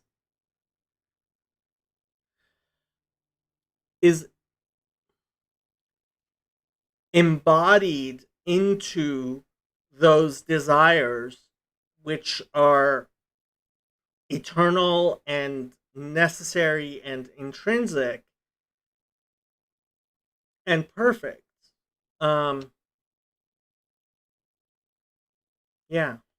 I'm trying to give due justice to what you just said. So a difficulty facing that, of course, is Aristotle locates that in the horizontal dimension of the way things are changing through time, right? Yeah. Like, and you get the stone wanting to be at the center of the earth and all kinds of problems with final causation. And it's because of that, it's that aspect of the Aristotelian model that I reject. And that's why I see all of that, what you're talking about, ultimately in terms of formal causation. But I appreciate what you're saying is that um, everything is being drawn towards the one. And that, there's a scale of eternity to purposes. And so yes, therefore that must go all the way up to And what is eternal is ultimately true and most godly, which is why the Torah is eternally true and most godly. that thing which is the eternal, that's calling it kind of in the grandest possible way, both at the scale of individuals and at the scale of communities and nations and planets and solar systems and stars and everything. sure. And I think, I mean, when we get to this point, if you'll allow me to call it vertical purpose rather than horizontal purpose. And I think they're both. I think they're very related, right? Yeah. It's the vertical. I'm really not sure what they mean by vertical and horizontal purpose. I guess the horizontal he means within time. Purpose that works through the horizontal, that causes there to be horizontal purpose. Yes, but whereas I think it would be possible to find vertical purpose completely distributed vertically, if you know what I mean. So it's a property of all things to be caught within emergence and emanation. I do not know. In fact, I'm still unconvinced that it's a property of everything other than autopoetic things at the horizontal level to be expressing purpose. So when we move, here's what the position I've come to, that when we move outside of autopoetic things, the only way we can give them a purpose is by looking at the vertical dimension. And here's where I would push. I don't know what he means by vertical dimension there. If we are looking outside of those things which he says are autopoetic, so again, he seems to be going back to that quality and quantity thing from the very beginning.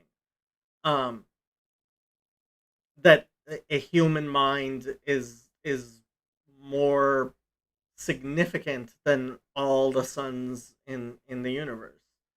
Um, and frankly, I I don't see the two axes. The important thing is the one and the unity of all things together.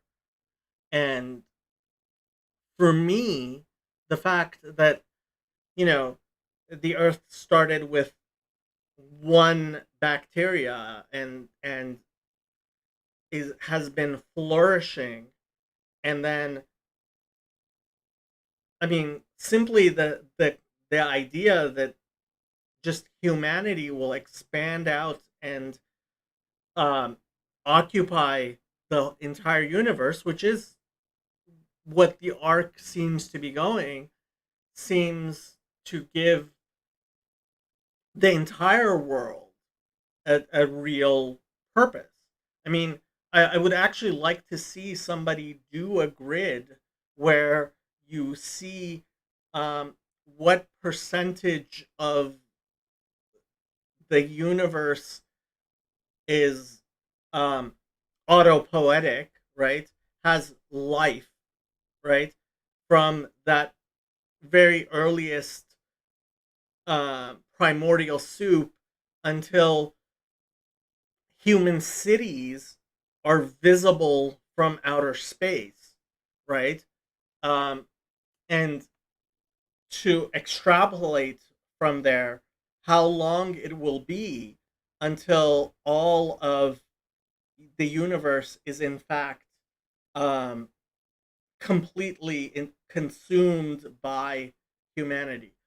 Sam, who already said goodbye, you're making my point that you paused right before I said that. Push back on that Yeah. is that like we creatures don't exist in complete separation from our environment, right? No, that's Beavers right. build dams, we Yeah. build cities, right? And train tracks and airplanes and stuff. And like, Chicago looks completely different. That 200 years ago, there was a fort, right, Yeah. in Chicago. And now there's 10 million people in skyscrapers and trains and highways and electrical lines and power plants, et cetera. And that I think that part of us as gardeners, right, in a certain sense, is that we can, through our agency, interact with non-autopoietic matter to be part of our extended sort of, I don't know, phenotype. I think that's the thing that Richard Dawkins will say, such Yeah. that we can give autopoiesis to Extended mind, creation yeah. through our own powers. And that's sort of like the ultimate role of a gardener or something like that. I agree that it's possible and plausible to attribute agency to extended cognition, which is what I think you're talking about, and therefore to see extended cognition. By the way, nothing I say can possibly be new because I've listened to this at least 5 times already. So Acting, and when as soon as I say acting and agency, I'm committed to purpose. I agree with all of that, but then again, that's to shift back ultimately. I would argue to yes, but does the history of extended cognition indicate any kind of overarching narrative? And that's the original problem I have, because we also purpose matter for genocide, we also purpose matter into nuclear weapons, and so. And we haven't talked about evil, so that might have to be the subject of our next conversation. Sure. But I want to know. Go ahead. I just wanted to say I really like. Actually, no, Sam. The high point, your personal high point in the conversation was when you gave him those new things to think about at the very beginning. Good night, Sam. I'm hoping to finish this soon because I have to go. It's almost midnight here. Good night. I mean, for me, and I don't mean this as an insult, Sam. We got to a point where we were sort of blurring the line between formal causation and a different kind of purpose. It's definitely not anything like the traditional final causation model, and I find that an attractive proposal that I want to think more about. So I wanted to thank you for that. I thought that was very good. Yeah, and I want to thank you too. I've been sort of, I guess, mainly pushing you on my thoughts this time, but I think that I'm still not sure if I agree with my proposal either. I think part of me feels like this will go in some weird places, I guess, if I put basically everything into this sort of kind of pragmatic it kind of collapses into a weird sort of pragmatism where Christianity, spirituality, everything will be serving some sort of pragmatic theologic purpose. And then I'm not sure if I like everywhere that goes, but I also struggle to feel like I don't know how that could not be true. Well, in a weird way. But that allows me to circle back to a point that I did want to make. The way you articulated that really brings it out, because I was trying to talk about things beyond purpose that have to have an intrinsic being that's good for precisely their independence from our purpose. Like right? And yes. And one of the deep criticisms, not my criticism, it's a long-standing criticism of pragmatism, is pragmatism ultimately needs a non-pragmatic account of truth, because you need to be able to determine, independent of your pragmatism, if you're succeeding, right? And if you try, or else you just get an infinite regress. And it also needs a purpose, right? Okay, you're doing things for a reason. Okay, well, what's that reason, right? Like our cognition is such that we have really good resolution in the middle of our pupils, but not good in the periphery, right? And there's this trade-off between brain capacity and being able to see in high resolution. Okay, but what's the purpose of that, right? And the purpose then is autopoiesis. Okay, well, what's the purpose of that? And then you're back to the discussion that we've been trying to hammer. Exactly. And I find pragmatism important, like sort of locally, at sort of the meso-ontology, the middle ontology, right? Yes. But it depends on non-pragmatic aspects to reality in order for pragmatism itself to exist. Yes. And for me, that's again why I'm very hesitant to attribute, that there's an ultimate sort of purpose to everything, that there's a utility or instrumentality to everything. Love, Single Celled says, people want truth they and society can anchor into, and no matter how you cut it, that requires eternalism, which I agree with. We need a Plato. Not sure about that. Instead, we've got McGilchrist, a Heraclitean. I have no idea what Heracliteans believe, and Vervaeke, a Buddhist. I want to claim Vervaeke as an incomplete Neo-Platonist. Frankly, I think he's very closely veering towards what Judaism teaches. and again, one of my worries there is, and I'm not saying you said this by any means, but when you get into this, you're right, with everything's on for a purpose that's this close to, what Heidegger was criticizing, where we think of everything as a standing reserve that's there for our technology and there to be used. See, I don't know Heidegger very well. This hyper utilitarianism is only possible if you don't have the nullification of the self, right? Bitul is very important. Um, Timecake says, absent of light speed constraints, it would probably only take about 50 doubling cycles for humanity to convert a significant fraction of the galaxy into conscious entities. I would be really interested to see um, what the history looks like and how it extrapolates without even even considering things like that. And it's rather than things just having an intrinsic existence completely independent from our purpose. And the hyper instrumentalization and stuff like that, and it will seem weird. What will get complicated is when you actually get to the particulars of Christianity. Is Christianity really just the thing that works the best? Is it really just Christianity is a good vehicle for Jewish concepts to get to places, as is Islam, but ultimately, like Maimonides says, Christianity exists so that it can carry the Old Testament with it, so that when people look for eternity, they discard the husk that is the New Testament, the Greek Bible, and look at what is eternal, which has always existed, which is the Torah of Moses. The religion that creates the most fit superorganism that trumps all of the other superorganisms? And is that the implication that I want? Is it just like, it does it, just not the way you'd? And I think part of this, I mean, he's really getting at what I've said before, is that Judaism cannot be the vehicle because that would require Judaism to consume everything else. And what really needs to happen is for the world to be prepared for Judaism to be revealed. You wouldn't expect a religion that's centered on a voluntary crucifixion to be the thing that beats all the other principalities. Maybe it is, or is maybe that not where I want to go? But it hasn't beat all the other principalities, and it's not doing a very good job against Islam. And I think part of the reason why we needed Christianity and Islam is if it was only one or the other, then people would not have basically the two things which inevitably will finally need to synthesize into a realization that Judaism is actually the whole truth. To go. So, but I almost feel like it's unavoidable, I guess, that something like that would need to be true, or else why is Christianity the biggest religion in the world? Why did it have the effect that it did, and that sort of thing? It has impressed me that two Christians that I respect, you and Paul, I like, as I brought this up in discussion with Paul, this is one of my responses to the Tom Holland argument. The Tom Holland argument. So Tom Holland just talks about how all of Western society is the result of Christian conquering of the rest of the world. I think Tom Holland is missing the next step, which is Islam and Christianity are actually both manifestations of Judaism conquering the entire world. It can be totally addressed by what you just said, to my mind.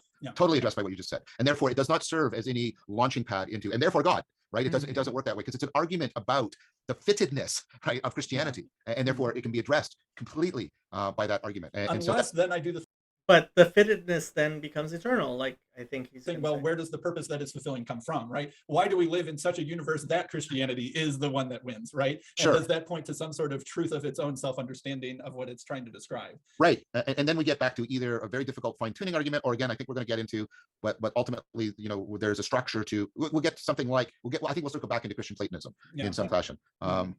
I should get going now. Yeah. And it seems like we came to I really enjoyed this discussion. Yeah. I felt very adduced, drawn out beyond where I'm normally thinking. And so I really appreciate that a lot. Thank you. Well, and thank you. I felt like I was pushing my thoughts a little bit more this time than previously, Okay. but I appreciate the pushback, and I think we have plenty of things that we still need to address, such as how would evil fit into any of that sort of thing. And I know that you gave some arguments against the idea of sort of, causation and purpose at the highest levels in your discussion with Paul and JP that I didn't quite address. So I think there's still plenty left on the table, but I appreciate the time that we had today. Well, and I appreciate it too. And I'm glad that I mean, for me, I have motives other than, sorry, Sam, this is too weak. I understand you're not just doing apologetics. So Yeah. I want to state that now, but I have motives outside of that, because I think wherever we may land on this religiously, there's more culturally shared problems of getting our ontology back in shape, so Yeah. that nihilism is not the default attractor state for people individually and collectively. And so I think this whole project is helping towards that in a profound way. Yeah, well, I appreciate that too. I hope that I wasn't just doing apologetics. No, I really, I meant the qualification. I didn't see you Yeah. doing that. But I wanted I guess I'm saying somebody who's reading this and looking for its value only in apologetic terms, I think there's value to it beyond that, is what I'm saying. Okay. All right. Well, very good. Thank you very much for talking with me today. Thank you. Okay, so Hello, everybody. thank you to everybody who showed up, which was a lot of people. I was not expecting anybody. Sam especially, who again didn't go to bed. He said, also, I feel like this was Vervaeke's biggest error in the conversation. He seemed to make reductionist move and deny Christianity as an emanation. Well, I think part of the problem with that argument is, if you are going to talk about something that is eternal, right? Christianity can't be eternal. It claims to have started with the life of Jesus, and I think that's part of the problem that you have with Trinitarians is, they have to have this eternal Jesus, right? Because if they don't have the eternal Jesus, then Jesus isn't eternal, then Christianity isn't eternal, and it's just not as good, and it isn't as good as Judaism. Thank you, everybody. Single cell, I'm going to have to check it out. Check out. Thanks, Jacob. Enjoyed the commentary. Thanks, everybody. I am definitely going to have to discuss this video with lots of people, which I would love to do. And good night. Good night.